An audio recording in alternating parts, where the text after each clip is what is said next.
ഒരു കാര്യം ചെയ്യേണ്ടതെന്ന് വെച്ച് കഴിഞ്ഞാൽ നമ്മുടെ സദസ്സ് ഇത് എതിർ സംവാദകൻ മറ്റേ സംവാദകൻ എന്നുള്ള രീതിയിൽ എല്ലാ സംവാദകർക്കും കൃത്യമായിട്ട് തന്നെ നല്ല പ്രോത്സാഹനം കൊടുക്കേണ്ടത് വളരെ അത്യാവശ്യമാണ്. ഒരു കുറച്ചും കൂടി ലൈവ് ആവണം നമ്മുടെ സദസ്സ്. വളരെ ഡ്രൈ ആയിട്ട് പോവുകയാണ്, നമ്മൾ ഡ്രൈ ആയൊരു വിഷയമല്ല.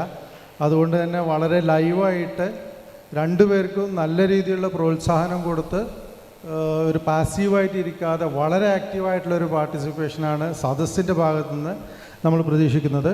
അപ്പോൾ വളരെ കൃത്യമായിട്ട് തന്നെ അതിൻ്റെ അറബി ഭാഷയുടെ സാങ്കേതിക വശങ്ങളും അത് ഏത് രീതിയിലൊക്കെയാണ് പ്രയോഗവൽക്കരിക്കുന്നതെന്നും അതിനകത്ത് ജബ്ബാർ മാഷോടുള്ള വിമർശനങ്ങൾ എന്താണെന്നും അയ്യൂബ് മൗലവി കഴിഞ്ഞൊരു 21 മിനിറ്റോളം എടുത്ത് വിശദീകരിക്കുകയുണ്ടായി. അടുത്തായി അയ്യൂബ് ജബ്ബാർ മാഷെ വേദിയിലേക്ക് ക്ഷണിക്കുന്നു.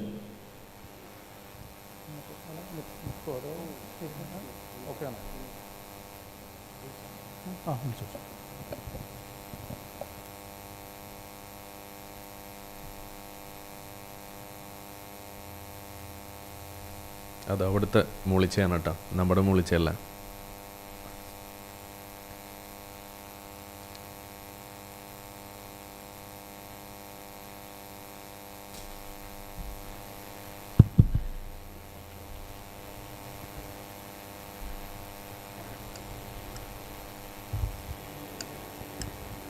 മണിക്കുട്ടി പാത്തുമ്മക്കുട്ടി ഓടുകയാണ്. പ്രിയപ്പെട്ടവരെ,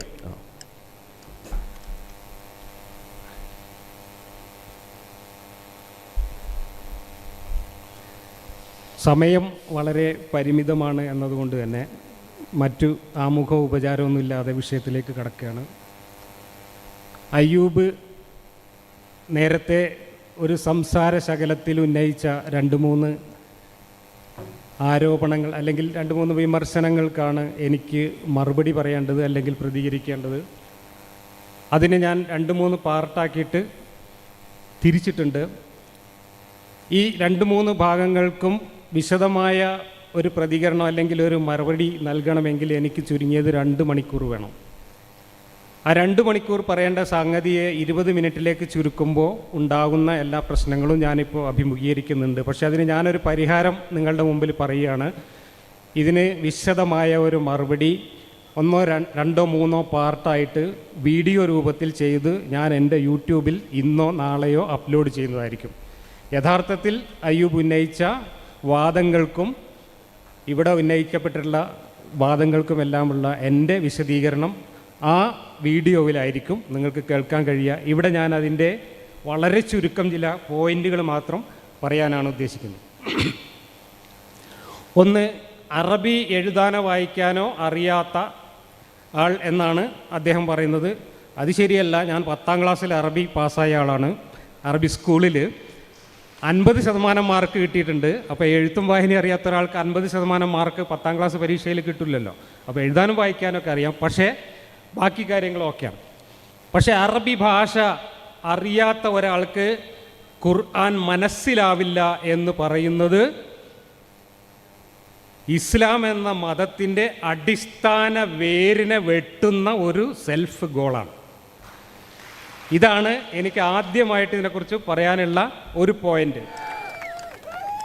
മനസ്സിലാക്കാൻ എന്ന് ഞാൻ ബോധപൂർവമാണ് പറഞ്ഞത്.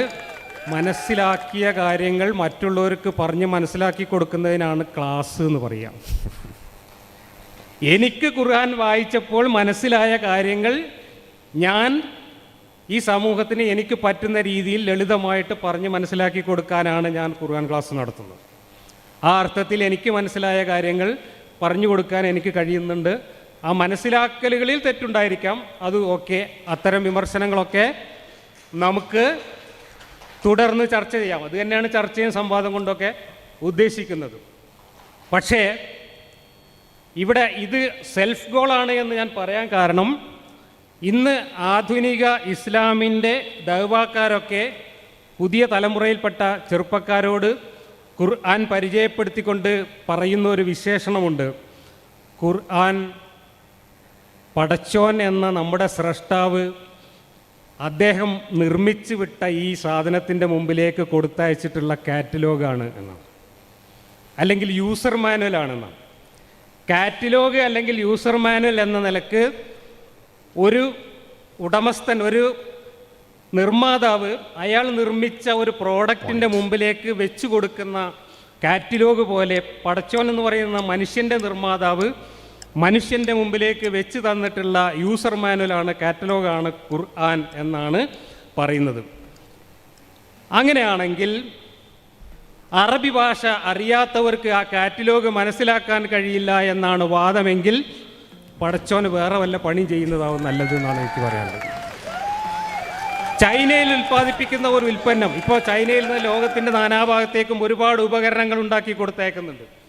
ചൈനയിൽ ഉണ്ടാക്കുന്ന ഒരു ഉപകരണം ലോകത്തെ എല്ലാ രാജ്യത്തേക്കും കയറ്റിയേക്കാൻ വേണ്ടി ഉണ്ടാക്കിയ ഒരു ഉപകരണത്തിൻ്റെ കൂടെ പാക്ക് ചെയ്ത് വിടുന്ന ഒരു കാറ്റലോഗ് ചൈനീസ് ഭാഷയിൽ മാത്രമായിരിക്കുകയും എന്നിട്ട് ലോകത്തുള്ള മുഴുവൻ മനുഷ്യന്മാരും ഞങ്ങളുടെ പ്രോഡക്റ്റ് വാങ്ങണമെങ്കിൽ ചൈനീസ് ഭാഷ പഠിച്ചിട്ട് വേണം ഈ കാറ്റലോഗ് വായിക്കാൻ എന്ന് നിർദ്ദേശിക്കുകയും ചെയ്യുന്നുവെങ്കിൽ ആ നിർമ്മാതാവിനെ, ആ കമ്പനി മാനേജറെ ആ സ്ഥാനത്തുനിന്ന് പുറത്താക്കണം എന്നാണ് എനിക്ക് പറയുന്നത്. എന്താ ചൈനക്കാർ ചെയ്യുന്നത്? അല്ലെങ്കിൽ ഇന്നത്തെ കമ്പനി പ്രോഡക്റ്റ് ഒക്കെ അയക്കുമ്പോൾ കൊടുക്കുന്ന കാറ്റലോഗ് എന്താ ചെയ്യുന്നത്? അവർ ഏതൊക്കെ രാജ്യങ്ങളിൽ ഏതൊക്കെ ഭാഷക്കാർക്കാണോ ഈ സാധനം കൊടുത്തയക്കുന്നത് എന്ന് നോക്കിയിട്ട് ആ ഭാഷയിലൊക്കെ കാറ്റലോഗ് തയ്യാറാക്കും. എന്നിട്ട് ഇന്ത്യയിലേക്ക് കൊടുത്തയക്കുമ്പോൾ ഇന്ത്യൻ ഭാഷകളിലുള്ള കാറ്റലോഗ് അയക്കും, അമേരിക്കയ്ക്ക് കൊടുത്തയക്കുമ്പോൾ ഇംഗ്ലീഷിലയക്കും, അറബ് നാടുകളിലേക്ക് അയക്കുമ്പോൾ അള്ളാൻ്റെ ഭാഷയിലും അയക്കും. അങ്ങനെയാണ് തലക്ക് വെളിവുള്ള ഒരു കമ്പനി മാനേജർ കാറ്റലോഗ് കൊടുത്തയക്കാം. ഫോർ എക്സാമ്പിൾ, ഇവിടെ പടച്ചോൻ എന്ന് പറയുന്ന ഈ നിർമ്മാതാവ് അറബി ഭാഷയിൽ അറബികൾക്ക് ഒരു കാറ്റലോഗ് കൊടുത്തയച്ചിട്ട് ലോകത്തുള്ള എല്ലാ ഭാഷക്കാരും അറബി ഭാഷ പഠിച്ചിട്ട് ഇതിൻ്റെ കാറ്റലോഗ് വായിച്ചിട്ട് വേണം ജീവിക്കാൻ എന്ന് നമ്മളോട് നിർദ്ദേശിക്കുന്നുവെങ്കിൽ അത് സെൽഫ് ഗോളാണ് എന്ന് മാത്രമേ അതിനെക്കുറിച്ച് പറയാനുള്ളൂ. ഇനി ഈ കാറ്റലോഗിൻ്റെയും യൂസർ മാനുവലിൻ്റെയും കാര്യം ഇംഗ്ലീഷ് ഇന്ന് അയ്യൂബ് പറയുന്നതോ അല്ലെങ്കിൽ മുസ്ലിങ്ങൾ ഇവിടെ പറയുന്നതോ അല്ല, സാക്ഷാൽ ഖുർആനിൽ പറയുന്നത്. ഖുർആനിൽ എന്താ പറയുന്നതെന്നറിയോ? ഈ കാറ്റലോഗ് ഞാൻ കൊടുത്തയച്ചിട്ടുള്ളത് മക്കക്കാർക്കും അറബികൾക്കും വേണ്ടി മാത്രമാണ് എന്നാണ്. മാത്രമല്ല, ഇതാ നോക്കൂ, വഅർസൽനാ മിന റസൂലി ഇല്ലാ ബിലിസാനി ഖൗമിഹി ലിയുബയ്യിന ലഹും. യാതൊരു ദൈവദൂതനെയും തൻ്റെ ജനതയ്ക്ക് വിശദീകരിച്ചു കൊടുക്കുന്നതിന് വേണ്ടി അവരുടെ ഭാഷയിലല്ലാതെ നാം നിയോഗിച്ചിട്ടില്ല. ആരാ പറയുന്നത്? ഖുർആനിൽ അള്ളാഹു പറയാ. അങ്ങനെയാണെങ്കിൽ ലോകത്തുള്ള എല്ലാ ഭാഷയിലും അള്ളാഹുവിൻ്റെ കാറ്റലോഗ് കാണണം. മലയാളത്തിലെ കാറ്റലോഗ് എവിടെ? മലയാളത്തിൽ കാറ്റലോഗും കൊണ്ടുവന്ന ദൂതൻ എവിടെ? അള്ളാഹിനോട് ഞാൻ ചോദിക്കുകയാണ്. പക്ഷെ അള്ളാഹ് ജീവിച്ചിരിപ്പില്ലാത്തതുകൊണ്ട് അള്ളാഹിൻ്റെ വക്കീലന്മാരോടാണ് ചോദിക്കുന്നത്. ഇനി മക്കക്കാരോട് അള്ളാഹ് പറയാണ്, ഇന്നാ അൻസൽനാഹു ഖുർആനൻ അറബിയൻ ലഅല്ലക്കും തഅഖിലൂൻ. നിങ്ങൾക്ക് ഗ്രഹിക്കുന്നതിന് വേണ്ടി അറബി ഭാഷയിൽ ഒരു ഖുർആൻ ഞാൻ കൊടുത്തയച്ചു. ആരാ നിങ്ങൾ? മക്കക്കാരാണ്. അത് ഞാൻ പറയുന്നതല്ല, വിശദമായിട്ട് പിന്നെയും പറയുന്നുണ്ട്. മക്കയിലും അതിന് ചുറ്റുമുള്ളവർക്ക്, ഇവിടെ മക്ക എന്ന് ഖുർആനിൽ പറഞ്ഞിട്ടില്ല, ഉമ്മുൽ ഖുറാൻ എന്നാണ് പറഞ്ഞിരിക്കുന്നത്. ഉമ്മുൽ ഖുറായിലും അതിന് ചുറ്റുമുള്ളവർക്ക് കാര്യങ്ങൾ മനസ്സിലാക്കാൻ വേണ്ടി അവരുടെ അറബി ഭാഷയിൽ ഞാൻ കാറ്റലോഗ് കൊടുത്തയച്ചിരിക്കുന്നു എന്നാണ് ഖുർആനിൽ പറയുന്നത്. നമ്മൾ മലയാളികൾ ഈ കാറ്റലോഗും പേറിക്കൊണ്ട് നടക്കേണ്ട ആവശ്യമുണ്ടോ? ഇതാണ് എനിക്ക് ചോദിക്കാനുള്ളത്. തീർന്നില്ല. നിനക്ക് നിന്റെ ഭാഷയിൽ ഇതിനെ നാം ലളിതമാക്കി തന്നിട്ടുള്ളത് അവർ ആലോചിച്ച് മനസ്സിലാക്കാൻ വേണ്ടിയിട്ടാണ്. ആരാലോചിച്ച് മനസ്സിലാക്കാൻ? അറബികൾ ആലോചിച്ച് മനസ്സിലാക്കാൻ വേണ്ടിയിട്ടാണ്. ലളിതമാണെന്നാണ് പറഞ്ഞത്. ലളിതത്തിൻ്റെ കോലം നമുക്ക് പിന്നെ പറയാം. നമുക്ക് അവിടുന്ന് പോവാം. വചനങ്ങൾ വിശദീകരിക്കപ്പെട്ട ഒരു വേദഗ്രന്ഥം മനസ്സിലാക്കുന്ന ആളുകൾക്ക് വേണ്ടി അറബി ഭാഷയിൽ പാരായണം ചെയ്യപ്പെടുന്ന ഗ്രന്ഥം അറബികളോടാണ് പറയുന്നത്. നമുക്ക് അറബിയിൽ മനസ്സിലാവുമോ? ഇല്ല. അപ്പോൾ അള്ളാഹ് കൊടുത്തയച്ച ഈ കാറ്റലോഗ് നമുക്ക് യാതൊരു പ്രയോജനമില്ലെന്ന് അള്ളാഹ് തന്നെ പറയുന്നു. അതാണ് ഞാൻ പറഞ്ഞത്. അറബി അറിയാത്തവർക്ക് അള്ളാഹിൻ്റെ കാറ്റലോഗും യൂസർ മാനുവലും വായിച്ചാൽ മനസ്സിലാവില്ല എന്നാണ് ഇപ്പോൾ നിങ്ങൾ എനിക്കെതിരെ ആരോപണം ഉന്നയിക്കാൻ വേണ്ടി കൊണ്ടുവരുന്ന വാദമെങ്കിൽ ആ വാദത്തോടു കൂടി ഇസ്ലാം പൊളിഞ്ഞു എന്ന് മനസ്സിലാക്കണം. ഇനി അറബിയിൽ എന്തുകൊണ്ട് ഖുർആൻ ഇറക്കിയെന്ന കാര്യം അന്നത്തെ മക്കക്കാർ തന്നെ ചർച്ചയാക്കിയിട്ടുണ്ട്. ചർച്ചയ്ക്ക് മറുപടിയാ പറഞ്ഞത് പോരാന്ന് തോന്നിയപ്പോൾ ഒന്ന് വിശദീകരിച്ചുകൊണ്ട് അള്ളാഹ് പറഞ്ഞതാണിത്. നാം ഇതിനെ ഒരു അനറബി ഖുർആനാക്കിയിരുന്നെങ്കിൽ ഓല് പറഞ്ഞേക്കും എന്തുകൊണ്ട് ഇതിലെ വചനങ്ങൾ ഞങ്ങൾക്ക് വിശദമാക്കപ്പെട്ടില്ല. അത് പറയൂലേ പിന്നെ? ഇത് പറയേണ്ട ആവശ്യം എന്താണ്? ഇത് മഹാമണ്ടത്തരമാണ് ഈ പറഞ്ഞിരിക്കുന്നത്. കാരണം അള്ളാഹ് നേരത്തെ എന്താ പറഞ്ഞത്? ഞാൻ അറബികൾക്കും മലയാളികൾക്ക് മലയാളത്തിലും ഇംഗ്ലീഷുകാർക്ക് ഇംഗ്ലീഷിലും ചൈനക്കാർക്ക് ചൈനീസിലും കാറ്റലോഗ് കൊടുത്തേക്കും എന്നാണ് നേരത്തെ പറഞ്ഞത്. അങ്ങനെയാണെങ്കിൽ അറബികളോട് നിങ്ങൾക്ക് ഞാൻ അനറബിയിൽ ഖുർആൻ അയച്ചിരുന്നെങ്കിൽ നിങ്ങൾ അതിനും കുറ്റം പറയും എന്ന് പറയുന്നതിൻ്റെ എന്താ ആവശ്യമുള്ളത്? അറബികൾക്ക് അറബിയിൽ കൊടുത്തയച്ച പഠിച്ചോൻ മലയാളികൾക്ക് മലയാളത്തിൽ കൊടുത്തേക്കണം, ചൈനക്കാർക്ക് ചൈനീസിൽ കൊടുത്തേക്കണം. ലോകത്ത് എവിടെയെങ്കിലും ഏതെങ്കിലും ഭാഷയിൽ അള്ളാഹു എന്ന് പറയുന്ന ഒരു പഠിച്ചോനെ പറ്റി ഒരു സൂചന നൽകുന്ന ഒരു കടലാസിൻ്റെ കണ്ടത്തിൻ്റെ പോസ്റ്റിൽ തെളിവെങ്കിലും നിങ്ങൾക്ക് കാണിച്ചു തരാൻ പറ്റും? ഇല്ല. കാരണം അള്ളാഹു എന്ന് പറയുന്ന പഠിച്ചോൻ മക്കയിലെ ഖുറൈശികളുടെ ഒരു ഗോത്രദേവൻ മാത്രമായിരുന്നു. ആ ഗോത്രദേവനെ പിടിച്ചിട്ട് മുഹമ്മദ് കോസ്മോപോളിറ്റൻ ദൈവമായിട്ട് യൂണിവേഴ്സൽ ദൈവമായിട്ട് ഊതി വീർപ്പിച്ചപ്പോഴാണ് ഈ മാതിരി വിഡ്ഢിത്തങ്ങൾ ആ ദൈവത്തിൻ്റെ പേരിൽ എഴുതി വെക്കപ്പെട്ടത്.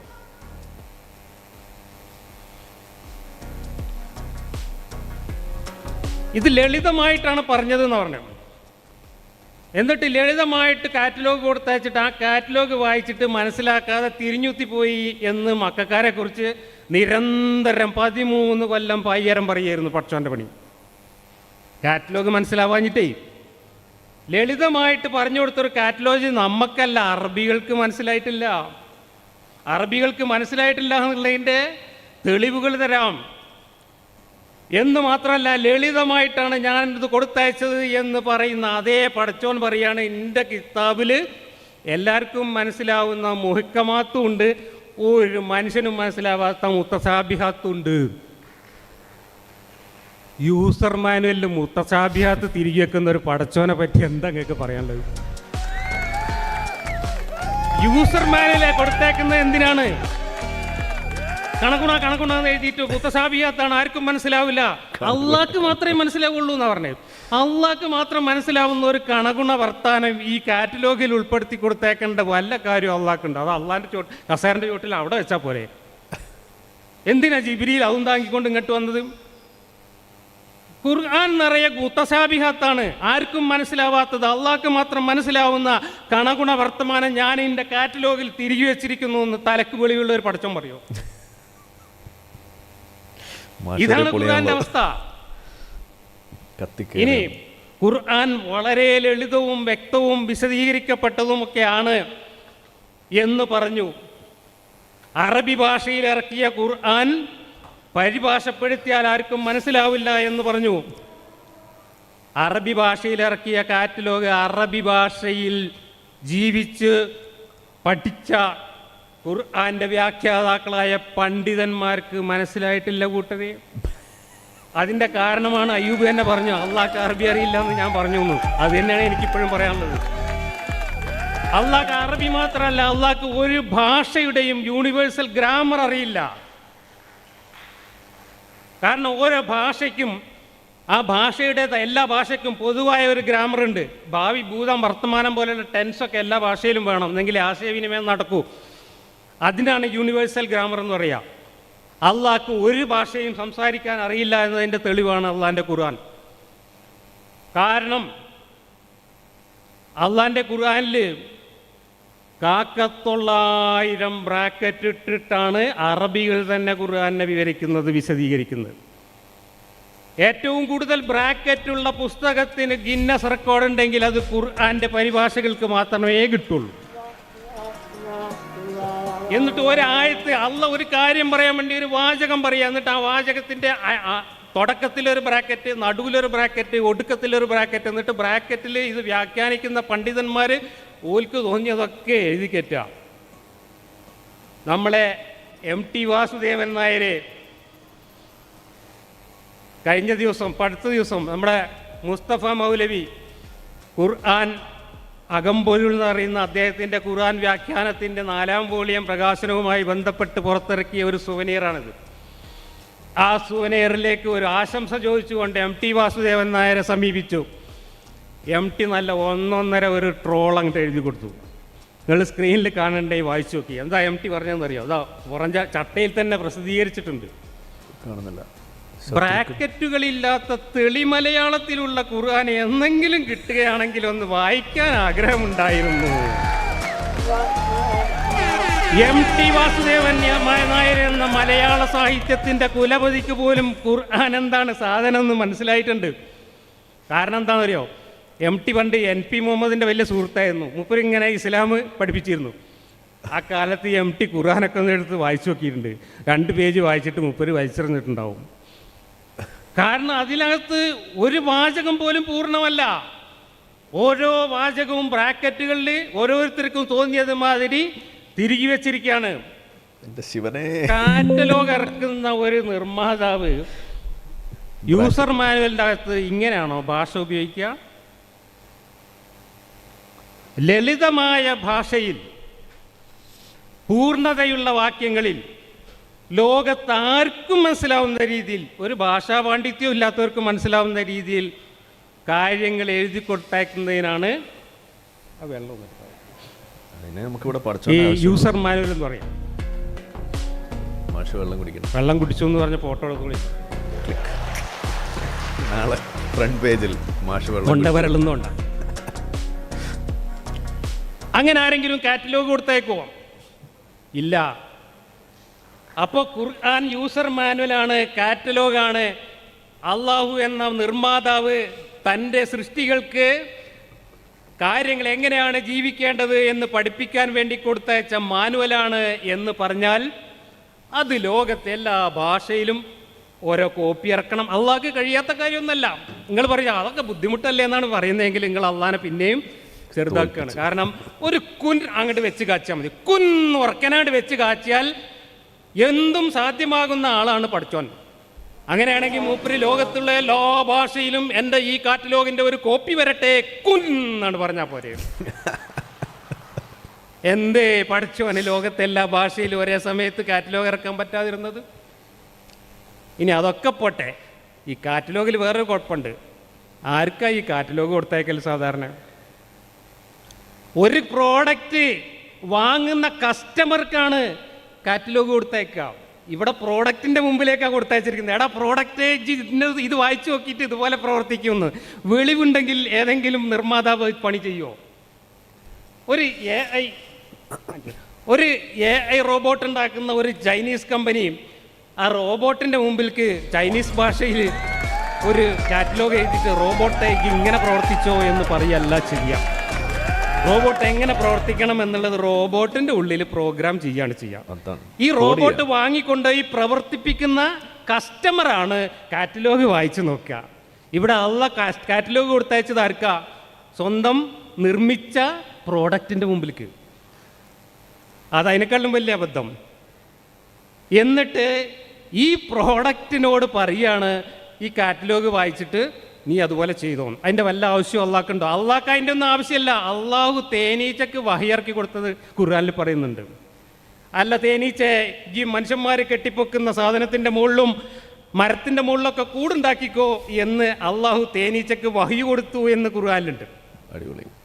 അപ്പോൾ അള്ളാഹ് ഓരോ തേനീച്ചൻ്റെ പിന്നാലെ പാറിപ്പോയിട്ട് ഇങ്ങനെ ചെവിയിൽ വഹി ഊതി കൊടുക്കായിരുന്നു.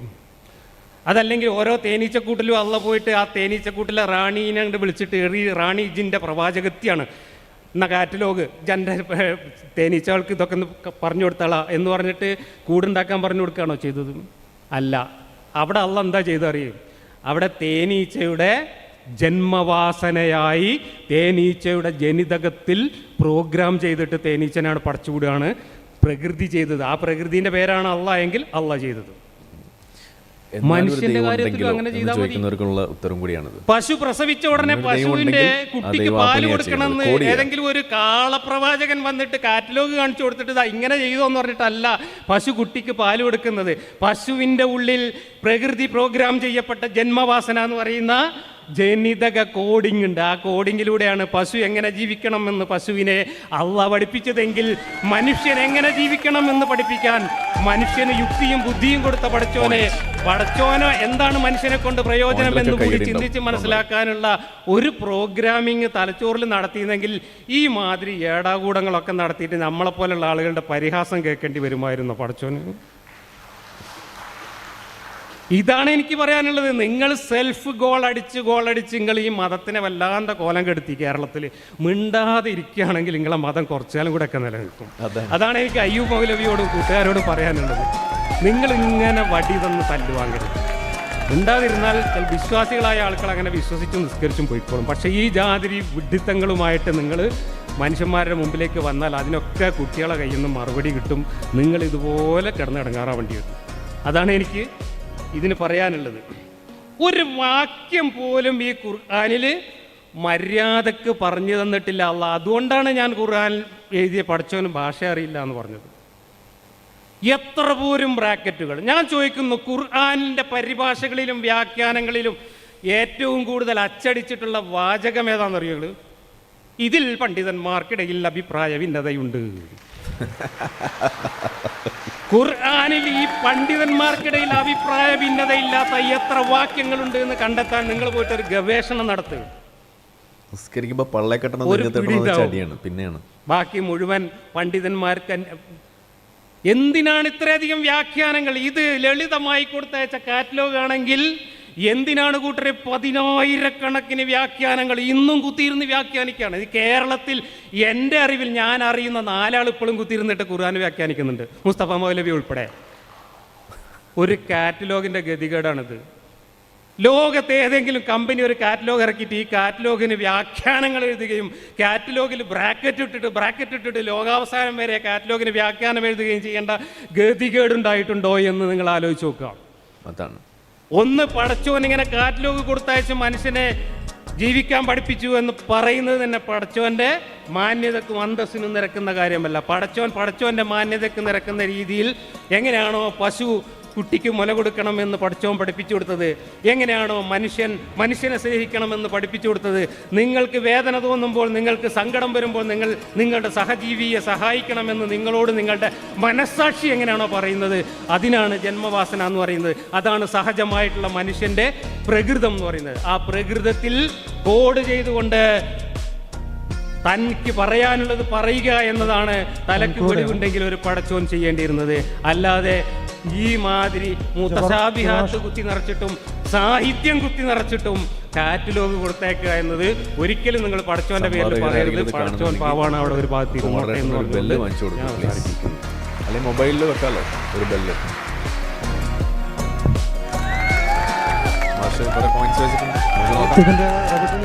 10 മിനിറ്റ് വീതമാണ്. അപ്പോൾ നേരത്തെ ഇവിടെ ചർച്ച ചെയ്ത വിഷയത്തിൽ വിഷയാവതരണത്തിൽ ഊന്നിക്കൊണ്ട് രണ്ടുപേരും സംസാരിക്കുമെന്ന് കരുതുന്നു. ആദ്യമായിട്ട് അയ്യൂബ് മൗലവിയെ റിബട്ടൽ സെഷന് വേണ്ടിയിട്ട് ക്ഷണിക്കുന്നു. 10 മിനിറ്റാണ് സമയം. സത്യം പറഞ്ഞാൽ ഈ വിഷയം അധികം ചർച്ച ചെയ്യാതെ പോയിരുന്ന കാര്യമാണ്. അറബി ഭാഷ ഇസ്ലാമിൽ അത് വൻ തോൽവി മതപ്പെടേണ്ട ഒരു കാരണം. അതാ പ്രഭാഷണം കേട്ടപ്പോൾ സർട്ടിഫിക്കറ്റ് പരിശോധിക്കേണ്ടി വരും. ഏതായാലും വേണ്ടി വരും. മാഷ് പഠിച്ചിട്ടുണ്ടായിരുന്നല്ലേ? ഒന്ന് മാഷ് പറഞ്ഞത് യൂസർ മാനുവൽ.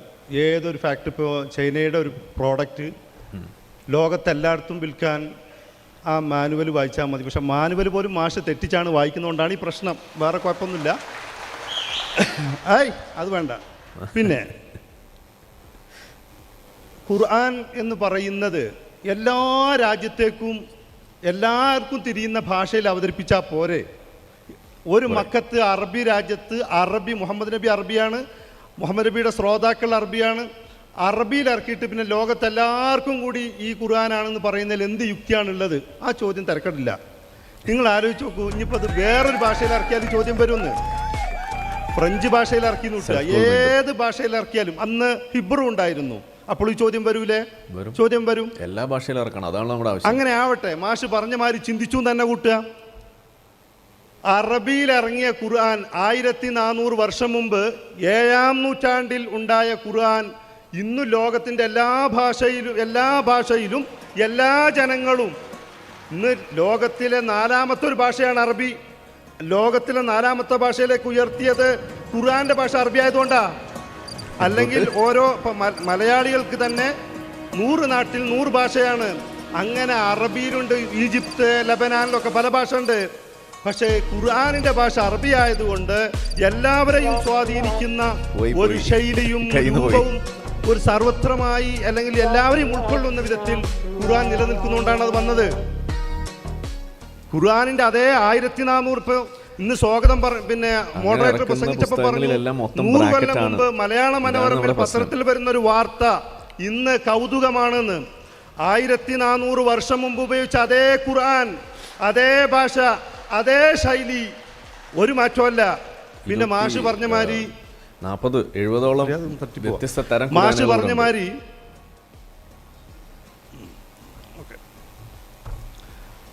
പറഞ്ഞ മാതിരി ഇപ്പോൾ എല്ലാവർക്കും തിരിയപ്പോൾ നോവല് മാഷ് പറഞ്ഞ ശരി ഒരു നോട്ടീസ് അടിച്ച് ആ നോട്ടീസിന് എല്ലാ ഭാഷയിലേക്കും നമുക്ക് പരിഭാഷപ്പെടുത്താൻ കഴിയും. ആശയം ചോർന്നു പോവില്ല. ഖുർആൻ എന്നത് മറ്റു പുസ്തകങ്ങളെ പോലെയോ നോവൽ പോലെയോ അല്ല. അത് പരിഭാഷപ്പെടുത്തിയാൽ പരിഭാഷയിൽ ഒതുങ്ങുന്നതല്ല. അതുകൊണ്ടാണ് മാഷ് പറഞ്ഞു മുഫസ്സിറുകളൊക്കെ അഭിപ്രായ ഭിന്നതയുണ്ട്. മുസ്ലിങ്ങൾ ഇന്നും അത് പിന്നെ നിലനിർത്തി പോകുന്നതാണ് ഇസ്ലാമിലെ കർമ്മങ്ങൾ, അനുഷ്ഠാനങ്ങൾ, സ്വഭാവങ്ങൾ, സംസ്കാരങ്ങൾ, മുസ്ലാമിക രാഷ്ട്രങ്ങൾ, ഇതെല്ലാം ഖുർആനിൽ നടത്ത നിയമങ്ങളാണ്. 2 ഇഖ്തിലാഫു തനവ്വുഇൻ ലാ ഇഖ്തിലാഫു തളാദ്ദിൻ. ഇസ്ലാമിന്റെ ഒരു പ്രധാനമായ ഒരു വാക്കാണ് ഖുർആൻ എന്നത്. വ്യാഖ്യാന സാധ്യതകളുള്ള ഒരു സംഗതിയാണ്. പല മട്ടിൽ പല രീതിയിൽ വ്യാഖ്യാനിക്കാൻ സാധ്യത അവിടെ വകവെച്ചു കൊടുത്തിട്ടുള്ളത്. എന്തിനാണ് അങ്ങനെ പല മട്ടിൽ പല രീതിയിൽ വ്യാഖ്യാനിക്കാൻ സാധ്യത? ആളുകൾക്ക് ചിന്താ സ്വാതന്ത്ര്യം, അഭിപ്രായ സ്വാതന്ത്ര്യം, അവരുടെ തെരഞ്ഞെടുപ്പ്, അതിനു വേണ്ടിയാണ്. 2 മുസ്ലിങ്ങൾ അഭിപ്രായ ഭിന്നത ഉണ്ടെന്ന് പറഞ്ഞ കാര്യം എവിടെയാണ്? ഖുർആനിൽ എല്ലാവർക്കും അറിയുന്ന സംഗതിയാണ് സിറാത്തൽ മുസ്തഖീം. സിറാത്തൽ മുസ്തഖീം എന്നതിന് ഒരു 10ഓളം അഭിപ്രായമുണ്ട്. എന്താ അഭിപ്രായങ്ങൾ കേട്ടോളൂ. മുസമ്മ ഒന്നാണ്, അതിൻ്റെ ഇസ്മുകളാണ് ഇങ്ങനെ മാറി മാറി വരുന്നത്. അതായത് സിറാത്തൽ മുസ്തഖീം എന്ന് പറഞ്ഞാൽ ചില ആളുകൾ ഖുർആൻ എന്ന് പറഞ്ഞു, അഹ്ലുസ് സുന്നത്തി വൽ ജമാഅ എന്ന് പറഞ്ഞു, ചില ആളുകൾ ത്വരീഖത്തുല്ലാഹി വ റസൂലി എന്ന് പറഞ്ഞു. ഇങ്ങനെ സംഗതി വന്നപ്പോൾ അയ്യൂബിന് ബാപ്പുട്ടി എന്ന് പേരുണ്ട്, കുഞ്ഞാപ്പുട്ടി എന്ന് പേരുണ്ട്, പല പേരും ഉണ്ടാവും. അയ്യൂബ് ഒന്ന് തന്നെയാണ്. അതുപോലെ സിറാത്തൽ മുസ്തഖീം എന്നതിനെ ഓരോ പണ്ഡിതന്മാർ അതിന്റെ ഉള്ളടക്കം ചോർന്നു പോവാതെ വ്യാഖ്യാനിച്ചിട്ടുണ്ട്. അതാണത് അത് വകവെച്ച് തന്നതാണ്. പിന്നെ ഖുർആൻ ഏതെങ്കിലും ആളുകൾക്കൊക്കെ ഇങ്ങനെ തോന്നിയതുപോലെ വ്യാഖ്യാനിക്കാൻ പറ്റില്ല. എന്തിനേറെ ഖസാക്കിന്റെ ഇതിഹാസത്തിന് അദ്ദേഹം തന്നെ ഇംഗ്ലീഷിൽ വിവർത്തനം ചെയ്തിട്ടുണ്ട്. 2 പോയി. എന്താ കാരണം?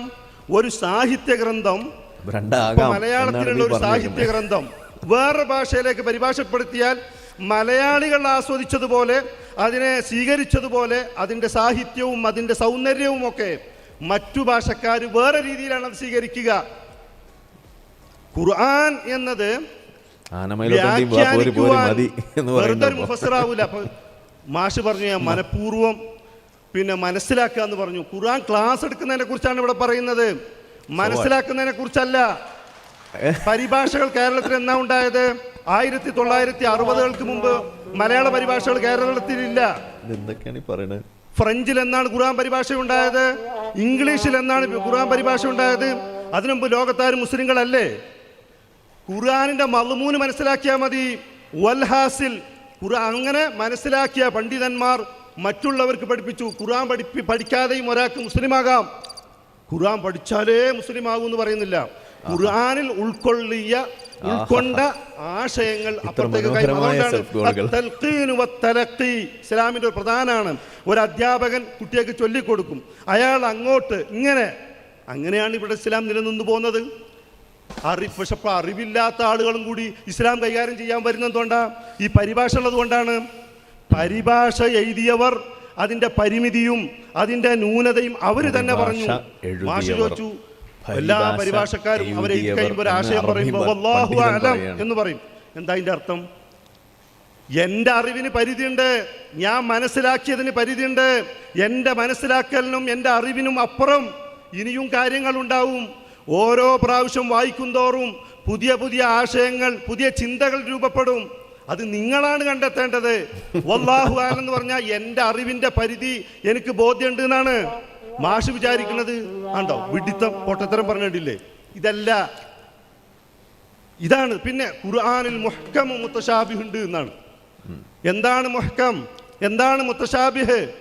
അവിടെ തന്നെ ആയത്ത് പറയുന്നുണ്ട്, വറാസിഖൂന ഫിൽ ഇൽം, അറിവിൽ ദൃഢതയുള്ള ആളുകൾക്ക് ഇതൊക്കെ ബോധ്യമുണ്ട്. മനസ്സിൽ രോഗമുള്ളവർക്ക് ഈ മുത്തശാബിഹ് മനസ്സിലാവില്ല എന്നല്ല, മുഹ്കം പോലും മനസ്സിലാവില്ല. ഖുർആനിൽ മുഹ്കമാണല്ലോ കൂടുതൽ. മുഹ്കം മനസ്സിലാകണമെങ്കിലും എന്ത് വേണം? ഹൃദയത്തിൽ ഒരു തുറവി ഉണ്ടാവണം, ചിന്തക്ക് തുറവി ഉണ്ടാവണം. ആദ്യമേ മുൻധാരണ വെച്ചിട്ട് ഇതെല്ലാം പൊട്ടത്തെറ്റ്, അള്ളാഹ്ക്കും അറബി അറിയില്ലാന്നും പറഞ്ഞിട്ട് നോക്കിയാ ഒന്നും തലയ്ക്ക് കയറൂല. തലയ്ക്ക് കയറണമെങ്കിൽ തല തുറന്നു പിടിക്കണം, ഹൃദയം തുറന്നു പിടിക്കണം. അങ്ങനെ ഒരു കുഴപ്പമില്ല. മുത്തശാബിഹുകൾ, മുഹ്കമുകളൊക്കെ മനുഷ്യരൊക്കെ മനസ്സിലാക്കിയിട്ടാ പോരുന്ന്.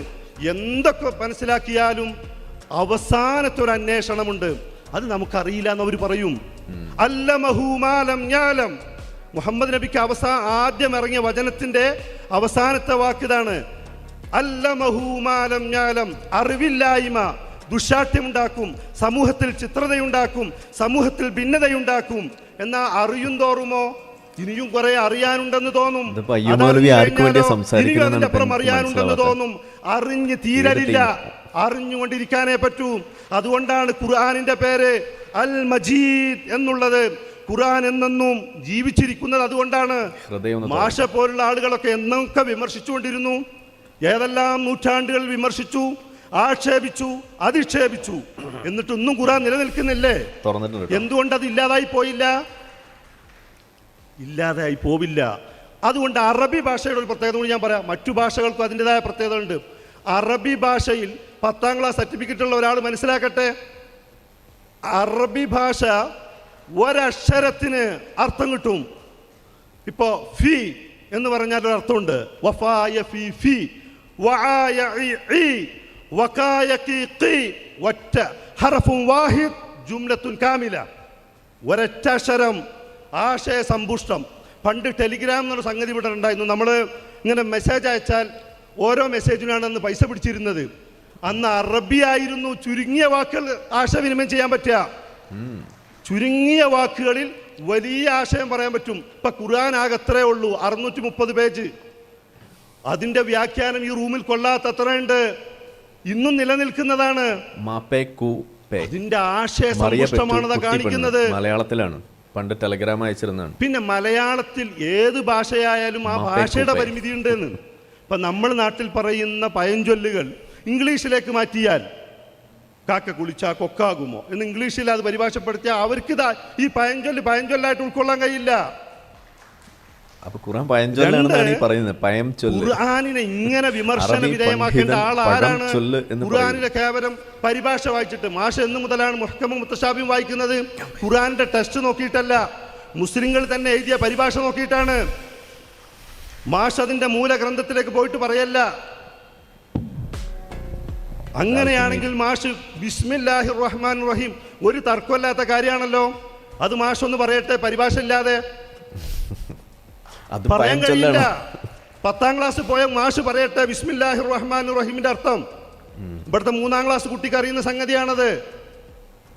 പറയാൻ കഴിയില്ല, അങ്ങനെ പറയാൻ പറ്റും. അതുകൊണ്ട് ഞാൻ പറഞ്ഞ മാഷ് പിന്നെ മാത്രമല്ല, ഇതൊക്കെ യൂട്യൂബിൽ പിന്നെ മറുപടി പറയുകയാണെങ്കിൽ പിന്നെ സമ്പാദന പ്രസക്തി ഒന്നുമില്ല, ഇവിടെ വെച്ച് പറയണം. അത് 2 മണിക്കൂറല്ല, അൽ കലാമുൽ മജീസ് ചുരുക്കി പറയാനാണ്. ഇവിടെ ഞാൻ പറഞ്ഞ വാദങ്ങൾക്ക് എനിക്ക് ഇവിടുന്ന് പറയാം. ഇത് കഴിഞ്ഞിട്ട് യൂട്യൂബിൽ ഞാൻ പറയുന്ന പറഞ്ഞാൽ പിന്നെ അതിൽ വല്ല അർത്ഥമൊന്നുമില്ല, ഇവിടെ പറയണം.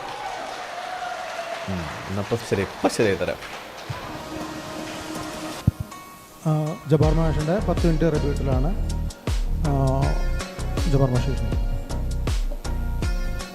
നമ്മുടെ സദസ്സിൻ്റെ ഒരു പാർട്ടിസിപ്പേഷൻ വളരെ ലൈവ്ലിയാണ്, അതിനകത്തൊന്നും കുഴപ്പമൊന്നുമില്ല.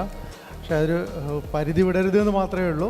ആ പരിധിക്കുള്ള എല്ലാ പ്രോത്സാഹനങ്ങളും എന്തിനാ ഈ ആവശ്യമില്ലാത്ത പണി നമ്മുടെ ഈ പ്രോഗ്രാമിന്റെ ആരെങ്കിലും ഒരു ബെല്ല് കൊടുക്കൂ മുന്നോട്ടുള്ള പ്ലീസ്. പോക്കിനെ സഹായിക്കുന്നതായിരിക്കും. ഹാരിസ് അറബിക്ക് അറബി അറിയാം, അതുകൊണ്ട് ഒരു ബെല്ല് കൊടുക്കും.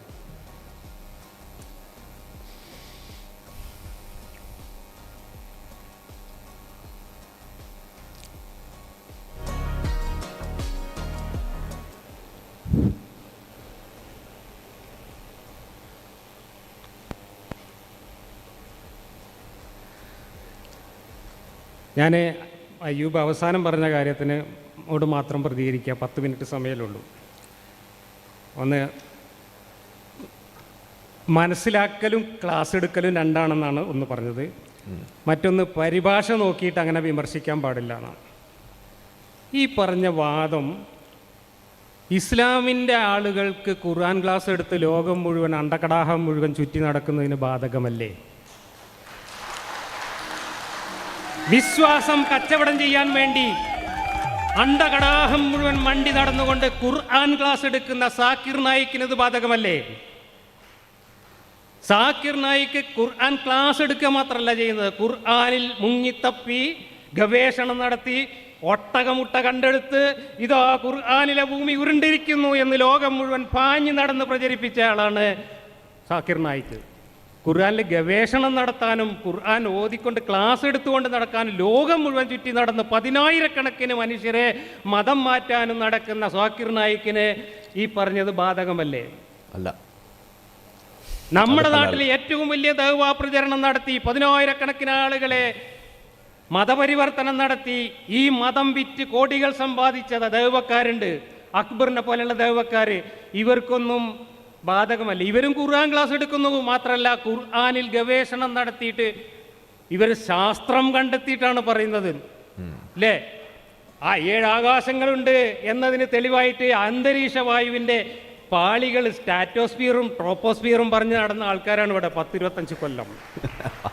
ഞാൻ 30 കൊല്ലം മുമ്പ് അവരോട് ചോദിച്ചു, 12 കിലോമീറ്റർ വിമാനം പറക്കുന്ന ഉയരത്തിലാണോ പ്രപഞ്ചത്തിലുള്ള മുഴുവൻ നക്ഷത്രങ്ങളും പറ്റിച്ചു വെച്ചിട്ടുള്ളത് എന്ന് ഈ ഖുർആന്റെ അടിസ്ഥാനത്തിൽ ചോദിച്ചപ്പോൾ കണ്ടില്ലെന്ന് നടിച്ചുകൊണ്ട് പിന്നെയും 10-15 കൊല്ലം ഈ നുണ പറഞ്ഞുകൊണ്ട് നടന്നു. ഇപ്പോൾ എല്ലാവരും ചോദ്യം ചെയ്യാൻ തുടങ്ങിയപ്പോൾ ആ പരിപാടിയൊക്കെ നിർത്തി. ഈ മാതിരി ഗവേഷണങ്ങൾ നടത്തി ഖുർആനിൽ ശാസ്ത്രമുണ്ട്, അതുണ്ട്, ഇതുണ്ട് എന്ന് പറഞ്ഞ് നുണ പറഞ്ഞ് നടക്കുന്ന ആളുകൾക്ക് അറബി ഭാഷ പഠിക്കണമെന്ന് യാതൊരു നിർബന്ധവുമില്ല. Knowing Arabic is not a criteria to go to Jannah, because I myself don't know Arabic. I myself don't know Arabic as a language. Sure, a little bit here and there I understand. I don't know Arabic as a language, but my son knows, mashallah. He knows better than me. He can translate the Quran directly, I can't. I don't know Arabic as a language, but my son knows. എനിക്ക് അറബി അറിയില്ല. ആരാ പറയുന്നത്?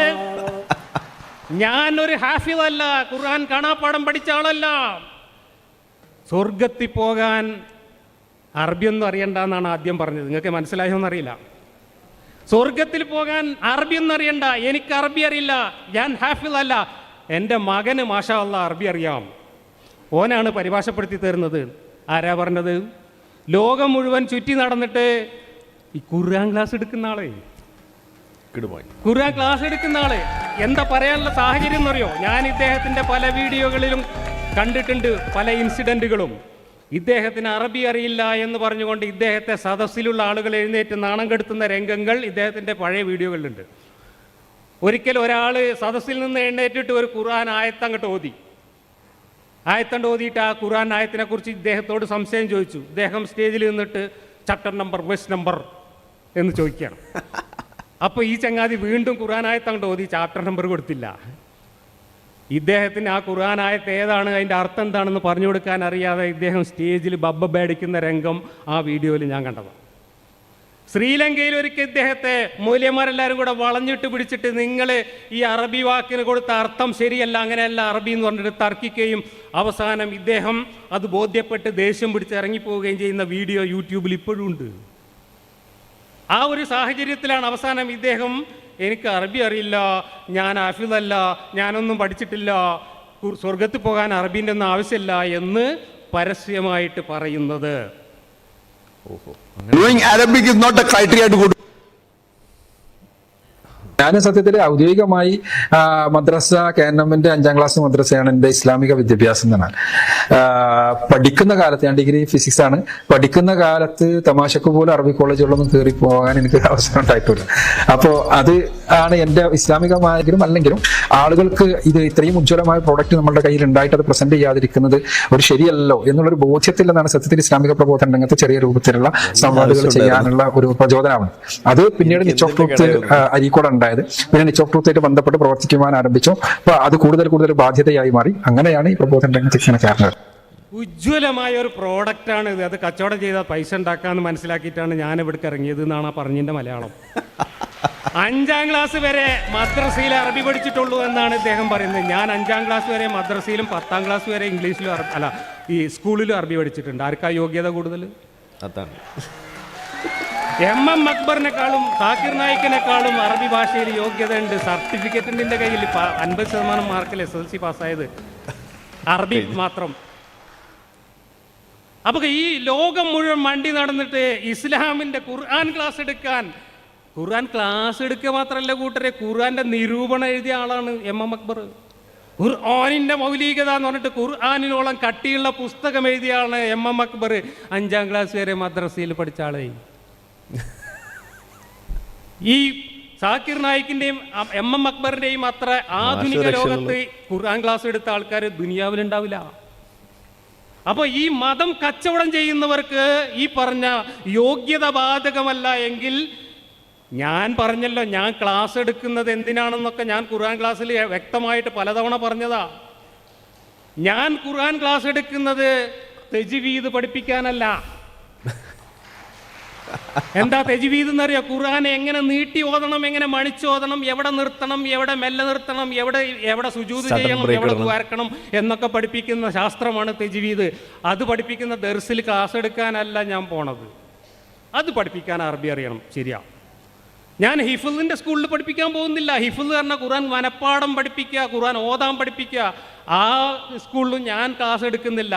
ഞാൻ class എടുക്കുന്നത്, ഞാൻ ഒരുപാട് പരിഭാഷകളും വ്യാഖ്യാനങ്ങളും എനിക്കറിയാവുന്ന മലയാള ഭാഷയിലും ഇംഗ്ലീഷ് ഭാഷയിലും ഒക്കെ വായിച്ച് എനിക്ക് മനസ്സിലായ കുറച്ച് കാര്യങ്ങൾ നാട്ടുകാർക്ക് മനസ്സിലാക്കി കൊടുക്കാനാണ് ക്ലാസ് എടുക്കുന്നത്. മനസ്സിലായ കാര്യങ്ങൾ മനസ്സിലാക്കി കൊടുക്കാനുള്ള ഒരു കഴിവ് എനിക്കുണ്ട്. ഡിങ്കൻ സഹായിച്ചിട്ടുണ്ട്.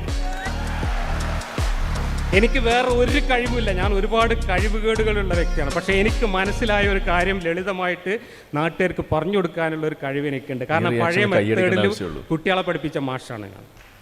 പഴയ മെത്തേഡ് പറഞ്ഞാൽ മാഷ് ഇങ്ങനെ പറയുക, കുട്ടികൾ ഇങ്ങനെ കേൾക്കുക. അതെ, ആ മെത്തേഡിൽ പഠിച്ചിട്ടുള്ളതുകൊണ്ട് അതിനുള്ള കഴിവുണ്ട്. അപ്പോൾ ആ കഴിവ് ഉപയോഗിച്ചുകൊണ്ട് ഈ ഖുർആനിൽ നിന്ന് ഞാൻ മനസ്സിലാക്കിയ കാര്യങ്ങൾ നാട്ടുകാരും കൂടെ മനസ്സിലാക്കട്ടെ എന്ന് വിചാരിച്ച് പറഞ്ഞു കൊടുക്കുന്നതിനാണ് ഞാൻ ക്ലാസ് എന്ന് പറയുന്നത്. അതിന് നിങ്ങൾ വേറെ സാങ്കേതിക വ്യാഖ്യാനങ്ങളൊക്കെ നൽകിയിട്ട് ഇത് ക്ലാസ് അല്ല എന്നൊന്നും പറഞ്ഞിട്ട് കാര്യമില്ല. പരിഭാഷകൾ നോക്കിയിട്ട് ഖുർആനിലെ സാമാന്യമായ ആശയം മനസ്സിലാകുമെന്ന് അയ്യൂബ് തന്നെ പറഞ്ഞിട്ടുണ്ട്. സാമാന്യമായ ആശയത്തെക്കുറിച്ചാണ് ഞാൻ ക്ലാസ് എടുക്കുന്നത്. പിന്നെ അദ്ദേഹത്തിൻ്റെ ആദ്യത്തെ പ്രസൻറ്റേഷനിൽ കുറച്ച് ഭാഷാപരമായ കാര്യങ്ങളിലേക്കൊക്കെ പോയി. അതിനൊക്കെ ആ ഖുർആൻ ക്ലാസ്സിൽ തന്നെ മറുപടി ഉണ്ട്, നിങ്ങൾ പോയി നോക്കിയാൽ മതി. ഖിസാസിൻ്റെ കാര്യമൊക്കെ പറഞ്ഞല്ലോ, ഭാഷാപരമായിട്ട് പറഞ്ഞ കാര്യങ്ങളൊക്കെ ഉണ്ടല്ലോ. ഞാൻ എൻ്റെ ഒരു പരിമിതമായ അറിവ് വെച്ചുകൊണ്ട് ഒരു കവിത വായിച്ചു കഴിഞ്ഞാൽ ആ കവിതയിൽ അക്ഷരപ്രാസം ഒപ്പിക്കാൻ വേണ്ടിയിട്ട് വാക്കുകൾ കൊണ്ടുവന്ന് വിന്യസിക്കുന്നതിനെക്കുറിച്ചൊക്കെ നമുക്കും കുറച്ചൊക്കെ അറിയാലോ. അത് എല്ലാ ഭാഷയിലും അങ്ങനെയൊക്കെ തന്നെയാണ്. അപ്പോൾ ഈ ഖുർആനിലെ ചെറിയ ചെറിയ കവിതാ സൂറത്തുകളിൽ അക്ഷരപ്രാസം ഒപ്പിക്കാൻ വേണ്ടി അർത്ഥമില്ലാത്ത വാക്കുകൾ കൊണ്ടുവന്ന് ഒട്ടിക്കുകയും എന്നിട്ട് നാട്ടുകാരെ അതിന് അർത്ഥം ഉണ്ടാക്കുകയും ചെയ്തിട്ടുണ്ട്. ആ നാട്ടുകാർ അർത്ഥം ഉണ്ടാക്കിയ, വ്യാഖ്യാനിച്ച് അർത്ഥം ഉണ്ടാക്കിയതുപോലുള്ള കോമഡികളെക്കുറിച്ച് വിശദമായി ഞാൻ എൻ്റെ മക്ക സൂറത്തുകളുടെ ആരംഭത്തിലെ ചെറിയ ചെറിയ സൂറത്തുകളുടെ ക്ലാസ്സിൽ വിശദമായിട്ട് പറഞ്ഞിട്ടുണ്ട്. അപ്പോൾ എനിക്ക് നിങ്ങളോട് പറയാൻ, നിങ്ങൾ എൻ്റെ ഖുർആൻ ക്ലാസ് 1 മുതൽ 215 വരെ അവിടെ ഉണ്ട്. 215 ഖുർആൻ ക്ലാസ്സുകൾ ഞാൻ അപ്ലോഡ് ചെയ്തിട്ടുണ്ട്. ശരാശരി 40 മിനിറ്റ് സമയമെടുത്തിട്ടുണ്ട്. എൻ്റെ EA ജബ്ബാർ എന്ന ഈ ചാനലിൽ പ്ലേലിസ്റ്റ് എടുത്താൽ ഖുർആൻ പഠന പരമ്പര എന്നുള്ളൊരു ലിസ്റ്റുണ്ട്. ഞാൻ ഖുർആൻ പഠന പരമ്പര എന്നാണ് ആദ്യം ഇതിന് പേര് കൊടുത്തിരുന്നത്. പക്ഷേ യൂട്യൂബിൽ ഇങ്ങനെ ടൈപ്പ് ചെയ്യുമ്പോൾ അക്ഷരങ്ങൾ കുറേ ഉണ്ടായി കഴിഞ്ഞാൽ നമുക്ക് വേറൊന്നും എഴുതാൻ പറ്റില്ല. അതുകൊണ്ട് അത് ചുരുക്കിയിട്ട് ഖുർആൻ ക്ലാസ് എന്നാക്കിയതാണ്. ഇനി വേണമെങ്കിൽ ഞാനൊരു കാര്യം ചെയ്യാം, ഖുർആൻ എന്ന് കഴിഞ്ഞിട്ട് ഒരു ബ്രാക്കറ്റ് ഇട്ടിട്ട് എന്താണ് സാമാന്യമായ അർത്ഥത്തിൽ എന്നൊന്തെങ്കിലുമൊക്കെ എഴുതി ചേർക്കാം. പ്രശ്നം തീർന്നല്ലോ. ഖുർആൻ സാമാന്യമായ അർത്ഥത്തിലുള്ള ക്ലാസ് ആക്കിയാൽ നിങ്ങളെ പ്രശ്നം തീർന്നല്ലോ, ഇടങ്ങേറ് തീർന്നല്ലോ. അപ്പോൾ എനിക്ക് പറയാനുള്ളത് ഈ 1 മുതൽ 215 വരെയുള്ള ക്ലാസ്സുകൾ ശ്രദ്ധിച്ചാൽ തന്നെ അയ്യൂബ് സാഹിബ് ഇവിടെ പറഞ്ഞ എല്ലാ കാര്യങ്ങളുടെയും മറുപടി അതിനകത്തുണ്ട് എന്ന് പറഞ്ഞുകൊണ്ട് ഈ സെഷൻ ഞാൻ അവസാനിപ്പിക്കുന്നു. അത്രേ ഉള്ളൂ.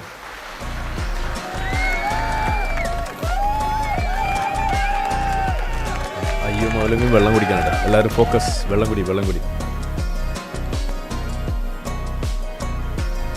അയ്യോ മൗലവി നേരെ ജബ്ബാർ മാഷെന്ന് വിളിച്ച് സംസാരിച്ചാൽ മതിയായിരുന്നു. ഈ പരിപാടി ഇത്രയും വലിയ പ്രശ്നം ഉണ്ടാവില്ലായിരുന്നു. ഇനി 5 മിനിറ്റ് വീതമുള്ള 3 സെഷനുകളാണ് ഉള്ളത്. അയ്യൂബ് മൗലവിയിൽ നിന്ന് തുടങ്ങുന്നു. അപ്പം ഏതാണ്ട് കുറേ സാങ്കേതികമായിട്ടും ഭാഷാപരമായിട്ടൊക്കെയുള്ള കാര്യങ്ങൾ രണ്ടുപേരും പറഞ്ഞു എന്നാണ് മനസ്സിലാക്കുന്നത്. ഇനി കുറച്ചും കൂടി പ്രിസൈസായിട്ട് ഈ വിഷയത്തിലേക്ക് വളരെ ചുരുങ്ങിയ രീതിയിൽ ആ 5 മിനിറ്റിൽ ഉള്ളിൽ തന്നെ ഒതുക്കുന്ന തരത്തിൽ രണ്ടുപേരും സംസാരിക്കും. അതോടൊപ്പം നമ്മുടെ ഈ 5 മിനിറ്റുള്ള 3 സെഷൻ കഴിഞ്ഞാൽ 10 മിനിറ്റുള്ള ഉപസംഹാരം അയ്യൂബ് മൗലവിയും ജബ്ബാർ മാഷും നടത്തുന്നതായിരിക്കും.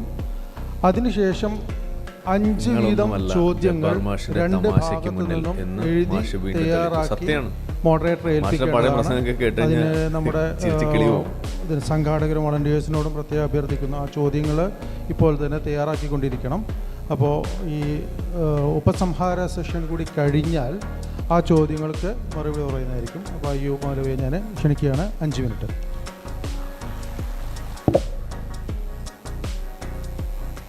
സാക്കിർ നായിക്ക് അല്ലെങ്കിൽ MM അക്ബർ അവർക്ക് അറബി അറിയില്ല എന്നതുകൊണ്ട് അറബി അറിയില്ല എന്നുള്ളത് അവർ തന്നെ സമ്മതിക്കുകയാണ്. ഞങ്ങൾ ഖുർആൻ ക്ലാസ് എടുക്കാൻ യോഗ്യരല്ല, ഞങ്ങളത് ചെയ്യുന്നില്ല എന്നല്ലേ പറയുന്നത്. എൻ്റെ മകന് അറബി അറിയാം, മാത്രമല്ല അദ്ദേഹം ഒന്നും കൂടി പറയുന്നു, ഖുർആൻ ക്ലാസ് എടുക്കണമെങ്കിൽ അറബി അറിയണം എന്നാണല്ലോ അതിൻ്റെ അർത്ഥം. 2, ലോകത്തെല്ലാവർക്കും അറബി അറിഞ്ഞെങ്കിലേ സ്വർഗത്ത് പോകൂ, ഇസ്ലാമായി ജീവിക്കാൻ പറ്റൂ എന്നും ഇല്ലാന്നും കൂടി അയാൾ പറയുന്നുണ്ടല്ലോ. അതിൻ്റെ അർത്ഥം എന്താ? ഇസ്ലാം മനസ്സിലാക്കാൻ ലോകത്തിൻ്റെ വിവിധ രാജ്യത്തുള്ള ആളുകൾക്ക് മനസ്സിലാക്കാം. നിങ്ങളൊരു വാദ്യരാവണമെങ്കിൽ ഈ പറഞ്ഞ മാതിരി ബ്രാക്കറ്റൊക്കെ ഇട്ടിട്ട് ഞങ്ങൾ ക്ലാസ് എടുക്കല്ല എന്ന് പറയണം. പിന്നെ അവരത് മാത്രം വരുമാനം ഉണ്ടാക്കാനും നമ്മൾ യൂട്യൂബിൽ അപ്ലോഡ് ചെയ്യണം എന്തിനാ? എല്ലാവർക്കും അതന്നെയല്ലേ. അപ്പൊ നമ്മുടെ ആളുകൾ ഫോൺ ചെയ്തിട്ടും പലരും ചെയ്യണെന്താ, ആളുകളുടെ വീഡിയോ കട്ട് ചെയ്ത് ഫോൺ ചെയ്ത് കട്ട് ചെയ്ത് അതൊക്കെ വരുമാനമല്ലേ. അപ്പൊ അത് വേറെ കാര്യമാണ്. ഖുർആനിൻ്റെതായ ഒരു ശൈലിയുണ്ട്, ഒരു മെത്തേഡുണ്ട്, ഒരു മൻഹജുണ്ട്. അപ്പോഴേ അത് മനസ്സിലാവൂ.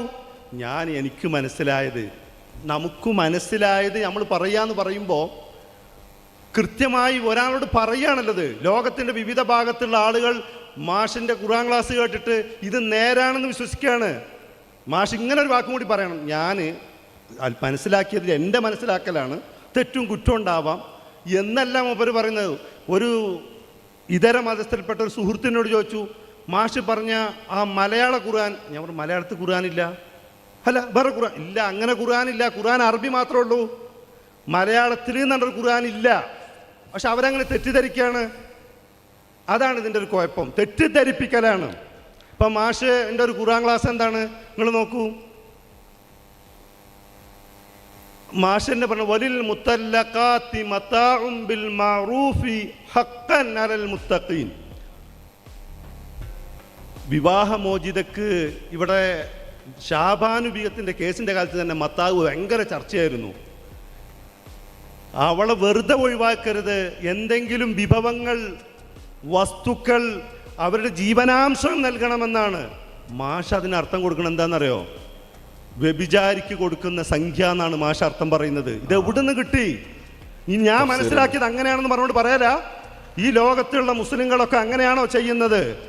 മാഷ് ആരോടാ ഉപമിച്ചത്? വ്യഭിചാരിയായ ഒരു സ്ത്രീയോടാണ് ഉപമിച്ച് പറയുന്നത്. അവർക്ക് കൊടുക്കുന്ന സംഖ്യയാണെന്നാണ് പറയുന്നത്. അതിനെന്താ തെളിവ്? ഒരു തെളിവില്ല. മാഷ് വരികൾക്കിടയിൽ വായിച്ചതാ. വരികൾക്കിടയിൽ വായിച്ച വെള്ളമില്ലാത്തോടത്ത് നിന്നതിൻ്റെ പേരല്ല വരികൾക്കിടയിൽ വായിക്കുക എന്നുള്ളത്. വരി അറിഞ്ഞവർ വായിക്കലാണ്. ഒരു സെൻറ്റൻസ് ഉണ്ടാവും, ആ സെൻറ്റൻസിൽ ഒളിഞ്ഞിരിക്കുന്ന ചില വ്യാഖ്യാനങ്ങൾ, ചില അർത്ഥങ്ങൾ, ചില വിശദീകരണങ്ങൾ, ചില പദങ്ങൾ കൂട്ടിച്ചേർക്കൽ, അങ്ങനെ അൽ ഹദ്ഫ് എന്നൊരു സാഹിത്യത്തിലൊരു സാങ്കേതിക വാക്കുണ്ട്. അതറിയണമെങ്കിൽ വരി അറിയണം. വരി അറിയാത്തവൻ വരികൾക്കിടയിൽ വായിച്ചാൽ ഇങ്ങനെ ഉണ്ടാവും.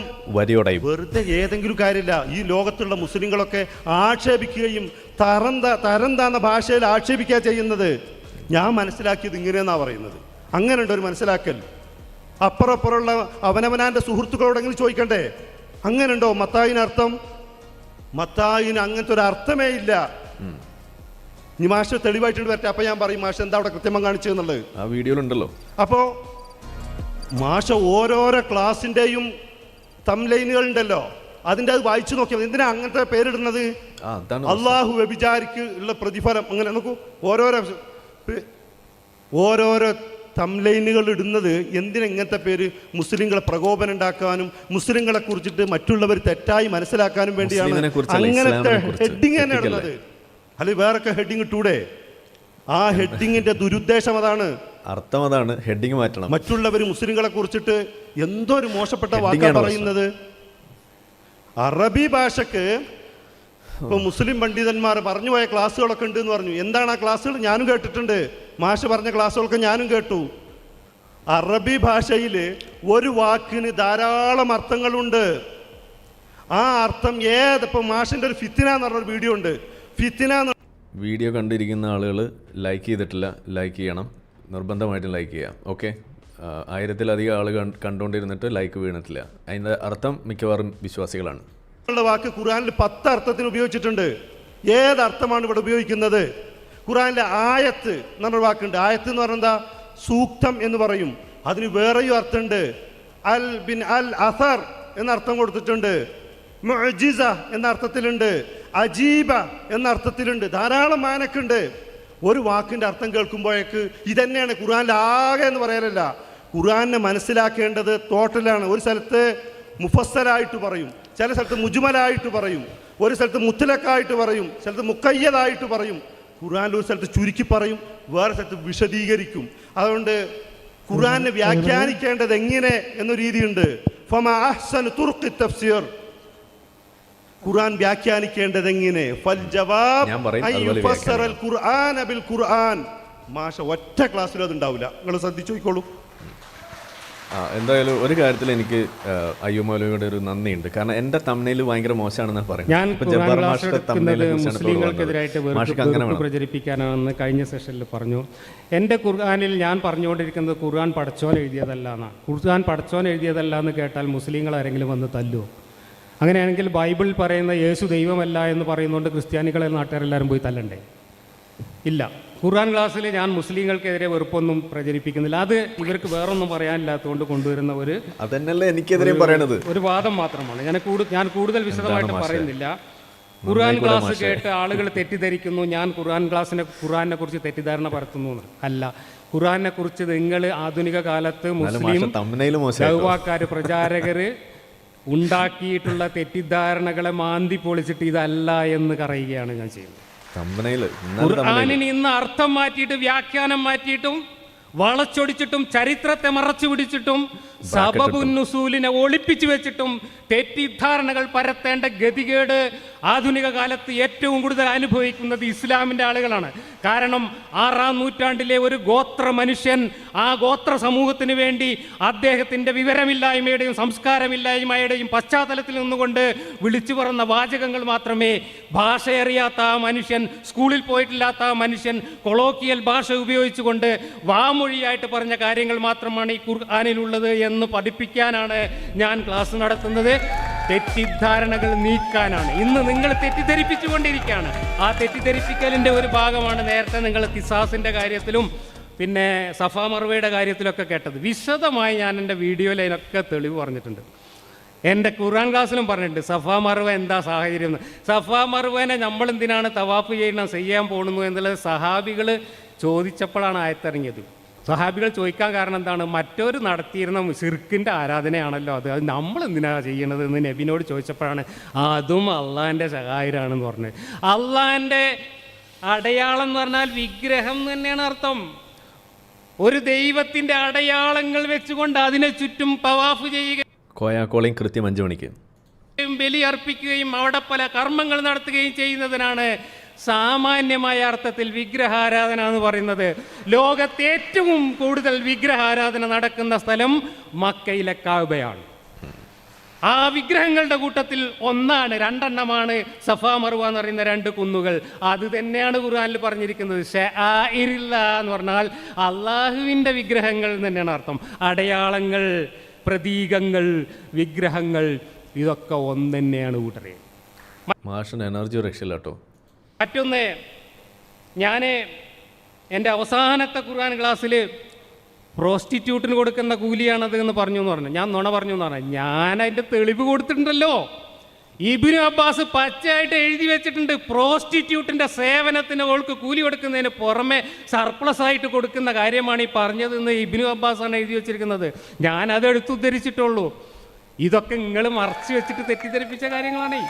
അത് കണ്ടാൽ മതി.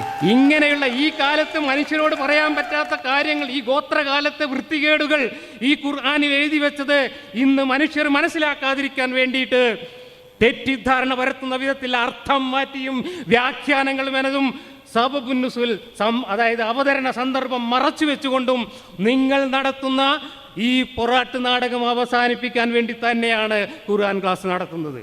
അതാണ്. പിന്നെ മനസ്സിലാക്കാൻ ഒരു എന്താണ് മൻഹജുണ്ട് എന്നൊക്കെ പറഞ്ഞു. എന്നിട്ട് എന്തേ കൂട്ടരെ ഖുർആന് ഒരു 900 പണ്ഡിതന്മാർ പല കോലത്തിൽ മനസ്സിലാക്കിയത്? നിങ്ങളിവിടെ പറഞ്ഞ ഫിത്ന ഉണ്ടല്ലോ, ആ ഫിത്നക്ക് മൗദൂദി കൊടുത്ത അർത്ഥം എന്താണെന്ന് പോയി നോക്ക്. ആ ഫിത്നക്ക് ഇന്ന് കേരളത്തിലെ മൂല്യന്മാർ കൊടുക്കുന്ന അർത്ഥം പോയി നോക്ക്. ആ ഫിത്നക്ക് സൗദി അറേബ്യയിൽ നിന്ന് അച്ചടിച്ച് വിതരണം ചെയ്യുന്ന ഇംഗ്ലീഷ് ഹോളി ഖുർആൻ എന്താണ്? ആ ഖുർആൻ എന്ന് പറയുന്ന പരിഭാഷ ഇംഗ്ലീഷ് പരിഭാഷയിൽ കൊടുത്ത അർത്ഥം നോക്ക്. സിർക്കും കുഫറുമാണ് ഫിത്ന എന്ന് അവിടെ പറയുന്നത്. മൗദൂദി പറഞ്ഞത് സിർക്കും കുഫ്ര എന്നല്ല. ഇസ്ലാമിക ഭരണമില്ലാത്ത എല്ലാ രാഷ്ട്രീയ വ്യവസ്ഥയുമാണ് ഫിത്ന എന്ന് മൗദൂദി വ്യാഖ്യാനിച്ചു വെച്ചിട്ടുണ്ട്. മൗദൂദിക്ക് അറബി അറിയില്ല കേട്ടോ. മൗദൂദിക്ക് അറബി അറിയില്ലെന്ന് ഞാനല്ല പറയുന്നത്, ഇവിടുത്തെ മുജാഹിദിൻ്റെ സുന്നിയുടെ പണ്ഡിതന്മാരാണ് പറഞ്ഞെടുക്കുന്നത്. അറബി അറിയാത്ത മൗദൂദി ഖുർആൻ 6 വോളിയം തഫ്സീർ എഴുതി. ആ തഫ്സീർ വായിച്ചിട്ടും അമാനി മൗലവിയുടെ തഫ്സീർ വായിച്ചിട്ടും കൂറ്റനാട് മുസ്ലിയാരുടെ തഫ്സീർ വായിച്ചിട്ടും സുന്നികൾ എന്ത് പറയുന്നു, മുജാഹിദ് എന്ത് പറയുന്നു, ജമാഅത്ത് എന്ത് പറയുന്നു എന്ന് മനസ്സിലാക്കിയിട്ട് എനിക്ക് മനസ്സിലായ കാര്യം ഞാൻ നാട്ടുകാരോട് പറയുന്നതാണ്. എൻ്റെ ഖുർആൻ ക്ലാസ്, ആ ഖുർആൻ ക്ലാസ്സിൽ ഈ പറഞ്ഞതിനൊക്കെയുള്ള മറുപടികളുണ്ട്. ഖിസാസിൻ്റെ കാര്യം പറഞ്ഞു. ഖിസാസ് എന്താണെന്ന് അമാനി മൗലവി എഴുതി വെച്ചിട്ടുണ്ട്. മാത്രമല്ല അതിൻ്റെ സബബുൻ നുസൂൽ ഒന്ന് എടുത്ത് നോക്കിയാൽ മതി. സബബുൻ നുസൂൽ എടുത്ത് നോക്കിയാൽ മാത്രം മതി ഖിസാസ് എന്താണെന്ന് മനസ്സിലാവും. അത് മറച്ചു വെച്ചിട്ടാണ് ഖിസാസ് എന്ന് പറഞ്ഞാൽ കൊന്നോനെ കൊല്ലലാണെന്ന് നുണ പറയുന്നത്. നുണ പറഞ്ഞ് തെറ്റിദ്ധരിപ്പിക്കുകയാണ്. ഖിസാസ് എന്ന് പറഞ്ഞാൽ കൊന്നോനെ കൊല്ലലല്ല, കൊല്ലപ്പെട്ടവരുടെ കാര്യത്തിൽ നിന്നാണ് പറഞ്ഞു തുടങ്ങുന്നത് തന്നെ. പിന്നെ എങ്ങനെയാണ് കൊന്നോൻ്റെ കാര്യമാവുന്നത്? ഇതൊക്കെ വിശദമായിട്ട് ഖുർആൻ ക്ലാസ്സിലുണ്ട്. നിങ്ങൾ ഖുർആൻ ക്ലാസ് കേൾക്കും കൂട്ടരെ. അതന്നെ നമുക്ക് പറയാനുള്ളൂ.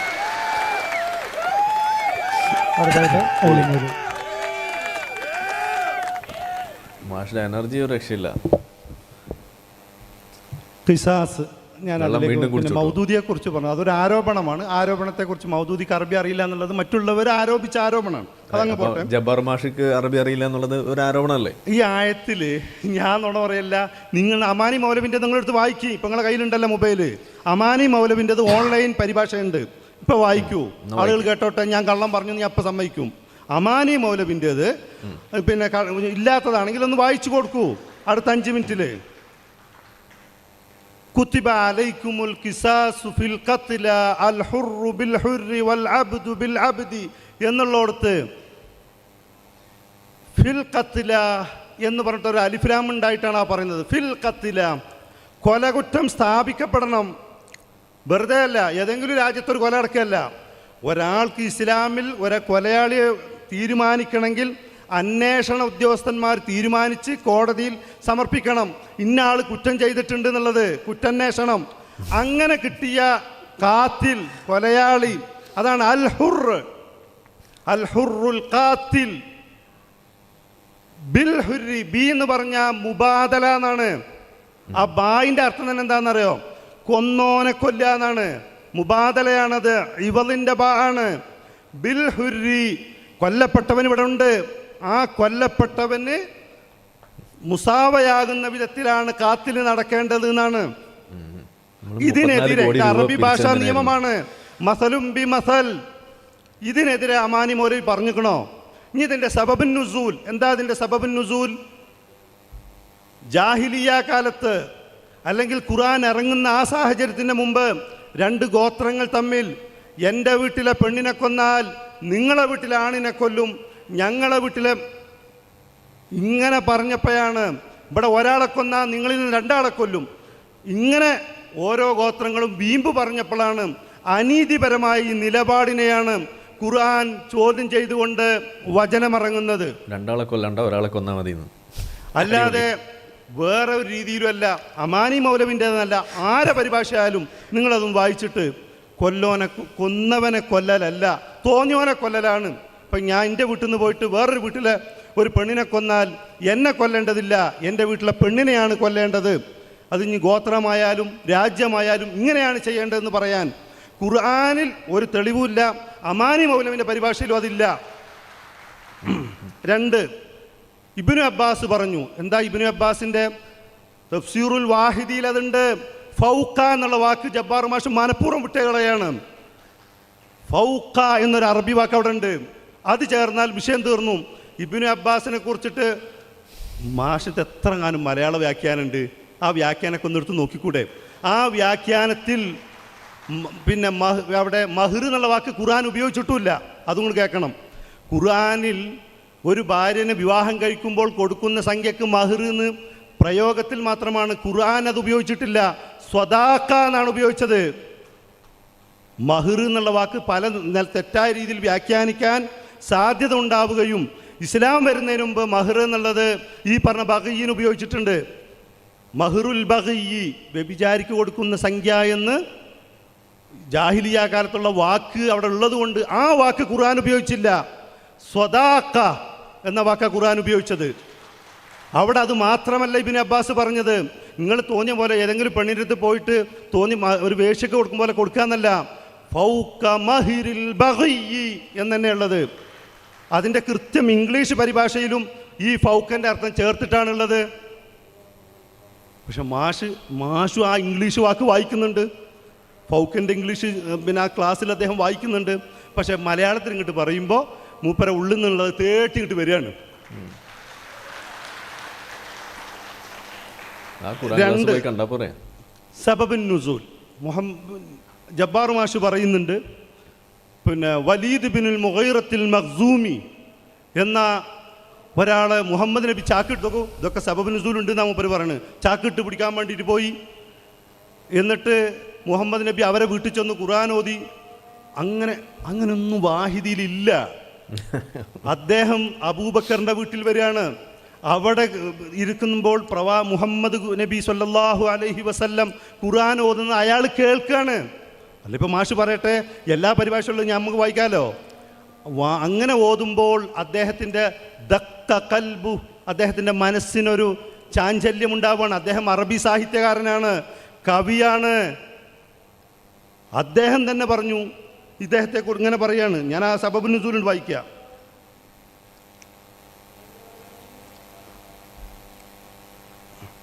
അദ്ദേഹം ഖുർആനെ കുറിച്ച് വളരെ പുകഴ്ത്തിയിട്ടാണ് ആ കാര്യങ്ങൾ പറയുന്നത്. ഇന്ന മുഹമ്മദൻ അബ്ദുഹുൽ മുസ്തഫ. അപ്പോൾ സബബുൻ നുസൂല് അതിലുള്ളത് പോലെ മാഷ് ചെയ്യുന്ന ഈ സബബുൻ നുസൂൽ എന്ന് പറയും, പുസ്തകം എടുക്കും, മാഷിക്ക് തോന്നിയത് മുസ്ലിങ്ങളെ പേര് വെച്ച് കെട്ടുകയാണ്.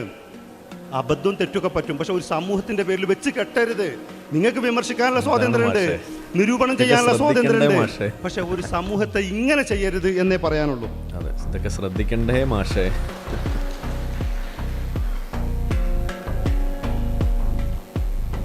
ഖിസാസിൻ്റെ സബബുൻ നുസൂല് അയ്യൂബ് പറഞ്ഞപ്പോൾ തന്നെ കാര്യങ്ങൾക്കൊക്കെ മനസ്സിലായിട്ടുണ്ടാവും. അതാണ്, ഏതോ രണ്ട് ഗോത്രക്കാർ തമ്മിൽ കച്ചറുണ്ടായ സമയത്ത് ഒരു ഗോത്രക്കാർ പറഞ്ഞു, ദുർബലരായ ഒരു ഗോത്രക്കാരെ കുറിച്ച് പ്രബലരായ ഗോത്രക്കാർ പറഞ്ഞു, നിങ്ങൾ ഞങ്ങളെ കൂട്ടത്തിൽ ഒരു പെണ്ണിനെ കൊന്നാൽ ഞങ്ങൾ പകരം ഒരാണിനെ കൊല്ലും, ഞങ്ങളെ കൂട്ടത്തിൽ നിന്ന് ഒരു സ്വതന്ത്ര അടിമയെ കൊന്നാൽ ഞങ്ങൾ പകരം നിങ്ങളെ കൂട്ടത്തിൽ നിന്ന് ഉടമയെ കൊല്ലും, നിങ്ങൾ ഞങ്ങളെ കൂട്ടത്തിൽ നിന്ന് ഒരാളെ കൊന്നാൽ ഞങ്ങൾ പകരം രണ്ടാളെ കൊല്ലും എന്ന് പറഞ്ഞു കിടക്കുന്നുണ്ട് നബിയേ എന്ന് പറഞ്ഞിട്ട് നബീൻ്റെ അടുത്ത് വന്ന് പരാതി പറഞ്ഞപ്പോഴാണ് ഈ ആയത്തിറങ്ങിയത്.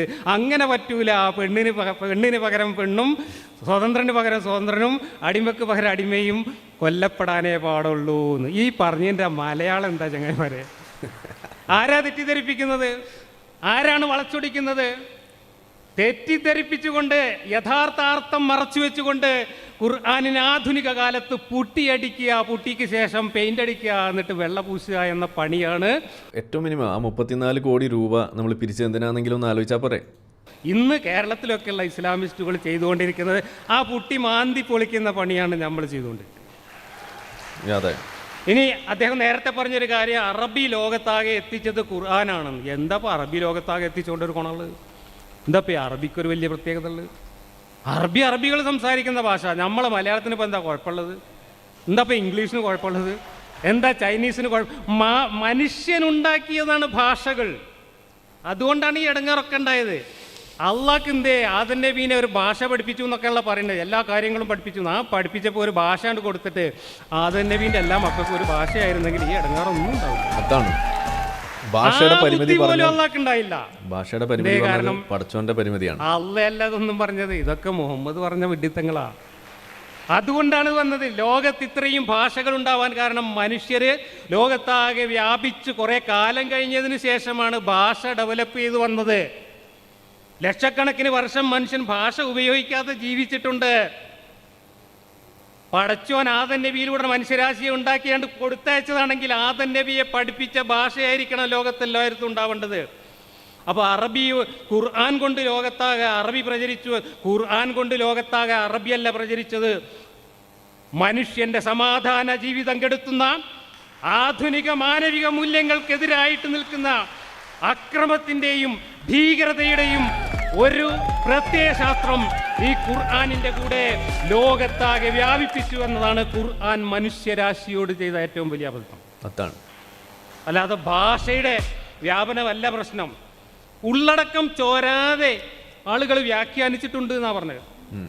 എവിടെ ഉള്ളടക്കം ചോരാതെ വ്യാഖ്യാനിച്ചു? നിങ്ങൾ വ്യാഖ്യാനങ്ങളുടെ പേരിൽ തല്ലുകൂടുന്നത് കാണണമെങ്കിൽ നിങ്ങൾ യൂട്യൂബിൽ സുന്നി മുജാഹിദ് തർക്കം നോക്കിയാൽ മതി.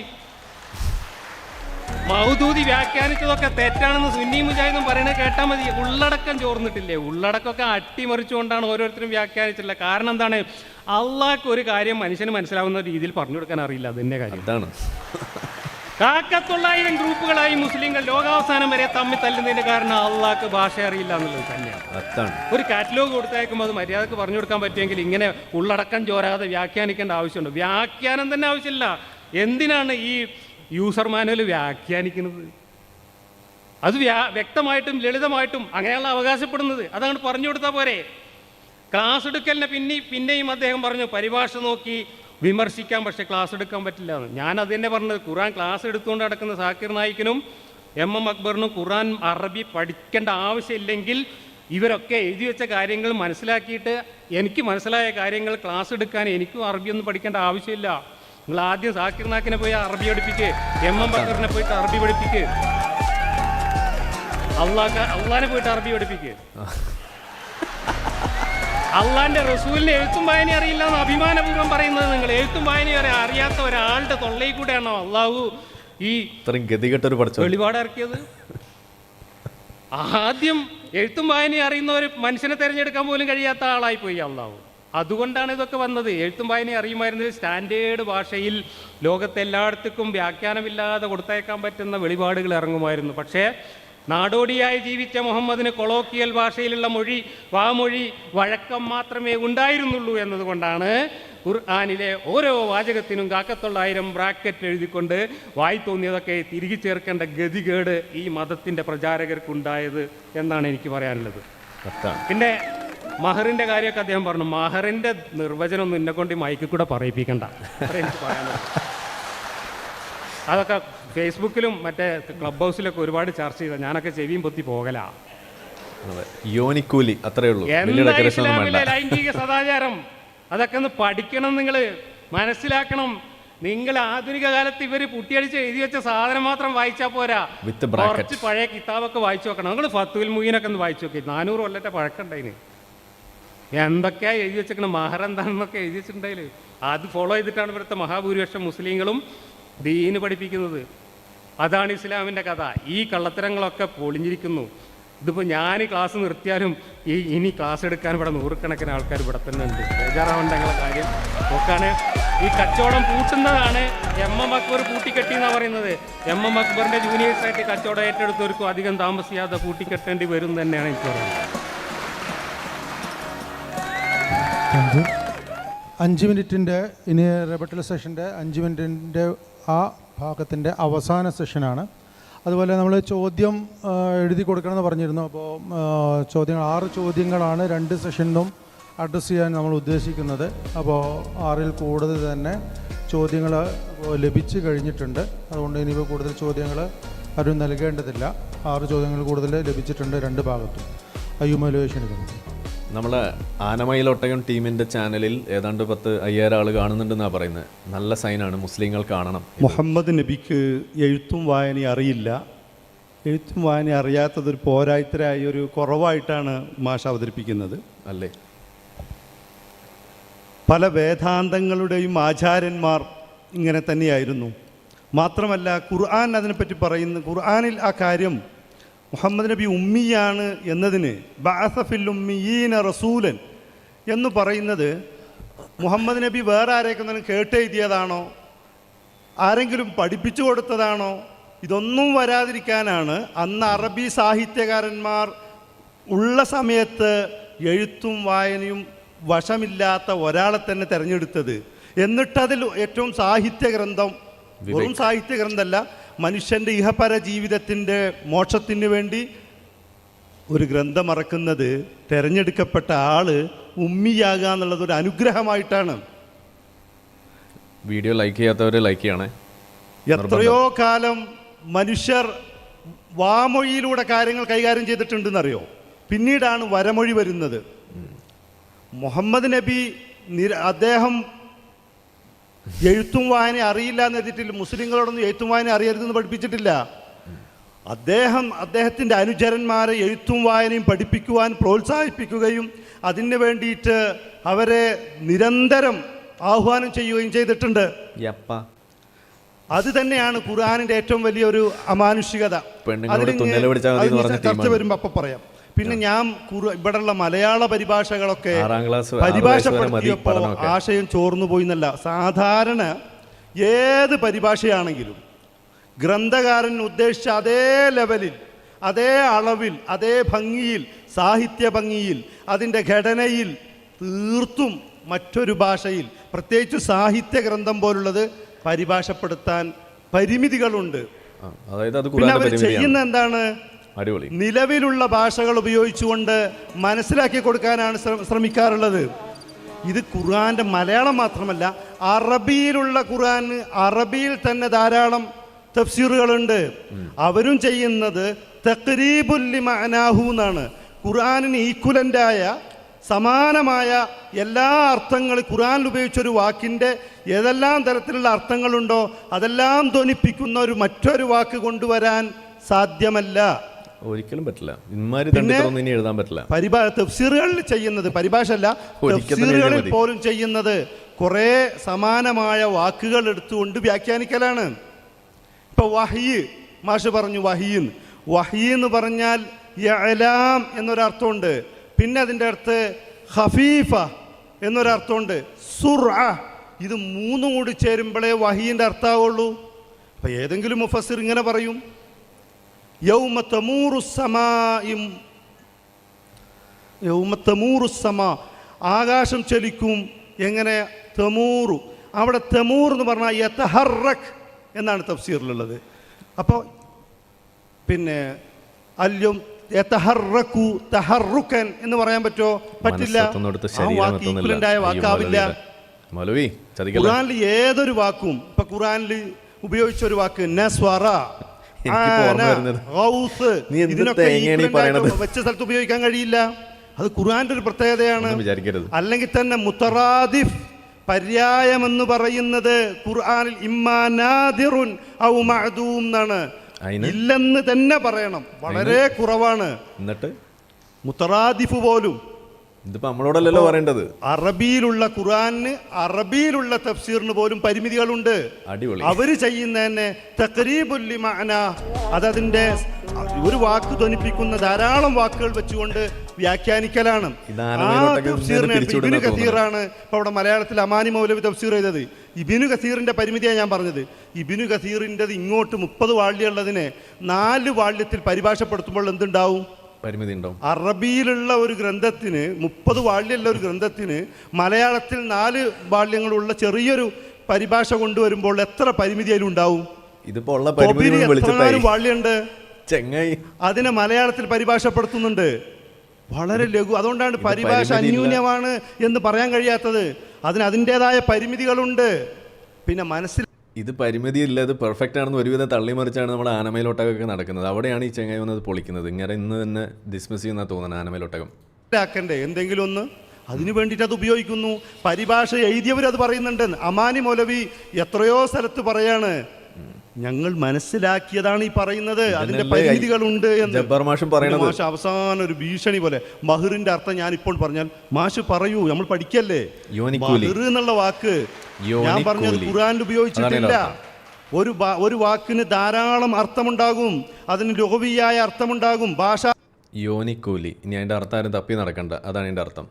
പരമായ അർത്ഥമുണ്ടാകും, സാങ്കേതികപരമായ അർത്ഥമുണ്ടാകും, സാംസ്കാരികപരമായ മീനിങ് ഉണ്ടാകും, ഒരു സംസ്കാരത്തിന് ബന്ധപ്പെട്ടുള്ള അർത്ഥമുണ്ടാകും, ചരിത്രപരമായി നോക്കിക്കാണേണ്ടതുണ്ട്, സിയാക്കിയായ മാനയുണ്ട്. ഒരു വാക്ക് കേൾക്കുമ്പോൾ അതിൻ്റെ പിന്നാലെ കൂടുതലല്ല, അത് ഏത് സന്ദർഭത്തിൽ, ഏത് സാഹചര്യത്തിൽ, എവിടെ, എങ്ങനെ ഉപയോഗിച്ചു, ഇങ്ങനെയൊക്കെയാണ് വാക്കുകളെ നോക്കിക്കാണേണ്ടത്. ഒരു വാക്കിന് അർത്ഥമുണ്ടാകുന്നത് എങ്ങനെയാണ്? അതൊക്കെ ഖുർആന്റെ പദോൽപത്തി ശാസ്ത്രത്തെക്കുറിച്ച് വളരെ കൃത്യമായ പഠനങ്ങൾ നടന്നിട്ടുണ്ട്. ഇന്നും പഠിച്ചുകൊണ്ടിരിക്കുകയാണ്, തീർന്നിട്ടില്ല. നമ്മൾ ഖുർആനിൽ ഒരു വാക്കെടുത്തിട്ട് ആ വാക്ക്, അതുകൊണ്ട് ഇനി അടുത്തിലാവാം, ഇനി അടുത്തില്ല, കഴിഞ്ഞു. അല്ല, ഇതിപ്പോ കാറ്റലോഗിന്റെ കഥയാണ് ഈ പറയണത്. പച്ച ബട്ടൺ അമർത്തണമെന്ന് എഴുതിയാൽ എനിക്കെതിരെ ഉന്നയിച്ചിട്ടുള്ള മറ്റൊരു പ്രധാനപ്പെട്ട ആരോപണമാണ്, ഞാൻ വരികൾക്കിടയിൽ വായിക്കുന്നു, വ്യാഖ്യാനിക്കുന്നു, ഇതുവരെ ആരും പറയാത്ത കാര്യങ്ങൾ പറയുന്നു എന്നാണ്. ഈ 2 കാര്യവും ചെയ്യുന്നത് ഇവിടുത്തെ ഇസ്ലാമിൻ്റെ കച്ചവടക്കാരാണ്. ഇഷ്ടം പോലെ ഉദാഹരണങ്ങൾ ഞാൻ പറഞ്ഞുതരാം. നബി പറഞ്ഞിട്ടുള്ളത്, ഞാൻ ഖുർആനിന് നൽകിയിട്ടുള്ള ഒരു വ്യാഖ്യാനത്തിൽ നിന്നും വിശദീകരണത്തിൽ നിന്നും വ്യത്യസ്തമായി നിങ്ങൾ ആരെങ്കിലും സതുദ്ദേശത്തോടു കൂടി ആണെങ്കിൽ പോലും വ്യത്യസ്തമായ ഒരു വിശദീകരണം നൽകിയാൽ നിങ്ങൾ സീറ്റ് നരകത്തിൽ ബുക്ക് ചെയ്തിട്ടോണം. സാക്കിർ നായിക്കും MM അക്ബറും ഇവിടെ ഇരിക്കുന്ന നവദാവക്കാരും അടക്കം സീറ്റ് ബുക്ക് ചെയ്തിട്ടാണ് ഇരിക്കുന്നത് എന്നുള്ള കാര്യത്തിൽ ഒരു തർക്കം വേണ്ട. സൂര്യൻ എങ്ങോട്ടാണ് പോകുന്നത് എന്ന് നിനക്കറിയോ അബൂദറേ എന്ന് മുഹമ്മദ് നബി അബൂദറിനോട് വൈകുന്നേരം ആകുമ്പോൾ ചോദിച്ച്. അപ്പോൾ അബൂദർ പറഞ്ഞു, അതൊക്കെ അള്ളാഹു റസൂലിനെ അറിയുള്ളൂ, എനിക്കറിയില്ല. എന്നാ കേട്ടോ എന്ന് പറഞ്ഞിട്ട് പറഞ്ഞു കൊടുത്താണ്. അത് അള്ളാഹിൻ്റെ കസേരൻ്റെ ചുവട്ടിൽ പോയിട്ട് വിശ്രമിക്കാണ്. അതാണ് മുസ്തഖറില്ലഹാന്ന് യാസീനിൽ പറഞ്ഞത്. സൂര്യൻ അള്ളാഹുവിൻ്റെ കസേരയ്ക്ക് ചോട്ടിൽ പോയി വിശ്രമിക്കുകയാണ്. മുസ്തഖർ എന്ന് പറഞ്ഞാൽ വിശ്രമ സ്ഥലം. അവിടെ പോയി വിശ്രമിച്ച് പിറ്റേന്ന് വീണ്ടും ഉദിക്കാൻ സമ്മതം ചോദിക്കുകയാണ്. എന്നിട്ട് സമ്മതം ചോദിച്ചിട്ട് പിറ്റേന്ന് വീണ്ടും ഉദിക്കുമെന്ന് നബി ഇങ്ങോട്ട് പറയാൻ മുട്ടിയിട്ട് അബൂദറിനോട് അങ്ങോട്ട് ചോദിച്ചിട്ട് പറഞ്ഞു കൊടുത്തതാണ്, അല്ലാതെ ആരും ചോദിച്ച് ബുദ്ധിമുട്ടിച്ചൊന്നുമല്ല. എന്നിട്ട് ആ ഹദീസ് അവിടെ അട്ടത്ത് കയറ്റി വെച്ചിട്ട് സൂര്യൻ സൗരയൂഥം ഒന്നായിട്ട് ഗാലക്സിയിൽ ചുറ്റുന്നു എന്ന് നുണ പറഞ്ഞു നടക്കുന്നത് ഇവരാണ്, സീറ്റ് നരകത്തിൽ ബുക്ക് ചെയ്ത ആൾക്കാർ. അപ്പോൾ വരികൾക്കിടയിൽ വായിക്കുകയും ആരും പറയാത്തത് പറയുകയൊക്കെ ചെയ്ത് സിന്ധാനി പ്രോജക്റ്റ് വന്നതിന് ശേഷം ഇസ്ലാം കച്ചവടക്കാരാണ്. 100 കണക്കിന് നുണകൾ ഈ ഖുർആന്റെ പേരിൽ പറഞ്ഞുണ്ടാക്കി ഇതുപോലെ പ്രചരിപ്പിച്ചു. നമ്മളതൊക്കെ മാന്തി പൊളിച്ചിട്ട് ഇതൊന്നല്ല സത്യം എന്ന് പറയുകയാണ് ചെയ്യുന്നത്. പിന്നെ വരികൾക്കിടയിലെ വായനയാണ് പറഞ്ഞത്. വരികൾക്കിടയിൽ വായിക്കാറുണ്ട്, അതെന്താണെന്നുള്ള വിശദമായി ഇഖ്റ എന്ന് പറയുന്ന ഒരു വീഡിയോയിൽ ഞാൻ പറഞ്ഞിട്ടുണ്ട്. വരികൾക്കിടയിൽ വായിക്കുക എന്നുള്ളത് വിജ്ഞാന ശാസ്ത്രത്തിലെ ഏറ്റവും ആധുനികമായിട്ടുള്ളൊരു ഡിസ്കോഴ്സാണ്. നിങ്ങളിപ്പോൾ ഒരു ചരിത്രത്തെക്കുറിച്ചോ അല്ലെങ്കിൽ സാഹിത്യത്തെക്കുറിച്ചോ ഒക്കെ ഗവേഷണം നടത്തി ഡോക്ടറേറ്റ് നേടാൻ വേണ്ടി പേപ്പർ അവതരിപ്പിക്കുന്നത് എങ്ങനെയാണ്? ഒരു സാഹിത്യകാരൻ്റെ കുറേ സാഹിത്യകൃതികളെല്ലാം വായിച്ചു നോക്കിയിട്ട് അതെല്ലാം കൂടെ ഒരു പ്രത്യേക ലക്ഷ്യം വെച്ച് പരിശോധിച്ചിട്ട് വരികൾക്കിടയിൽ വായിച്ചിട്ട് ആ സാഹിത്യകാരൻ്റെ മനോഭാവം എന്നതാണെന്ന് പേപ്പർ അവതരിപ്പിച്ച ഡോക്ടറേറ്റ് കിട്ടും സാഹിത്യത്തിൽ. അതുപോലെ ചരിത്രത്തിൽ ഇത് വാര്യംകുന്നത്ത് കുഞ്ഞായ്മദാജിൻ്റെ സ്മാരകമാണ്. കുഞ്ഞായ്മദാജിൻ്റെ 1921 മലബാർ കലാപത്തെക്കുറിച്ച് പലതരത്തിലുള്ള പഠനങ്ങളും നടന്നിട്ടുണ്ട്. ഇപ്പോഴും പഠനം നടന്നുകൊണ്ടിരിക്കുന്നത്. എല്ലാ രേഖകളും പരിശോധിച്ചിട്ട് ഒരു പുതിയ രീതിയിൽ വായിച്ചിട്ട് പുതിയൊരു കണ്ടെത്തൽ നടത്തിയാൽ ഒരു പേപ്പർ അവതരിപ്പിച്ച ചരിത്രത്തിൽ അവർക്കും കിട്ടും ഡോക്ടറേറ്റ്. ഇത് വരികൾക്കിടയിലെ വായന ഇന്ന് ആധുനിക വിജ്ഞാന ലോകത്തെ ഒരു ഡിസ്കോഴ്സ് ആണെന്ന് മനസ്സിലാക്കുക. ഞാൻ വരികൾക്കിടയിൽ വായിച്ചിട്ട് കുറേ നിങ്ങൾ മറച്ചു വെച്ച കാര്യങ്ങൾ പുറത്തു കൊണ്ടുവന്നിട്ട് ഒരൊറ്റ ഉദാഹരണം പറഞ്ഞ് ഞാൻ അവസാനിപ്പിക്കാം. ബിലാലിനെ കൊണ്ടുപോയിട്ട് മർദ്ദിച്ച് തല്ലിയ കാര്യം നിങ്ങളെല്ലാവരും കേട്ടിട്ടുണ്ടല്ലോ. പക്ഷേ എന്തിനാണ് ബിലാലിനെ തല്ലാൻ കൊണ്ടുപോയത് എന്നുള്ളത് നിങ്ങൾ ആരും പറഞ്ഞു കേട്ടിട്ടില്ലല്ലോ. അത് ഞാനാണ് പുറത്തു വിട്ടത്. സബബുൻ നുസൂല് വായിച്ചപ്പോഴാണ് എനിക്ക് മനസ്സിലായത് ബിലാലിനെ അബൂബക്കറും മുഹമ്മദും കൂടി കഅബയിൽ പോയിട്ട് അവിടുത്തെ ദൈവങ്ങളുടെ തലയിൽ തൂറി വെക്കാൻ പറഞ്ഞയച്ചു. അങ്ങനെ ബിലാൽ എന്ന അടിമ കഅബയിലെ വിഗ്രഹങ്ങളുടെ തലയിൽ പോയിട്ട് തൂറി വെച്ചു. എന്നിട്ട് അവിടുത്തെ മക്കയിലെ മുശ്രിക്കുകൾ ബിലാലിനെ പിടിച്ചിട്ട് ബിലാലിൻ്റെ ഉടമസ്ഥനായ അബ്ദുള്ള ഇബ്നു ജുദ്ആന്റെ അടുത്ത് കൊണ്ടുപോയി ഇവൻ എങ്ങനെ ചെയ്തു എന്ന് പറഞ്ഞു. അപ്പോൾ ജുദ്ആൻ 100 ഒട്ടകങ്ങളെ കഅബയിലേക്ക് പരിഹാരക്രിയ ചെയ്യാൻ ബലിയർക്കാനായിട്ട് കൊടുക്കുകയും ബിലാലിനെ ഈ മുശ്രിക്കുകൾക്ക് ഈ മക്കാർക്ക് വിട്ടുകൊടുക്കുകയും നിങ്ങൾ എന്താ ചെയ്തു എന്ന് പറഞ്ഞു. അങ്ങനെയാണ് ബിലാലിനെ കൊണ്ടുപോയിട്ട് തല്ലിയത് എന്ന് ഖുർആനിൻ്റെ സബബുൻ നുസൂല് വായിച്ചപ്പോഴാണ് ഞാൻ കണ്ടത്. ഇവിടെ മൂല്യന്മാരൊക്കെ വയലു പറഞ്ഞു നടക്കും ബിലാലിൻ്റെ ത്യാഗം, തല്ലുകൊണ്ട ത്യാഗം. പക്ഷെ ബിലാൽ യഥാർത്ഥത്തിൽ ചെയ്ത ത്യാഗം കഅബയിൽ പോയി തൂറിയ ത്യാഗമാണ്. അതിന് പറഞ്ഞയച്ചത് അബൂബക്കറാണ് എന്ന് ഞാൻ വരികൾക്കിടയിലാണ് വായിച്ചത്. കാരണം ഇവനെ തല്ലുമ്പോ നബി വന്നിട്ട് അത് കണ്ടു, അബൂബക്കറിനെ വിളിച്ചു വരുത്തി. അബൂബക്കർ 1 പൗണ്ട് സ്വർണവുമായി വന്നിട്ട് ബിലാലിനെ പൈസ കൊടുത്ത് വാങ്ങിക്കൊണ്ടുപോയി. വാങ്ങിക്കൊണ്ട് പോകുമ്പോ അവിടെ കൂടി നിന്നിരുന്ന മക്കാർ പറഞ്ഞു, അബൂബക്കറെ എനക്കത് ചെയ്യേണ്ടി വരുമല്ലോ, കാരണം അതിന് ബാധ്യത എനക്കുണ്ടല്ലോ. അത് കേട്ടപ്പോഴാണ് എനിക്ക് വരികൾക്കിടയിൽ നിന്ന് മനസ്സിലായത് പറഞ്ഞയച്ചത് അബൂബക്കറാണെന്ന്. അങ്ങനെയാണ് വരികൾക്കിടയിൽ വായിക്കുന്നത്. മറ്റൊരു കാര്യം, ഞാൻ അതിൻ്റെ വരികൾക്കിടയിൽ നിന്ന് വായിച്ചത് കഅബയിലെ അശുദ്ധിയാക്കിയാൽ അതിന് പരിഹാരക്രിയ ഒട്ടകങ്ങളെ ബലിയിറക്കലായിരുന്നു എന്ന് ഇതിൻ്റെ വരികൾക്കിടയിൽ നിന്ന് ഞാൻ മനസ്സിലാക്കി. ഗുരുതരമായ അശുദ്ധിയാണെങ്കിൽ 100 ഒട്ടകങ്ങളെ ബലി നടത്തിക്കൊണ്ടാണ് കഅബയിലെ ശുദ്ധീകരണം നടത്തിയിരുന്നത് എന്ന ചരിത്ര വസ്തുതയും ഈ ഒരൊറ്റ സബബുൻ നുസൂലിൻ്റെ വരികൾക്കിടയിൽ നിന്ന് ഞാൻ വായിച്ചു. ഇങ്ങനെയാണ് വരികൾക്കിടയിൽ വായിക്കുക. അതാണ്. അങ്ങനെ വായിക്കുമ്പോഴാണ് നിങ്ങൾ മറച്ചു വെച്ച ഒരുപാട് കാര്യങ്ങൾ പുറത്തേക്ക് കൊണ്ടുവരാൻ നമുക്ക് പറ്റുന്നത്. നിങ്ങളിതൊന്നും വായിക്കുന്നില്ല. നിങ്ങൾ ഈ ആധുനിക കാലത്ത് പൊട്ടിയടിച്ചിട്ട് പ്രചരിപ്പിക്കുന്ന കാര്യങ്ങൾ മാത്രം വായിക്കുകയും അതിൽ മാത്രം അതാണോ ഇസ്ലാം എന്ന് തെറ്റിദ്ധരിക്കുകയും ചെയ്തുകൊണ്ട് നമ്മളുടെ മേക്കിട്ട് കയറാൻ വരികയാണ്. ഈ യഥാർത്ഥ ഇസ്ലാം എന്താണെന്ന് അറിയണമെങ്കിൽ നിങ്ങൾ പഴയ കിതാബുകളൊക്കെ അത് വായിച്ചു നോക്കുക. ബ്രാക്കറ്റ് ഇല്ലാത്ത കിതാബുകൾ. ആ പണി ഞാൻ ഒരു കാര്യം പറയുകയാണ്. എനിക്ക് അറബി അറിയില്ല എന്നുള്ള പറയുന്നത്. അറബി അറിയുമായിരുന്നെങ്കിൽ ഖുർആന്റെ കഥ കുറച്ചും കൂടെ ഗുരുതരമാകുമായിരുന്നു. അതാണ് കാരണം ഈ കോലത്തിലാണ് പഴയ കിതാബുകളിലൊക്കെ കാര്യങ്ങൾ എഴുതി വെച്ചിട്ടുള്ളതെങ്കിൽ എനിക്ക് പരിഭാഷയായി കിട്ടിയ കിതാബുകളിൽ നിന്നാണ് ഞാനിത് പഠിക്കുന്നതെങ്കിൽ ഒറിജിനൽ ഗ്രന്ഥങ്ങളിൽ നിന്ന് നേരിട്ട് വായിച്ച് പഠിച്ചിരുന്നെങ്കിൽ എൻ്റെ ഖുർആൻ വിമർശനം ഇന്നത്തേതിൻ്റെ 10 ഇരട്ടിയായി മാറുമായിരുന്നു എന്നതാണ് സത്യം. അതുകൊണ്ട് ഇസ്ലാമിൻ്റെ ഭാഗ്യം എന്ന് വിചാരിച്ചാൽ മതി ഞാൻ അറബി പഠിക്കാത്തത്. പുതിയ ചെറുപ്പക്കാരോട് എനിക്ക് പറയാനുള്ളത്, നല്ലോണം പോയി അറബി പഠിച്ചോ, എന്നിട്ട് വായിച്ചിട്ട് വിമർശിക്കുന്നു. മാഷ് എന്തായാലും പൊളിച്ചു. ഏതായാലും ബാക്കി ഇനി ചോദ്യങ്ങളാണ്. അതുകൊണ്ട് റിബട്ടൽ സെഷൻ കഴിഞ്ഞിട്ടുണ്ട്. ഇനി 10 മിനിറ്റ് വീതമുള്ള ഉപസംഹാരമാണ്. ചോദ്യങ്ങൾ ഇനിയിപ്പോൾ ആരും ചോദ്യങ്ങൾ കൊടുക്കണമെന്ന് ഒന്നുകൂടി അഭ്യർത്ഥിക്കുന്ന കാര്യം, ചോദ്യങ്ങൾ ധാരാളമായിട്ടുണ്ട്. ഉപസംഹാരത്തിന് വേണ്ടിയിട്ട് ആദ്യമായിട്ട് ജബ്ബാർ മാഷ് ക്ഷണിക്കുന്നു. ഏതായാലും അതിനുശേഷം മൗലവിക്ക് ഞങ്ങൾ ഇവിടുത്തെ കാശ് മുതലായിട്ട് ജബ്ബാർ മാഷ് കാശിന് വേണ്ടി എന്തും ചെയ്യുന്നു പറഞ്ഞത് ഇത്രയും നമ്മൾ പ്രതീക്ഷിച്ചല്ല. അയ്യോ, keep it up.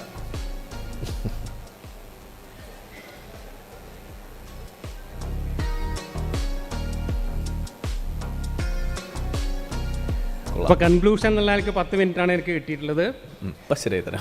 പറയാനുള്ള കാര്യങ്ങൾ ഏറെക്കുറെ പറഞ്ഞു എന്നാണ് വിചാരിക്കുന്നത്.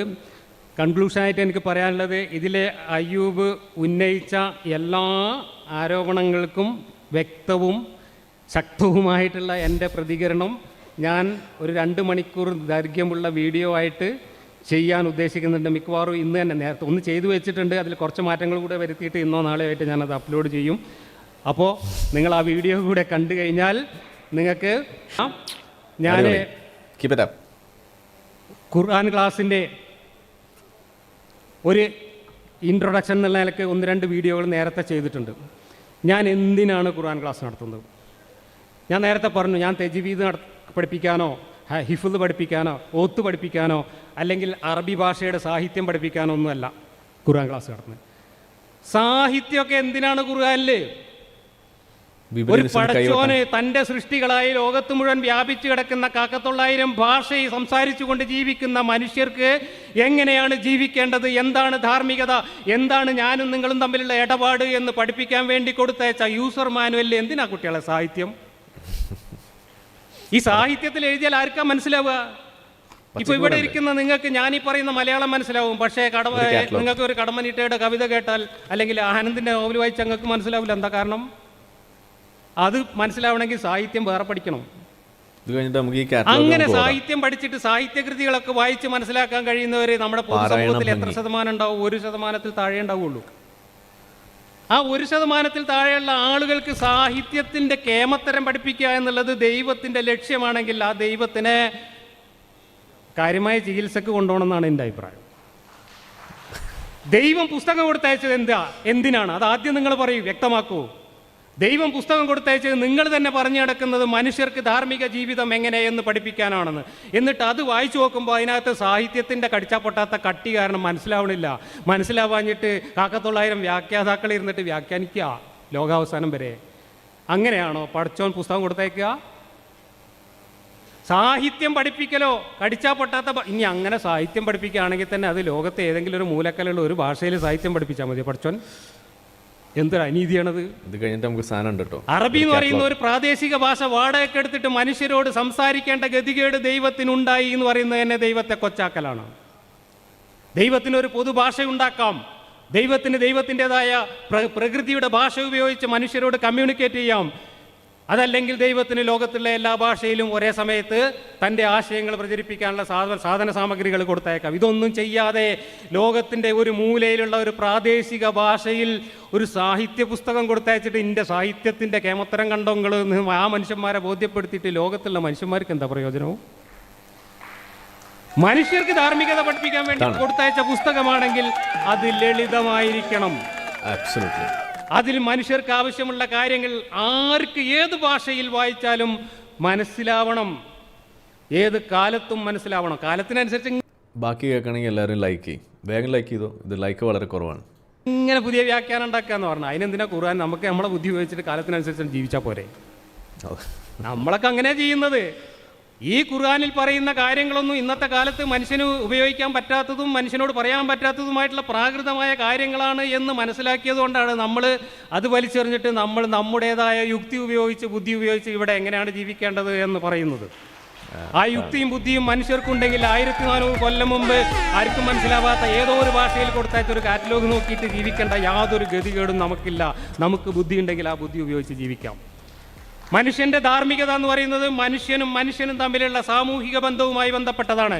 ഞാനും നിങ്ങൾ ഉൾക്കൊള്ളുന്ന ഒരു സമൂഹത്തിൽ ഞാൻ നിങ്ങളോട് എങ്ങനെ പെരുമാറണം, നിങ്ങൾ എന്നോട് എങ്ങനെ പെരുമാറണം എന്ന് നമുക്ക് മനസ്സിലാക്കാൻ നമ്മുടെ ബുദ്ധിയും യുക്തിയും അനുഭവ പാഠങ്ങളും അതിലൂടെ നമ്മൾ വികസിപ്പിച്ചെടുത്തിട്ടുള്ള ആധുനിക മാനവിക മൂല്യങ്ങളും ധാരാളം മതി. അതിൻ്റെ 16 അയലത്ത് കൊണ്ടുവെക്കാൻ പറ്റുന്ന ഒരു വാചകം പോലും നിങ്ങൾ ഈ പഠിച്ചവൻ്റെ പുസ്തകത്തിൽ കാണാൻ കഴിയില്ല. എന്താ കാരണം? ഇത് പഠിച്ചവൻ്റെ പുസ്തകമല്ല. ഇത് 1400 കൊല്ലം മുമ്പ് ജീവിച്ച എഴുത്തും വായനയും അറിയാത്ത കാര്യമായ ധാർമ്മികതയൊന്നുമില്ലാത്ത ഒരു നാടോടി മനുഷ്യൻ്റെ തൊള്ളപടായി മാത്രമാണ്. അതുകൊണ്ടാണ് ഈ ഗതികേട് ഈ മതത്തിൻ്റെ ആളുകൾക്ക് വന്നുപെട്ടത്. പക്ഷെ മതം എന്ന് പറയുന്നത് ഒരു യാഥാർത്ഥ്യമാണ്. ഒരുപാട് മനുഷ്യർ ഒരു സ്വത്വബോധം ഉണ്ടാക്കി ഒരു സമുദായം എന്ന നിലക്ക് ഈ മതത്തെ പേറിക്കൊണ്ട് നടക്കുന്നത് കൊണ്ടാണ് ഇതിനെങ്ങനെ കുട്ടിയടിച്ച് നിലനിർത്തേണ്ട ഗതികേട് നമുക്കുണ്ടായത്. പക്ഷെ ആധുനിക മനുഷ്യൻ അങ്ങനെ ഗോത്രങ്ങളിൽ ഒതുങ്ങി ജീവിക്കേണ്ടവരല്ല എന്നതുകൊണ്ടാണ് നമ്മൾ ആഗോള മനുഷ്യർക്കൊരു മാനവിക ധാർമ്മിക സങ്കല്പം മനുഷ്യരുണ്ടാക്കിക്കൊണ്ട് അതിനനുസരിച്ച് ലോകത്തെല്ലായിടത്തുമുള്ള മനുഷ്യർ ഇന്ന് മനുഷ്യരായി ജീവിക്കണം, മാനവിക മൂല്യങ്ങൾ ഉയർത്തിപ്പിടിച്ചുകൊണ്ട് ജീവിക്കണം എന്ന ആശയം നമ്മൾ മുന്നോട്ട് വെക്കുന്നത്. അതാണ് നമ്മൾ ഈ കാറ്റലോഗ് വലിച്ചെറിഞ്ഞിട്ട് അതിന് പകരം മുന്നോട്ട് വെക്കുന്നത്. അത് പ്രശ്നാധിഷ്ഠിതമാണ്. ഓരോ വിഷയങ്ങളിലും നമുക്ക് യുക്തി ഉപയോഗിച്ചുകൊണ്ട് നമുക്ക് പ്രശ്നപരിഹാരം കാണാൻ കഴിയും. അതിനൊക്കെയുള്ള കഴിവ് മനുഷ്യർക്കുണ്ട്. ആ കഴിവുള്ളത് കൊണ്ടാണ് മനുഷ്യൻ ഒരു പരിഷ്കൃത ജീവിയായിട്ട് ഒരു സാമൂഹ്യ ജീവിയായിട്ട് ഇവിടെ വികസിച്ചു വന്നത്. അതുകൊണ്ട് നബിക്കും അള്ളാഹുവിനും കാര്യമായ വിവരമൊന്നും ഉണ്ടായിരുന്നില്ല എന്ന് മനസ്സിലാക്കി ആ വിവരം കൊണ്ട് ആധുനിക മനുഷ്യർക്ക് ജീവിക്കാൻ കഴിയില്ല എന്ന് മനസ്സിലാക്കി നമ്മൾ ആധുനിക മനുഷ്യൻ്റെ മാനവിക മൂല്യങ്ങൾ എന്താണ് എന്ന് തിരിച്ചറിഞ്ഞ് മനുഷ്യരായി ജീവിക്കുകയാണ് വേണ്ടത്. അതിൻ്റെ ഒരു സംസ്കാരമാണ് നമ്മളിപ്പോൾ നടത്തിക്കൊണ്ടിരിക്കുന്ന ഈ സംവാദം പോലും. കാരണം ഇത് ജനാധിപത്യം സംഭാവന ചെയ്തതാണ്. നിങ്ങൾ ഏതെങ്കിലും ഒരു ഇസ്ലാമിൻ്റെ രാജ്യത്ത് ഒരു ഇസ്ലാമിക ഭരണകൂടത്തിൻ്റെ കീഴിൽ ഇതുപോലെ എനിക്ക് നിന്നുകൊണ്ട് ഈ മതം പൊള്ളയാണ് എന്ന് സംസാരിക്കാനുള്ള സ്വാതന്ത്ര്യവും അവകാശമുണ്ടോ? ഒരിക്കലും ഉണ്ടാവില്ല. എൻ്റെ കഴുത്തിന് മുകളിൽ തലയുണ്ടാവില്ല. എനിക്കിവിടെ അത് പറയാൻ കഴിയുന്നത് നമ്മൾ ജീവിക്കുന്നത് ഭാഗ്യവശാൽ ഒരു ജനാധിപത്യ രാജ്യത്തായതുകൊണ്ടാണ്.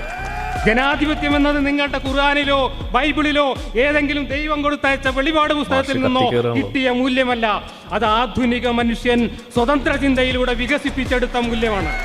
ആ മൂല്യമനുസരിച്ച് ജീവിക്കണമെങ്കിൽ ഈ വൃത്തികെട്ട കാലഹരണപ്പെട്ട ജീർണിച്ച വാറവലക്കെട്ടുകളെ പെറുക്കിയെറിഞ്ഞ് കാലത്തിന്റെ കമ്പോസ്റ്റ് കുഴിയിൽ നിക്ഷേപിക്കേണ്ടതുണ്ട്. അത് പറഞ്ഞ് മനസ്സിലാക്കാൻ വേണ്ടിയിട്ടാണ്, ഇത് കാലഹരണപ്പെട്ടതാണ് എന്ന സത്യം ഈ സമൂഹത്തോട് വിളിച്ചു പറയാൻ വേണ്ടിയിട്ടാണ് ഖുർആൻ ക്ലാസ് നടത്തുന്നത്. ഖുർആൻ ക്ലാസ് എല്ലാവരും കേൾക്കണം. ഏതായാലും നമ്മളെ ആനവയലോട്ടകൻ ടീം കാരണം മാഷുടെ ഖുർആൻ ക്ലാസ്സിന് ഇതിനും മികച്ച പരസ്യം ഇനി വേറെ കിട്ടാനില്ല. താങ്ക് യു ആനമയിലോട്ടകം ടീം. ഇത് കൺക്ലൂഷനാണ്, ചുരുക്കി പറയാം. അതെ, ഖുർആൻ എന്തിനാണ് കരിയർ ഇറക്കിയിട്ടുള്ളത് എൻഡിങ് എന്നാണ് കൺക്ലൂഷൻ. ഒരു ചിന്തിപ്പിക്കുന്നത് മനുഷ്യനെ. അതിന് രണ്ട് വാക്കിൽ പറഞ്ഞാൽ വഹാജത്തുൽ ഉമ്മത്തി മാസത്തുൻ ഇലാ ഫഹ്മിൽ ഖുർആൻ അല്ലദീ ഹുവ ഹബിലുല്ലാഹിൽ മതീൻ വദിക്റുൽ ഹകീം വസ്സിറാത്തുൽ മുസ്തഖീം അല്ലദീ ലാ തസീഉ ബിഹിൽ ലഹ്വ വലാ തൻഖലി അജായിബു വലാ യശ്ബഉ മിൻഹു ഉലമ. ബിസ്മില്ലാഹിർ റഹ്മാനിർ റഹീം. അതൊക്കെ നമുക്ക് തഫ്സീറുകളുടെ കാമുകത്തിൽ ഇങ്ങനെ കുറേ കാണാം. ഖുർആൻ എന്നത് ഇന്നും മനുഷ്യനെ ജീവിപ്പിക്കുന്ന, മനുഷ്യന് ധാർമ്മിക ബോധമുണ്ടാക്കുന്ന ഒരു സംഗതിയാണ്. മുഹമ്മദ് നബിയെ കുറിച്ചിട്ട് പറഞ്ഞു, എഴുത്തും വായനയും അറിയാത്ത ഒരാളാണ് ഖുർആനിൻ്റെ പിന്നിലെങ്കിൽ ഇന്നും ഇത് ആളുകൾ സ്വീകരിക്കുന്നുവെങ്കിൽ അത് തന്നെയാണ് അതിൻ്റെ ഏറ്റവും വലിയൊരു അത്ഭുതം. വലാ യശ്ബഉ മിൻഹുൽ ഉലമ. ഖുർആൻ ഒരാൾ ഇങ്ങനെ ആവർത്തിച്ച് വായിച്ചുകൊണ്ടിരുന്നാൽ അതിന് മടുപ്പ് വരുന്നില്ല. അതിൽ ഒരാൾ അറിവ് സ്വീകരിച്ചാൽ അറിവ് അവർക്ക് വയറ് നിറക്കുകയുമില്ല. ഇപ്പം നിങ്ങൾ ഫാത്തിഹ സൂറത്തിൻ്റെ മലയാള പരിഭാഷ നിങ്ങൾ എത്ര വട്ടം വായിക്കും? ഒരു പണിക്ക് ഒരു 5 വട്ടം. ആ ഫാത്തിഹ എന്ന് പറയുന്ന ഖുർആനിൻ്റെ പ്രാരംഭം ഒരാൾക്ക് 10,000 വട്ടം വായിച്ചാലും മടുപ്പ് വരില്ല, അറിയാത്തോണ്ട്. ഇതാണ് ഖുർആനും ഖുർആനല്ലാത്ത തർജമയും തമ്മിലുള്ള വ്യത്യാസം. പിന്നെ അബൂലഹബിൻ്റെ ഇരു കൈ നശിക്കട്ടെ എന്ന സാധനം, അത് മലയാളത്തിൽ നിങ്ങളൊരു 10 തവണ ഒന്ന് പറഞ്ഞു നോക്കിയാൽ മടുക്കും. വിഗ്രഹം എന്ന് പറയുമ്പോൾ നമ്മളിപ്പോൾ ഇന്ത്യൻ ദേശീയ പതാകയെ കുറിച്ചിട്ട് അത് ദേശീയ വിഗ്രഹം എന്ന് പറയാറുണ്ടോ? എനിക്കറിയില്ല. മാഷ് അതാ ചോദിക്കുന്നത്. ദേശീയ ചിഹ്നം, അടയാളവും വിഗ്രഹവും രണ്ടാണ്. അപ്പം മാഷിക്ക് മലയാളം അറിയില്ല കേട്ടോ, അറബി മാത്രം. എത്ര ശതമാനം മാർക്ക് കിട്ടി? മുസ്ലിങ്ങൾ ഖുർആനിനെ കാണുന്നത്, മാഷിൻ്റെ ഡയലോഗ് നോക്കൂ, വളരെ ഒരു ഉപകാരമില്ലാത്ത, ഒരു ക്വാളിറ്റി ഇല്ലാത്ത, ഒരു മൂല്യമില്ലാത്ത ഒരു സാധനം എന്നാണ്. ആണല്ലോ. ആ കാലഘട്ടത്തിൻ്റെ മൂല്യമെങ്കിലും ഉണ്ടാവില്ലേ? നിങ്ങൾ നോക്കൂ, ഒരു കാലഘട്ടത്തിലാണ് ഇതുണ്ടായെങ്കിൽ 7-ാം നൂറ്റാണ്ടിൽ ഒരു മനുഷ്യന്മാർ അന്നുള്ളവരൊക്കെ മോശക്കാരായിരുന്നോ? ആ മൂല്യമെങ്കിലും അതിലുണ്ടാവില്ലേ? ദൈവത്തിൻ്റെ അത് വിശ്വസിക്കണം. ഇതൊക്കെ ഒരു മുൻധാരണ വെച്ചുകൊണ്ട് ആക്ഷേപസ്വരങ്ങൾ പറയാണ്. കാലഘട്ടത്തിന്റെ കഥ എന്തെല്ലാം മൂല്യങ്ങളുണ്ട്. ഖുർആനിൽ മൂല്യമില്ലാത്തത് മാഷനെ ഒന്ന് പറയണ്ടേ? മാഷയുടെ ദുർവ്യാഖ്യാനം മാറ്റിവെച്ച് സത്യസന്ധമായി ഖുർആൻ നോക്കിക്കണ്ടാൽ മൂല്യമല്ലാത്ത, നന്മയല്ലാത്ത ഒന്നും ഖുർആനിൽ കാണാൻ കഴിയില്ല. ഭാര്യയെ തല്ലൽ നന്മയാണ്, അടിമയെ പൂശൽ നന്മയാണ്. ഞാൻ പറയാം, വലാ യസ്തവിൽ ഹസനത്തു വല സയ്യിഅ ഇദ്ഫഅ ബില്ലതി ഹിയ അഹ്സൻ ഫഇദ അല്ലദീ ബൈനക വബൈനഹു അദാവ കഅന്നഹു വലിയ്യുൻ ഹമീം. നന്മകൾ, രണ്ട് സുഹൃത്തുക്കൾക്കിടയിൽ നന്മയും തിന്മയും സമമല്ല. ഷണ്ടയ്ക്ക് പകരം ഷണ്ടയല്ല, ഗുസ്തിക്ക് പകരം ഗുസ്തിയല്ല. ശത്രുവിനെ പോലും മിത്രമാക്കാൻ സാധിക്കുന്നത് നിങ്ങളുടെ സ്നേഹപരമായ ഇടപെടലുകളാണ്. ഖുർആനാ പറയുന്നത്. ലോകത്തുള്ള പെരുമാറണം. രൂക്ഷത കണ്ട മനുഷ്യന്മാർക്കിടയിൽ ശത്രുവും മിത്രവും സമമല്ല, നമുക്കറിയാം.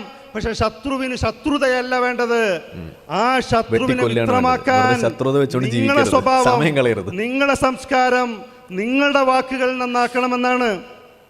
ഖുർആനിലൊരു മൂല്യമല്ലേ? അത് മൂല്യമാണല്ലോ. ആരാനെ കുറിച്ച് അവർക്ക് ഇഷ്ടമില്ലാത്തത് പറയുന്നത് ഒരു മരിച്ചു കിടക്കുന്നവന്റെ പച്ചമാംസം തിന്നുന്നതിന് തുല്യമാണ് എന്ന് പറഞ്ഞത് നന്മയല്ലേ? എല്ലാവരോടും നന്മയിൽ വർത്തിക്കണം.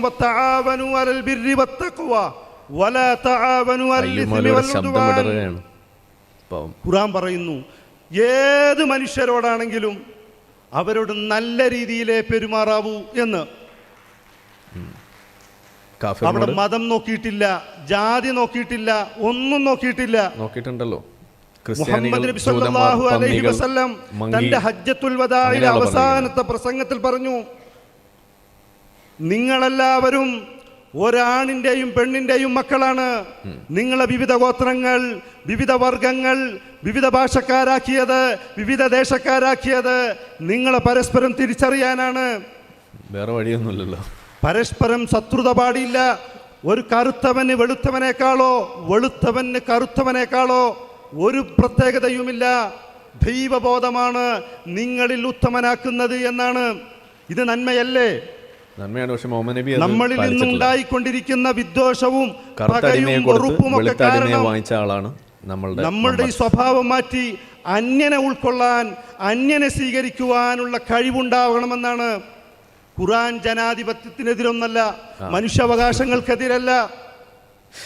പക്ഷെ അതുപോലെ വായിക്കണം. എല്ലാ കാലത്തും നമ്മളുടെ മനസ്സിലൊരു ചിന്ത ഖുർആനിൽ കാണുന്ന പറഞ്ഞാൽ തെരഞ്ഞാൽ കാണൂല. അത് ശരിയാ. നമ്മുടെ മനസ്സിലുള്ള ഈ മുഷിഞ്ഞ ചിന്തയും വേണ്ടാ വിചാരങ്ങളൊക്കെ ഖുർആനിലുണ്ടാവും തെരഞ്ഞു നോക്കിയാൽ അത് കാണില്ല. ഖുർആനിനെ തുറന്ന മനസ്സോടുകൂടി വായിക്കണം, എന്നാൽ കാണാൻ കഴിയും. ഇൻസാൻ എന്നൊരു വാക്ക് ഖുർആനിലെ ഒറ്റ വാക്കാണ്. ഇൻസാൻ. ഇൻസാൻ എന്താ? ഇൻസാൻ എന്ന വാക്ക് ഉനാനാസ് എന്നുണ്ടായതാണ്. ഉനാനാസ് എന്ന് പറഞ്ഞാൽ ഇണക്കം എന്നാണ്. എന്താ ഇണക്കം? മനുഷ്യൻ പരസ്പരം സാമൂഹ്യ ജീവിയാണ്. പരസ്പരം കൊണ്ടും കൊടുത്തും ജീവിക്കേണ്ടതാണ്.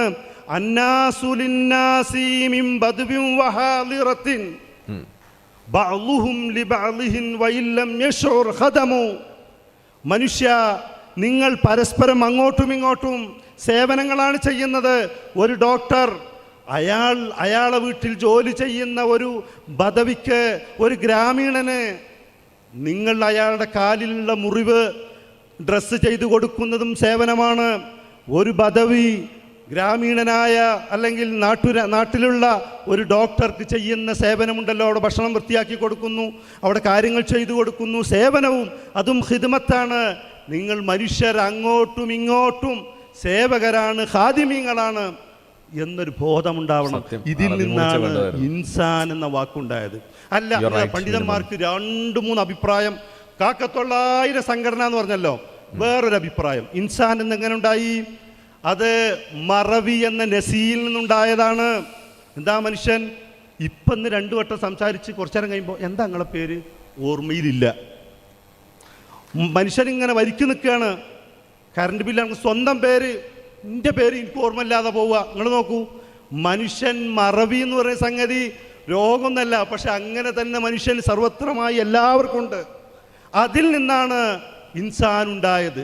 ഇതിപ്പോൾ എന്താ ഇവിടെ അഭിപ്രായ വ്യത്യാസം? ഒരാൾ ഉനാനാസ് നിന്നുണ്ടായി, ഇണക്കം നിന്നുണ്ടായി, അത് ശരിയല്ല. നിസ്യ മറവി എന്നതിൽ നിന്നാണ് ഉണ്ടായി. ഇങ്ങനെ പറഞ്ഞ ഒരു തമ്മിൽ വഴക്കുണ്ടായോ? ഇതൊരു വ്യാഖ്യാന സാധ്യതകളാണ്. വ്യാഖ്യാന സാധ്യത എന്ന് പറയുന്നത് മനുഷ്യനെ പല മട്ടിൽ വായിക്കാനും പല രീതിയിൽ ചിന്തിക്കാനും പ്രേരിപ്പിക്കുകയാണ്. അല്ലാതെ ഇതൊക്കെ വൈരുദ്ധ്യമാണെന്ന് തെറ്റിദ്ധരിച്ചാൽ എന്തുകൊള്ളും? അങ്ങനെ ഒരു വാക്ക് എടുത്തിട്ട് പലതും പറയാൻ പറ്റും. മനുഷ്യൻ്റെ ഭാഷ എങ്ങനെ ഉണ്ടായത്? ഇപ്പോൾ മലയാളം ഉണ്ടായത് ആന, ആട്, ആമ എന്നുള്ള ആദ്യം ഉണ്ടായി, പിന്നെ മാ എന്നുള്ളത് അങ്ങനെയാണോ ഉണ്ടായത്? ആദ്യം ആശയമാണോ ഉണ്ടായത്? ഭാഷ എന്ന് പറയുന്നത് പരിണാമശാസ്ത്രത്തിൽ ഒരുപാട് വിശകലനങ്ങൾക്കും പഠനങ്ങൾക്കും വിധേയമായ സംഗതിയാണ്. ഇസ്ലാമിൽ അവരെവിടെ എത്തി നിൽക്കുന്നു? എന്നാ ശരി, ഇസ്ലാം എന്താ പറയുന്നത് ഇതിനെക്കുറിച്ച്? ഭാഷയെക്കുറിച്ച് പറയുന്നോട്ട് ഇസ്ലാം എന്താ ഇതിനെക്കുറിച്ച് പറയുന്നത്? അതും കൂടി വേണമല്ലോ മനസ്സിലാക്കിയിട്ട് ഇസ്ലാമിനെ വിമർശിക്കാൻ. ഞാൻ ഇങ്ങനെയാണ്, ഞാൻ ഈ ഇസ്ലാമിനെ കുറിച്ച് ഇങ്ങനെ വിചാരിച്ചു, അതേ ആകാവുന്നാണല്ലോ ചിന്തിക്കുന്നത്. അങ്ങനെയാണോ? അപ്പോൾ അങ്ങനെയല്ല. ഈ അറബി ഭാഷയോട് ജബ്ബാറു മാഷ് ഖുർആൻ മുന്നിൽ വെച്ചുകൊണ്ട് അറബി ഭാഷ അറിയേണ്ടതില്ല. ഖുർആൻ എന്താ, കാരണം 10ാം ക്ലാസ് വരെ നമ്മളൊക്കെ +2 12ാം ക്ലാസ് വരെയൊക്കെ അറബി ഭാഷ സ്കൂളിൽ പഠിച്ചിട്ടുണ്ട്. സ്കൂളിലെ പഠനം 10ാം ക്ലാസ് എന്ന് പറഞ്ഞാൽ സെക്കൻഡ് ലാംഗ്വേജ് ആയിട്ടാണ് പഠിക്കുന്നത്, 1ാം ലാംഗ്വേജ് ആയിട്ട് പഠിക്കുന്നില്ല. നമ്മൾ ചിന്തിക്കുന്നതും പറയുന്നതും ഒക്കെ മാതൃഭാഷയിലാണ്. എന്നാൽ ഇവിടെ പഠിപ്പിക്കുന്നത് അങ്ങനെയല്ല. നമ്മുടെ മദ്രസകളിൽ, അറബിക് കോളേജുകളിൽ, ദഅവ കോളേജുകളിൽ സെക്കൻഡ് ലാംഗ്വേജ് ആയിട്ടല്ല പഠിപ്പിക്കുന്നത്, 1ാമത്തെ ഭാഷയാകുന്ന മാതിരിയാണ്. അതുകൊണ്ടാണ് മലയാളികൾ അറബിയിൽ ഗ്രന്ഥങ്ങൾ എഴുതുന്നത്. മലയാളികൾ അറബിയിൽ ഗ്രന്ഥങ്ങൾ എഴുതുന്നതും വായിക്കുന്നതും ഇവിടെ അറബി യൂണിവേഴ്സിറ്റികളുണ്ട്. പല ഇസ്ലാം വിരുദ്ധമായ പല രാജ്യങ്ങളിൽ പോലും, ഇസ്രായേലിൽ പോലും അറബി ഡിപ്പാർട്ട്മെൻറ്റിൽ ഇവർ വിദ്വാൻമാരുണ്ട്. അപ്പോൾ ഇസ്ലാം എന്ന് പറയുന്നത്, ഖുർആൻ എന്ന് പറയുന്നത് തോന്നിയതുപോലെ വായിക്കാൻ പറ്റുന്ന സംഗതിയല്ല എന്നാണ് ഞാൻ ഒന്നും കൂടി പറയുന്നത്. ഖുർആൻ എന്ന് പറയുന്നത് അത് നിങ്ങൾക്ക് ദൈവത്തിൻ്റേതാണോ അല്ലേ എന്നുള്ളത് നിങ്ങൾക്ക് വിശ്വാസികൾ ദൈവത്തിൻ്റെ എന്ന് പറയുന്നു, അല്ലാത്തവരല്ല എന്ന് പറയുന്നു. അത് വേറെ വിഷയമാണ്. പക്ഷെ അറബി എന്ന രാജ്യത്ത് അറബിയിൽ വിരചിതമായ, അറബിയിൽ ഉണ്ടായതാണ്, മുഹമ്മദ് നബി പറഞ്ഞതാണ്, നിങ്ങൾക്കുണ്ടല്ലോ, പിന്നെ രേഖയാക്കിയതാണല്ലോ. ആ പുസ്തകം, ആ ഗ്രന്ഥം വിശ്വസിക്കാത്തൊരു വിശ്വസിക്കേണ്ട. പക്ഷെ അത് വിമർശന പഠനത്തിന് തുനിയുമ്പോൾ അതിനെ സമഗ്രമായി പഠിക്കണമെന്ന്. ഞാൻ തെജ്വീദ് പഠിപ്പിക്കുന്നില്ല. തെജ്വീദ് ഭാഷാ പഠനമല്ല. തെജ്വീദ് എന്ന് പറഞ്ഞ സംഗതി ഭാഷാ പഠനമല്ല.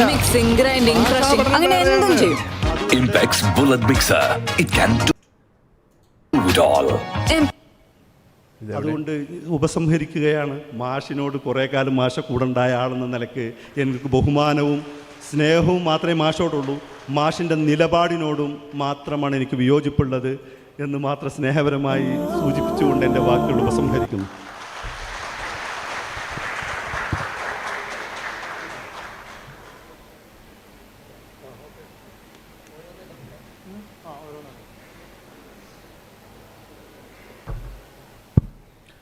അപ്പോൾ ഇനി നമ്മുടെ ചോദ്യോത്തര സെഷനാണ് ബാക്കിയുള്ളത്. മതം വളരെ തുറന്ന വേദിയിൽ ഇതുപോലെ നമുക്ക് വളരെ സന്തോഷത്തോടെയും അതുപോലെ തന്നെ വിജ്ഞാന കൗതുകത്തോടും കൂടിയിട്ട് സംവദിക്കാൻ സാധിക്കുമെന്ന് നമ്മൾ തെളിയിച്ചു കഴിഞ്ഞു. അപ്പം പലപ്പോഴും നമ്മുടെ ഒരു പൊതുസമൂഹത്തിലുള്ളൊരു ധാരണ, ഒരു മതവിശ്വാസി രാവിലെ വീട്ടിൽ നിന്ന് വാളും കത്തിയും പരിചയമെടുത്ത് മറ്റൊരു മതവിശ്വാസിയെ വെട്ടിക്കൊല്ലാനും കുത്തിക്കൊല്ലാനും ഇറങ്ങുന്നവനാണ് എന്നുള്ളൊരു ധാരണ യുക്തിവാദികളുടെ ഇടയിലും. അതുപോലെ യുക്തിവാദികൾ എന്ന് പറഞ്ഞു കഴിഞ്ഞാൽ അമ്മയും പെങ്ങളും ഒന്നുമില്ല, ഇവർ തോന്നിയ പോലെ ജീവിക്കുന്നവരാണെന്നുള്ളൊരു ധാരണ മതവിശ്വാസികളുടെ ഇടയിലുമുണ്ട്. സത്യത്തിൽ നമ്മളെല്ലാവരും ജീവിക്കുന്ന ഈ ഒരു സമൂഹത്തിൽ നമ്മൾ സമൂഹത്തിൽ നിന്നും സ്വാംശീകരിക്കുന്ന സംസ്കാരങ്ങളും ജീവിത രീതികളും മൂല്യങ്ങളും ഇതെല്ലാം തന്നെയാണ് ഉണ്ടാവുക. അപ്പം മലപ്പുറത്തുള്ള ഒരു യുക്തിവാദി, അയാൾ യുക്തിവാദിയാണെങ്കിലും മതവിശ്വാസിയാണെങ്കിലും എല്ലാം അയാൾക്കുണ്ടാകുന്നത് ഭക്ഷണശീലങ്ങളും പെരുമാറ്റ രീതികളും അയാളുടെ മൂല്യബോധങ്ങളും ഒക്കെ ഒരേപോലെ ആയിരിക്കും. അതായിരിക്കില്ല കോഴിക്കോടുള്ള ഒരാൾ, അതായിരിക്കില്ല തിരുവനന്തപുരത്തുള്ള ഒരാൾ. അപ്പോൾ നമുക്ക് വലിയ സംവാദങ്ങൾ ഇതുപോലെയുള്ള വൈജ്ഞാനികമായിട്ട് അതുപോലെ തന്നെ നമ്മുടെ ആശയങ്ങൾ കൈമാറുന്ന തരത്തിലുള്ള സംവാദങ്ങൾ വളരെ നല്ല രീതിയിൽ ചെയ്യാൻ കഴിയുന്നത് എന്തു തന്നെയായാലും നമുക്ക് ആഴത്തിലുള്ള പഠനങ്ങൾക്കും അതുപോലെ തന്നെ ഉയർന്ന സാമൂഹിക ബോധങ്ങളും നല്ലൊരു സമൂഹ സൃഷ്ടിക്കും ഏറ്റവും ഉതകുന്നൊരു കാര്യമായിട്ട് തന്നെയാണ് നമ്മൾ മനസ്സിലാക്കുന്നത്. നമുക്കത് തെളിയിക്കാനും കഴിഞ്ഞിട്ടുണ്ട്. അപ്പോൾ ഇന്നത്തെ ഈ സംവാദം പലപ്പോഴും ഈ സംവാദത്തിൻ്റെ തുടക്കത്തിലുണ്ടായിരുന്ന വലിയ രീതിയിലുള്ള, പക്ഷേ എല്ലാവർക്കും അറിയാമായിരിക്കും, അങ്ങോട്ടും ഇങ്ങോട്ടുള്ള പോരാട്ടങ്ങളൊക്കെ അവസാനിച്ചു. മാത്രമല്ല ഈ സംവാദകരും സംവാദം സംഘടിപ്പിക്കുന്നവരും എല്ലാ തരത്തിലും ഒരേപോലെ ഒരേ സംവിധാനങ്ങളും ഒരേ വിഷയങ്ങളുമൊക്കെ കൈകാര്യം ചെയ്ത് മുന്നോട്ട് പോവുകയാണ്. ഒരുപാട് ചോദ്യങ്ങൾ നിങ്ങളുടെ എല്ലാവരുടെയും മനസ്സിലുണ്ടാകും. ഒരുപാട് ചോദ്യങ്ങൾ ചോദിക്കാൻ ആഗ്രഹിച്ച ചോദ്യങ്ങളുണ്ടായിരിക്കും. ഇത് കണ്ട വിശ്വാസികളുടെ അവസ്ഥയാണ് ഞാൻ ആലോചിക്കുന്നത്. നമുക്ക് ചുരുങ്ങിയ ചോദ്യങ്ങൾ മാത്രമാണ്. നമ്മൾ ഓൾറെഡി 10 മണിക്ക് തുടങ്ങാൻ പദ്ധതി ഇട്ടിരുന്നത്, നമ്മൾ 11 മണിക്കാണ് തുടങ്ങാൻ സാധിച്ചത്. അപ്പോൾ അതുകൊണ്ട് തന്നെ നമ്മൾ 1 മണിക്കൂർ ലേറ്റായിട്ടാണ് നമ്മുടെ ഈ സംവാദത്തിൻ്റെ ഈ ട്രെയിൻ ഓടിക്കൊണ്ടിരിക്കുന്നത്. അതുകൊണ്ട് നമുക്ക് 6 ചോദ്യങ്ങളാണ് നമ്മൾ ഉദ്ദേശിക്കുന്നത്. ആ 6 ചോദ്യങ്ങളിൽ കൂടുതൽ നമുക്ക് ലഭിച്ചിട്ടുണ്ട്. അതുകൊണ്ട് ചോദ്യങ്ങൾ എഴുതി തന്നവരെ സദ്യം ക്ഷമിക്കുക. എല്ലാ ചോദ്യങ്ങളും ഉൾപ്പെടുത്താൻ സാധിച്ചിട്ടില്ല. അതുപോലെ തന്നെ ഇതിനെ തുടർന്ന് ഇതുമായിട്ട് ബന്ധപ്പെട്ടിട്ടുള്ള ചർച്ചകൾ നമുക്ക് വീണ്ടും സംഘടിപ്പിക്കാനും അതുപോലെ തന്നെ വീണ്ടും ഇത്തരത്തിലുള്ള സ്നേഹസംവാദങ്ങളും ആശയ കൈമാറ്റങ്ങളും നടത്താനും ഇതൊരു തുടക്കമാവട്ടെ. അതല്ലെങ്കിൽ തുടർന്നും ഇതുപോലെയുള്ള സംവാദവേദികൾ നമുക്ക് സംഘടിപ്പിക്കാൻ സാധിക്കട്ടെ എന്നും സൂചിപ്പിച്ചുകൊണ്ട് ഞാൻ ചോദ്യോത്തര സെഷൻ ആരംഭിക്കുകയാണ്. അപ്പോൾ ആദ്യത്തെ ചോദ്യം അയ്യൂബ് മൗലവിയോടാണ്. ചോദ്യം ജസ്ല മാടശ്ശേരിയുടെ ചോദ്യമാണ്. അറബി ഭാഷ നന്നായി കൈകാര്യം ചെയ്യാൻ അറിയാമായിരുന്നിട്ടും 3 വർഷം മുമ്പ് വരെ ഖുർആനെ വിസർജ്യത്തോട് ഉപമിച്ചുകൊണ്ടായിരുന്നു അയ്യൂബിന് മനസ്സിലായിരുന്നത്. പിന്നീട് വീണ്ടും അറബി പഠിച്ചപ്പോൾ ആണ് ഖുർആൻ നല്ലതാണെന്ന് മനസ്സിലായത്. ഈ 2 അറബി പഠനങ്ങളും തമ്മിലുള്ള വ്യത്യാസം എന്തായിരുന്നു? ഏതാണ്ട് ഇതിനോട് തുല്യമായിട്ടുള്ള ചോദ്യം ബോണ്ട് ബാബും ചോദിച്ചിട്ടുണ്ട്. അയ്യൂബ് മൗലവിയെ ക്ഷണിക്കുന്നു. പ്രതീക്ഷിച്ച ചോദ്യമാണ് ചോദിച്ചിട്ടുള്ളത്. ആവണമല്ലോ. മുമ്പ് 3 കൊല്ലം വരെ ഭൗതിക രംഗത്ത് നിലനിന്നപ്പോൾ അറബി അറിയില്ലായിരുന്നോ? ഇപ്പോഴാണോ അറബി അറിയുന്നതിന്? അന്ന് നമ്മൾ സ്വീകരിച്ച ചില നിലപാടുകളും യുക്തിവാദ നിലപാടിൽ നിന്നുകൊണ്ടാണ് ചിന്തിക്കുകയും പറയുകയൊക്കെ ചെയ്യുന്നത്. ആ നിലപാടുകൾ ഓരോരുത്തർക്കും ഓരോ നിലപാടുകളും കാഴ്ചപ്പാടുകളും ഉണ്ടാവും. ആ നിലപാട് ഇന്നിപ്പോൾ എനിക്കില്ല. എന്തുകൊണ്ടില്ല? നമ്മുടെ മനുഷ്യൻ്റെ ജീവിതം മുന്നോട്ട് പോകുമ്പോൾ പഠനവും മുന്നോട്ട് പോകും. പാറ പോലെ ഉറച്ചൊരു സംഗതിയല്ല മനുഷ്യൻ്റെ പഠനവും ചിന്തയും എന്നൊക്കെ പറയുന്നത്. അത് മാറിക്കൊണ്ടിരിക്കും. അപ്പം അന്നത്തെ നിലപാടുകൾ, എൻ്റെ കാഴ്ചപ്പാടുകൾ ആ വീക്ഷണകോണിലൂടെ, അതായത് ഭൗതികവാദ വീക്ഷണകോണിലൂടെ നോക്കിയപ്പോൾ കണ്ടത് ശരിയല്ല എന്ന് ഇപ്പോൾ തോന്നുന്നു. അന്ന് അങ്ങനെയാണ് അത് കണ്ടിരുന്നത്. ഇന്ന് ഞാൻ കാണുന്നത് അത് തെറ്റായതുകൊണ്ടാണല്ലോ ഞാൻ മാറി എന്ന് പറയുന്നത്. എൻ്റെ നിലപാട് ഞാൻ ഇന്ന സമയം മുതൽ എൻ്റെ മുമ്പ് ഞാൻ പറഞ്ഞ വീഡിയോകൾ, എൻ്റെ പ്രഭാഷണങ്ങൾ, എൻ്റെ ലേഖനങ്ങൾ, എൻ്റെ എന്തൊക്കെയുണ്ടോ ഈ നിലപാട് ഞാൻ മാറിയിരിക്കുന്നു അല്ലെങ്കിൽ മാറ്റിയിരിക്കുന്നു. എനിക്ക് അതിയായിട്ട് യാതൊരു ബന്ധവുമില്ല എന്ന് ഞാൻ പറഞ്ഞാൽ പിന്നെയും എൻ്റെ ഈ വീഡിയോ കൊണ്ട് വീണ്ടും ഇങ്ങനെ പ്രചരിപ്പിക്കുന്നത് ശരിയല്ലാത്ത രീതിയാണ്. അതൊരാൾ മാറി ഒരാൾ ഒരു കാര്യം തെറ്റാന്ന് തോന്നി, അത് തെറ്റല്ല, അയാളോട് മാപ്പ് പറഞ്ഞു അല്ലെങ്കിൽ അതിന് തിരുത്തിയാൽ പിന്നെ അത് വീണ്ടും അത് അയാളോട് ഇങ്ങനെ നിങ്ങൾ അങ്ങനെ പറഞ്ഞില്ലേ എന്ന് ചോദിച്ചു തന്നെ ഒരു ശരിയില്ലായ്മയാണ്. ചോദ്യം ചോദിച്ചാൽ ഇന്നെൻ്റെ നിലപാട് ഖുർആനെ വീണ്ടും പഠിക്കുവാൻ, മനസ്സിലാക്കുവാൻ ഒരവസരം കൂടിയാണ്. അപ്പൊ ഇങ്ങനെ നിങ്ങൾക്കും എല്ലാവർക്കും കഴിയുന്ന സംഗതിയാണ്. ഇതിപ്പോ എൻ്റെ മാത്രം പ്രത്യേകതയൊന്നല്ല, ആർക്കും കഴിയാവുന്നൊരു സംഗതിയാണ്. എത്രയോ ആളുകൾ ആദ്യം ഉണ്ടായ നിലപാടിൽ നിന്ന് നമ്മൾ മാറുന്നു. പറഞ്ഞുതരാം. നമ്മൾ കുട്ടിക്കാലത്ത് എന്തെല്ലാം നിലപാടുകൾ സ്വീകരിച്ചു, പിന്നെ അത് മാറുന്നില്ലേ? നമ്മുടെ വസ്ത്രങ്ങൾ മാറുന്നില്ലേ? നമ്മുടെ ചിന്തകൾ മാറുന്നില്ലേ? നിലപാടുകൾ മാറുന്നില്ലേ? അങ്ങനെ പലതും മാറും. മനുഷ്യൻ അങ്ങനെ മുന്നോട്ട് പോകുന്നൊരു ജീവിയാണ്. മാറുമായിരിക്കും, നമുക്കറിയില്ല. പക്ഷേ മാറും എന്നുള്ളത് കൊണ്ടാണ് ഇസ്ലാം എന്ത് പറഞ്ഞതെന്നറിയോ? മനുഷ്യന്റെ ചിന്ത മാറി മറിയും. അതുകൊണ്ട് അല്ലാഹുമ്മ തബ്ബിത്നാ അലൽ ഈമാനി വൽ ഇസ്ലാം എന്ന് മുസ്ലിങ്ങളോട് പ്രാർത്ഥിക്കാൻ പറയുന്നത്. അതാണ് ഉത്തരം. മനസ്സിങ്ങനെ തോന്നുന്നതിന്റെ പിന്നാലെ പോവാതിരിക്കാൻ ഞങ്ങളെ നീ ദീനിൽ നിലനിർത്തണേ എന്ന് പ്രാർത്ഥിക്കേണ്ടി വരുന്നത് അതുകൊണ്ടാണ്. ഇഹ്ദിന സിറാത്തൽ മുസ്തഖീം എന്ന് പറയേണ്ടി വരുന്നത് അതുകൊണ്ടാണ്. രാവിലെ വിശ്വാസം തെറ്റുകയും വൈകുന്നേരം വിശ്വാസിയാവുകയും, രാവിലെ വിശ്വാസം ഉണ്ടാവുകയും വൈകുന്നേരം വിശ്വാസം പോവുകയും ചെയ്യുന്ന സംഭവങ്ങൾ ഉണ്ടാവും എന്ന് നബി താക്കീത് ചെയ്തിട്ടുണ്ട്.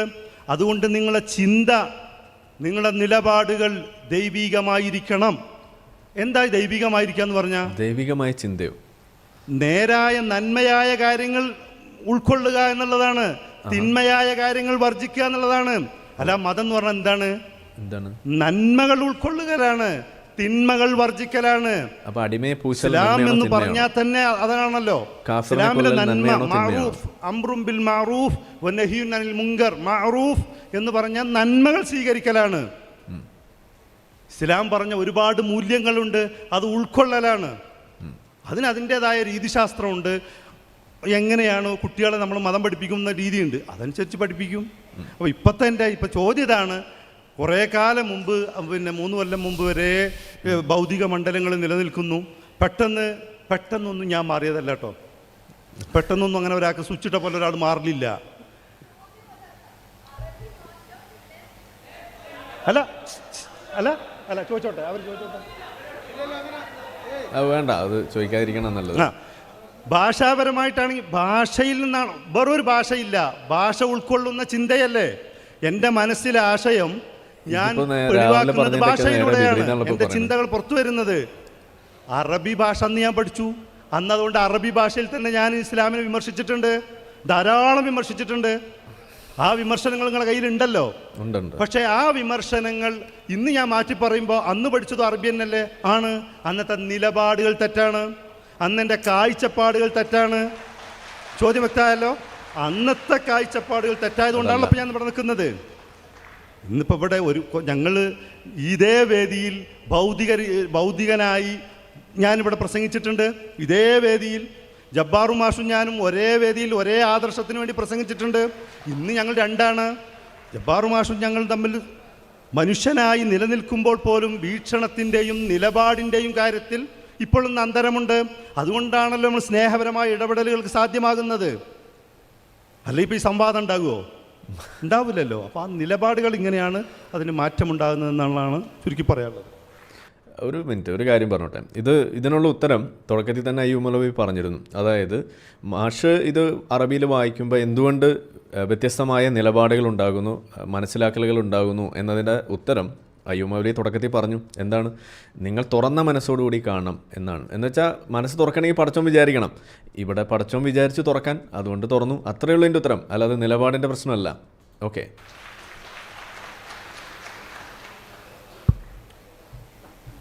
സംവാദകർ ഉത്തരം പരമാവധി ഒരു 5 മിനിറ്റിനുള്ളിൽ ഒതുക്കാൻ ശ്രമിക്കണം. സദസ്സിൽ നിന്ന് ഒരു തരത്തിലുള്ള ഇടപെടൽ അനുവദിക്കുന്നതല്ല. ഒരു തരത്തിലുള്ള ചോദ്യങ്ങളും സദസ്സിൽ നിന്ന് ആക്സെപ്റ്റ് ചെയ്യുന്നതല്ല. അത് നല്ല കാര്യം. അടുത്ത ചോദ്യം അബ്ദുള്ള ബാസിലിൻ്റെ ആണ്. ഖുർആനിലെ സൂറത്ത് അൽ മാഇദ 101, 102 ആയത്തുകൾ താങ്കൾ ഒരു ലേഖനത്തിൽ പകുതി ഭാഗം കട്ട് ചെയ്താണ് കൊടുത്തിരുന്നത്. നേർവിപരീത അർത്ഥം കിട്ടുന്ന രൂപത്തിലാണ് കട്ട് ചെയ്തിരിക്കുന്നത്. ഇക്കാര്യം ഈ ഉള്ളവൻ 3 വർഷം മുമ്പ് നടന്ന എം അക്ബറുമായുള്ള സംവാദത്തിനിടയിൽ ചോദിച്ചിരുന്നു. അപ്പോൾ ഓർമ്മയില്ല എന്ന മറുപടിയാണ് തന്നത്. പരിശോധിക്കും എന്നും പറഞ്ഞിരുന്നു. പരിശോധിച്ചു കഴിഞ്ഞോ? അത്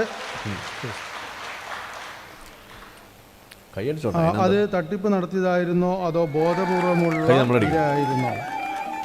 അബ്ദുള്ള ബാസിൽ.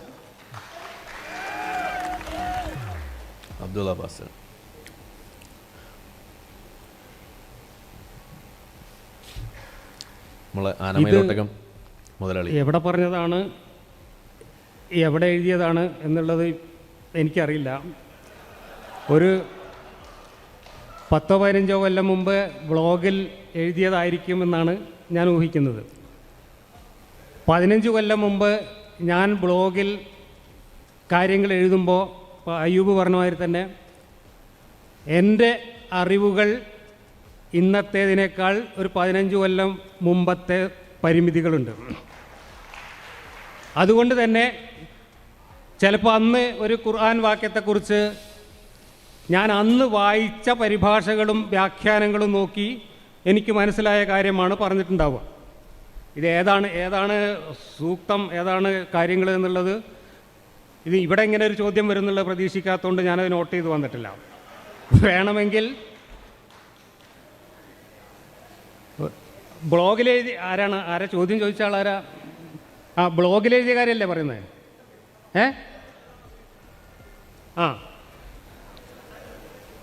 2008 15 കൊല്ലം മുമ്പ് 15 കൊല്ലം മുമ്പ് എഴുതിയ ഒരു ലേഖനത്തിൽ ഏതാ കാര്യം നോക്കും. അത് കാര്യം ഏതാണെന്ന് ഇതിനകത്തിട്ട് സൂചിപ്പിച്ചിട്ടില്ല എന്ന് തോന്നുന്നു. നേർവിപരീതമായി പറഞ്ഞു, കട്ട് ചെയ്തു എന്നൊക്കെയാണ് പറയുന്നത്. അതിനെക്കുറിച്ച് അതേതാണ് ആയത്ത്, ഏതാണ് കട്ട് ചെയ്തത് എന്നുള്ള ഞാൻ സത്യം പറഞ്ഞാൽ പഴയ ബ്ലോഗൊന്നും ഇപ്പോൾ കാണാറ് പോലും ഇല്ല. എന്നോ 10-15 കൊല്ലം മുമ്പ് എഴുതിയ ബ്ലോഗൊന്നും ഇപ്പോൾ ആരും ബ്ലോഗിലാരും കയറാറില്ലാത്തതുകൊണ്ട് തന്നെ ബ്ലോഗ് നോക്കാറില്ല. ഈ ആയത്ത് ഞാൻ എൻ്റെ ഖുർആൻ ക്ലാസ്സിലൂടെ കടന്നു പോയിട്ടുണ്ടാവും, അല്ലെങ്കിൽ അടുത്ത് വരാനുണ്ടാവും. ആ ഖുർആൻ ക്ലാസ് പറയുമ്പോഴാണ് എൻ്റെ ഏറ്റവും ലേറ്റസ്റ്റ് ആയിട്ടുള്ള അതിനെക്കുറിച്ചുള്ള അറിവ് അതിൽ വരിക. അപ്പോൾ അയ്യൂബ് പറഞ്ഞ മാതിരി തന്നെ ഒരു ഖുർആൻ പഠനം എന്നല്ല, ഏത് പഠനവും അങ്ങനെ തന്നെ. അതാണ് വരികൾക്കിടയിലൂടെ വായന. നമ്മൾ പുതിയ ഒരുപാട് തഫ്സീറുകളും പുതിയ ഒരുപാട് സബബുൻ നുസൂലും കാര്യങ്ങളൊക്കെ വായിക്കുമ്പോൾ നമുക്ക് ആദ്യം ഉണ്ടായിരുന്ന അറിവിനേക്കാൾ കൂടുതൽ അറിവ് കിട്ടുമ്പോൾ നമ്മുടെ ധാരണകൾ മാറും. ഇവിടെ ഇപ്പോൾ ഈ പറഞ്ഞത് തെറ്റാണെന്നല്ല ഞാൻ ഈ പറയുന്നത്. എന്താണ് സംഭവം എന്നുള്ള സത്യം പറഞ്ഞാൽ ഇപ്പോഴും എനിക്കറിയില്ല. കാരണം ഞാനത് ഇവിടെ ഇങ്ങനെ ഒരു ചോദ്യം വരുന്നുള്ള പ്രതീക്ഷിക്കാത്തതുകൊണ്ട് അത് നോട്ട് ചെയ്ത് വന്നിട്ടില്ല. കാരണം 15 കൊല്ലം മുമ്പ് എഴുതിയ ബ്ലോഗിലെ കാര്യങ്ങളൊന്നും ഇന്നലെ പറഞ്ഞ കാര്യങ്ങൾ പോലും മര്യാദക്ക് ഓർമ്മിച്ചിരിക്കാൻ ബുദ്ധിമുട്ടാണ്. അതുകൊണ്ട് 15 കൊല്ലം മുമ്പ് എഴുതിയ കാര്യങ്ങൾ ഓർമ്മയില്ല. അത് നോക്കിയിട്ട് വേണമെങ്കിൽ ഇനിയും അങ്ങനെ തെറ്റ് പറ്റിയിട്ടുണ്ടെങ്കിൽ ആ തെറ്റ് ഞാൻ പറയാം എന്ന് മാത്രമേ ഇവിടെ അതിനെക്കുറിച്ച് പറയാനുള്ളൂ. എൻ്റെ ഓർമ്മ ശരിയാണെങ്കിൽ ഇവിടെ ഉദ്ദേശിക്കുന്നത് ചോദ്യങ്ങൾ ചോദിക്കുന്നതിനെക്കുറിച്ച് അതാണെന്നാണ് എൻ്റെ ഒരു ഓർമ്മ. ചോദ്യങ്ങൾ നിങ്ങളിങ്ങനെ പിന്നെയും ചോദ്യങ്ങൾ ചോദിച്ചാൽ നിങ്ങൾ വഴിവഴിച്ചു പോകുമെന്ന് പറയുന്ന ഒരു ആയത്താണെന്നാണ് എൻ്റെ ഓർമ്മ. അങ്ങനെയാണെങ്കിൽ അന്ന് ഞാൻ അതിൻ്റെ പരിഭാഷ മാത്രം വായിച്ചിട്ടാണ് ചോദ്യങ്ങളെ നിരുത്സാഹപ്പെടുത്തുന്നു എന്ന് പറഞ്ഞിട്ടുണ്ടാവുക. പക്ഷേ ഇതിൻ്റെ സബബുൻ നുസൂലും വ്യാഖ്യാനവും നോക്കി മനസ്സിലാക്കിയപ്പോൾ ഇത് മൂസാ നബിയുടെ കാലത്തോ മറ്റോ നടന്ന ഒരു സംഭവവുമായി ബന്ധപ്പെട്ട് പറഞ്ഞതാണെന്നാണ് എൻ്റെ ഒരു ഓർമ്മ. ഇതാണ് എങ്കിൽ അതിനകത്ത് എന്താണ് ചോദ്യങ്ങൾ ചോദിച്ചതെന്നും അതിന് നൽകിയ ഉത്തരങ്ങൾ എന്താണെന്നും എപ്പോഴാണ് ഇങ്ങനെ ഒരു ഘട്ടത്തിലെത്തിയതെന്നൊക്കെ വിശദീകരിക്കുന്നുണ്ട്. അതനുസരിച്ച് നിങ്ങൾ ചോദ്യങ്ങൾ കൂടുതൽ ചോദിച്ചാൽ നിങ്ങൾക്ക് കൂടുതൽ ബുദ്ധിമുട്ടുണ്ടാകും എന്ന അർത്ഥത്തിലാണ് ആ ആയത്ത് പറഞ്ഞിട്ടുള്ളത് എന്നാണ് എൻ്റെ ഒരു ഓർമ്മ. ഇതാണ് സാധനം. നിങ്ങൾക്ക് മുമ്പ് ഒരു വിഭാഗം ഇത്തരം ചോദ്യങ്ങൾ ചോദിക്കുകയുണ്ട്, എന്നിട്ടോ ഉത്തരം കിട്ടിയപ്പോൾ അവർ അവയെ നിഷേധിക്കുന്നവരായി തീർന്നു. അടുത്ത ചോദ്യം ഫാസിലയാണ് ചോദിച്ചിട്ടുള്ളത്. അയ്യൂബ് മൗലവിയോടാണ്. ഖുർആൻ മനസ്സിലാക്കണമെങ്കിൽ ഹൃദയത്തിന് ഒരു തുറവി വേണമെന്ന് നിങ്ങൾ പറഞ്ഞല്ലോ. അതായത് നമ്മൾ ചിന്തിക്കാൻ തയ്യാറാകണമെന്ന്. ഖുർആനിൽ എത്രയോ സ്ഥലത്ത് പറയുന്നുണ്ട് അള്ളാഹു ഉദ്ദേശിച്ചവരെ വഴി തെറ്റിക്കുന്നു. ഇതിൻ്റെ അർത്ഥം എന്താണ്? ഒരു മനുഷ്യൻ അവർ എങ്ങനെയാകണമെന്ന് അള്ളാഹു തീരുമാനിച്ചിരിക്കുന്നു. ഇതിൻ്റെയും അർത്ഥം പറയാമോ? അള്ളാഹു ഖൂൽജ സിംസിം എന്ന് പറഞ്ഞു, അതാണ് ഉണ്ടായത്. അയ്യൂബ് മൗലവിയുടെ ഹൃദയത്തിന് മുന്നിൽ വന്നു നിന്ന് ഖുർആനിൽ ചിന്തിക്കാൻ പറയുന്നുണ്ട്. നേരാണ്. അഫലാ യതദബ്ബറൂനൽ ഖുർആന അം അലാ ഖുലൂബിൻ അക്ഫാലുഹ. ഖുർആൻ ചോദിക്കുന്നുണ്ട്, നിങ്ങളെ ഹൃദയത്തിന് എന്താ ലോക്കുണ്ടോ, ചിന്തിച്ചുകൂടെ എന്ന് ചോദിക്കുന്നുണ്ട്. ഖുർആനിലെ അധിക വചനങ്ങൾ അവസാനിക്കുമ്പോൾ അഫലാ തൻദുറൂൻ, അഫലാ തുബ്സിറൂൻ, അഫലാ തഅഖിലൂൻ ഇങ്ങനെ പറയുന്നുണ്ട്. ചിന്തിക്കുന്നില്ലേ, ആലോചിക്കുന്നില്ലേ? ആലോചിക്കേണ്ടവരോടല്ലേ ആലോചിക്കാൻ പറഞ്ഞിട്ട് കാര്യമുള്ളൂ. ആദ്യമേ ഒരു ഉറപ്പിച്ചൊരു സംഗതിയാണ് പിന്നെ ചിന്തിക്കാൻ പറയേണ്ട കാര്യമുണ്ടോ? കാലേ കുട്ടി തീരുമാനിച്ചിരിക്കണേ പിന്നെ ഞാനും ജബ്ബാർ മാഷും സംവാദം നടക്കേണ്ടതുണ്ടോ? മനുഷ്യന് മാറ്റം ഉണ്ടാവുന്ന ഇതിലാണല്ലോ സംവാദം ഉണ്ടാവുന്നത്, അതല്ലേ ചർച്ച ചെയ്യുന്നത്. പിന്നെ ഇതിലുള്ള സംഗതി എന്താണെന്ന് വെച്ചാൽ മനുഷ്യന് ഫ്രീ വിൽ, സ്വതന്ത്രേച്ഛ എന്ന് പറഞ്ഞ സംഗതി എന്താണ്? ഭൗതിക മണ്ഡലത്തിൽ തന്നെ നിലനിൽക്കുന്ന ആളുകൾ എന്താണ് സ്വാതന്ത്ര്യം, എന്താണ് നമ്മുടെ ഉദ്ദേശം എന്നതിനെക്കുറിച്ചിട്ട് ധാരാളം പഠനങ്ങൾ അവർ തന്നെ ചർച്ച ചെയ്തുകൊണ്ടിരിക്കുന്നുണ്ട്. മുസ്ലിങ്ങളെ സംബന്ധിച്ചിടത്തോളം ഒരു വിധിവിശ്വാസത്തിൽ വിശ്വസിക്കുന്നുണ്ട്. അത് നിങ്ങൾ മുസ്ലിങ്ങളല്ലാത്ത ഒരാളെ സംബന്ധിച്ചിടത്തോളം അവരുടെ വിശ്വാസത്തെക്കുറിച്ച് നിങ്ങൾക്ക് എങ്ങനെ അറിയാൻ പറ്റും?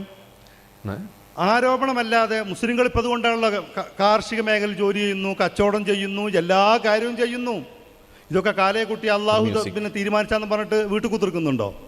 ജോലിക്ക് പോകാതിരിക്കുന്നുണ്ടോ? കാര്യങ്ങൾ ചെയ്യാണ്ടിരിക്കുന്നുണ്ടോ? അപ്പോൾ അവിടെ പറഞ്ഞ ഖുർആനിൽ പറഞ്ഞ ആ വാക്ക്, ഖുർആനിൽ നിങ്ങൾ പറഞ്ഞ വാക്ക് ഖുർആനിലില്ല. 4 മാസം എഴുതി വെക്കാന്നൊന്നും ഖുർആനിലില്ല. അങ്ങനൊന്നും ഖുർആനിലില്ലല്ലോ. ചില ഇസ്ലാമിക അഖീദകളിൽ പറയുന്നുണ്ട് കലാഖദർ ഞാൻ ഭൗതികവാദിയായിരിക്കുന്ന സമയത്ത് തഖ്ദീർ എന്ന് പറഞ്ഞിട്ടൊരു കാസറ്റ് അന്ന് ഞാൻ മഞ്ചേരി പ്രസംഗിച്ചതുണ്ട്. ഒരുപാട് വർഷക്കാലത്തെ എൻ്റെ യുക്തിവാദ പ്രഭാഷണങ്ങൾ ഉടനെ ഇപ്പോൾ ജബ്ബാർ മാഷ് പറയുന്ന മാതിരിയല്ല, ഞാൻ മുമ്പേ 15 വർഷങ്ങളൊക്കെ എടുത്ത് പ്രസംഗിച്ച പ്രസംഗങ്ങൾ അതിന് പഴയ അയ്യൂബ് പുതിയ അയ്യൂബിനുള്ള മറുപടി എന്നുള്ള രീതിയിൽ വരും.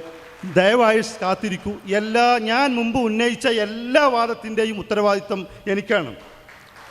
ഞാൻ മുമ്പ് ഉന്നയിച്ച വാദങ്ങൾ, നിലപാടുകൾ അത് ഞാൻ മാറുമ്പോൾ എൻ്റെതെന്തായിരുന്നു, എന്താണ് എൻ്റെ മാറ്റത്തിന് കാരണം, അതിനെ പ്രേരിപ്പിച്ച ഘടകങ്ങൾ എന്താണ്, ഇന്നത്തെ നിലപാടെന്താണ്, അതിലേക്ക് പ്രേരിപ്പിച്ച എന്താണ്, എല്ലാം വസ്തുനിഷ്ഠമായി യുക്തിഭദ്രമായ മറുപടി നിങ്ങൾക്ക് വരും.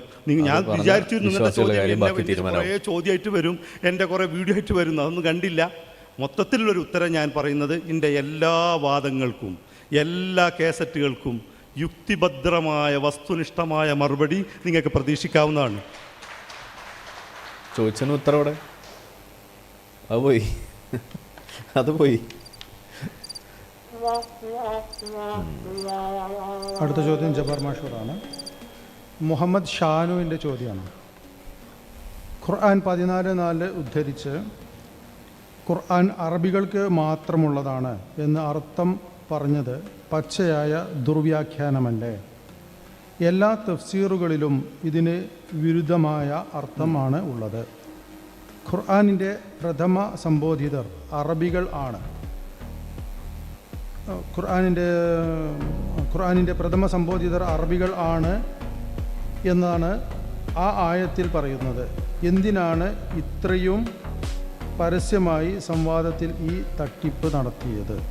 ഖുർആൻ 21:107, 25:1, 34:38 എന്നീ ആയത്തുകളിലെല്ലാം ഖുർആൻ ലോകർക്ക് മുഴുവനും ഉള്ളതാണെന്ന് പറഞ്ഞിരിക്കെ ഈ തട്ടിപ്പ് നടത്തിയതിന് മാപ്പ് പറയുന്നത്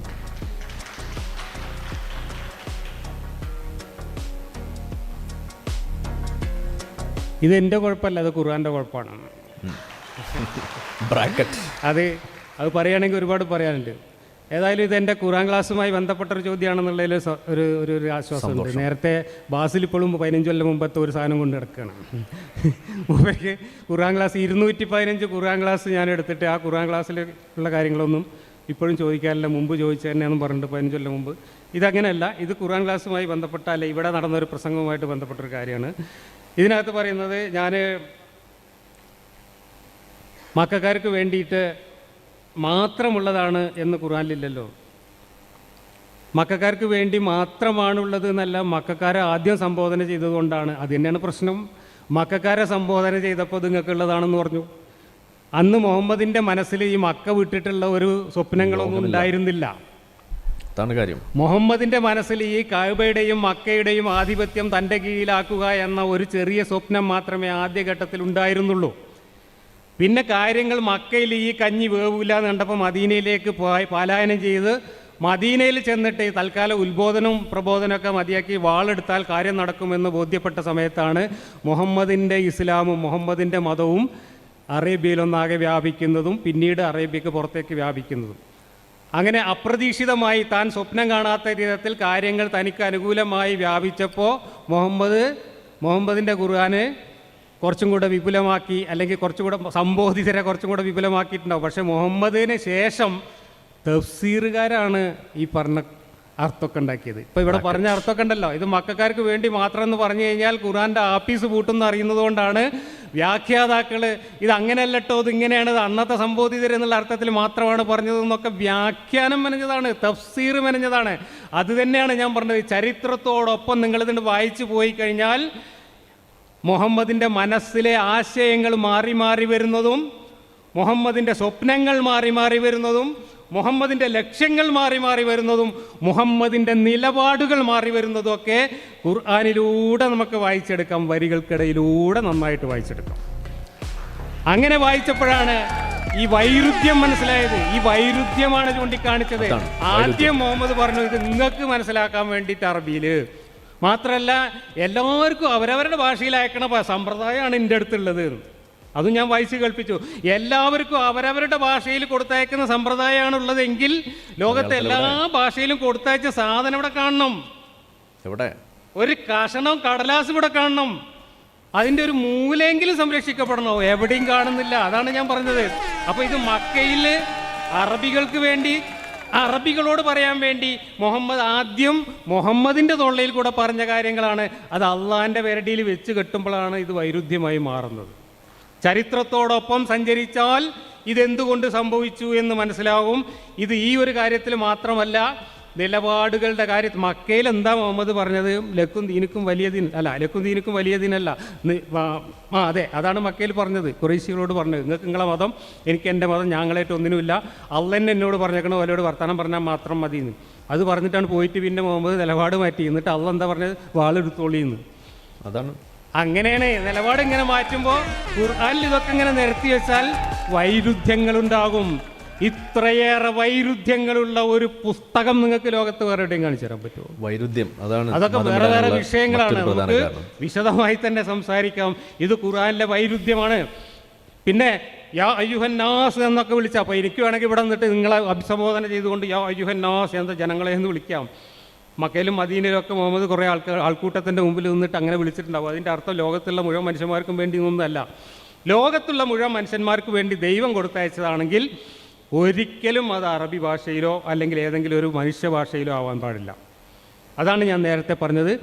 അത് ലോകത്തെല്ലാവർക്കും മനസ്സിലാവുന്ന എന്തെങ്കിലും ടെക്നോളജി ഉപയോഗിക്കണം. സർവ്വശക്തനായ പടച്ചോന് അതിന് കഴിഞ്ഞില്ല എന്ന് പറഞ്ഞാൽ അതിൻ്റെ അർത്ഥം ഇതൊന്നും പടച്ചോനല്ല എന്ന് തന്നെയാണ്. പടച്ചോന് മനുഷ്യനെ വാടകയ്ക്ക് എടുത്തിട്ട് വർത്താനം പറയേണ്ട ഗതികേടേ ഉണ്ടാവില്ല. അതാണ് അതിൻ്റെ അർത്ഥം.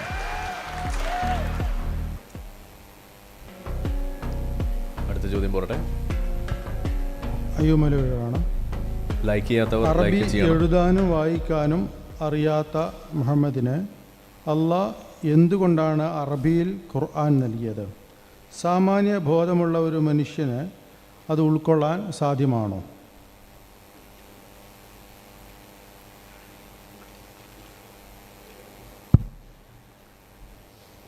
സാമാന്യ മനുഷ്യൻ എന്ന് പറഞ്ഞാൽ ആരാന്നറിയില്ല.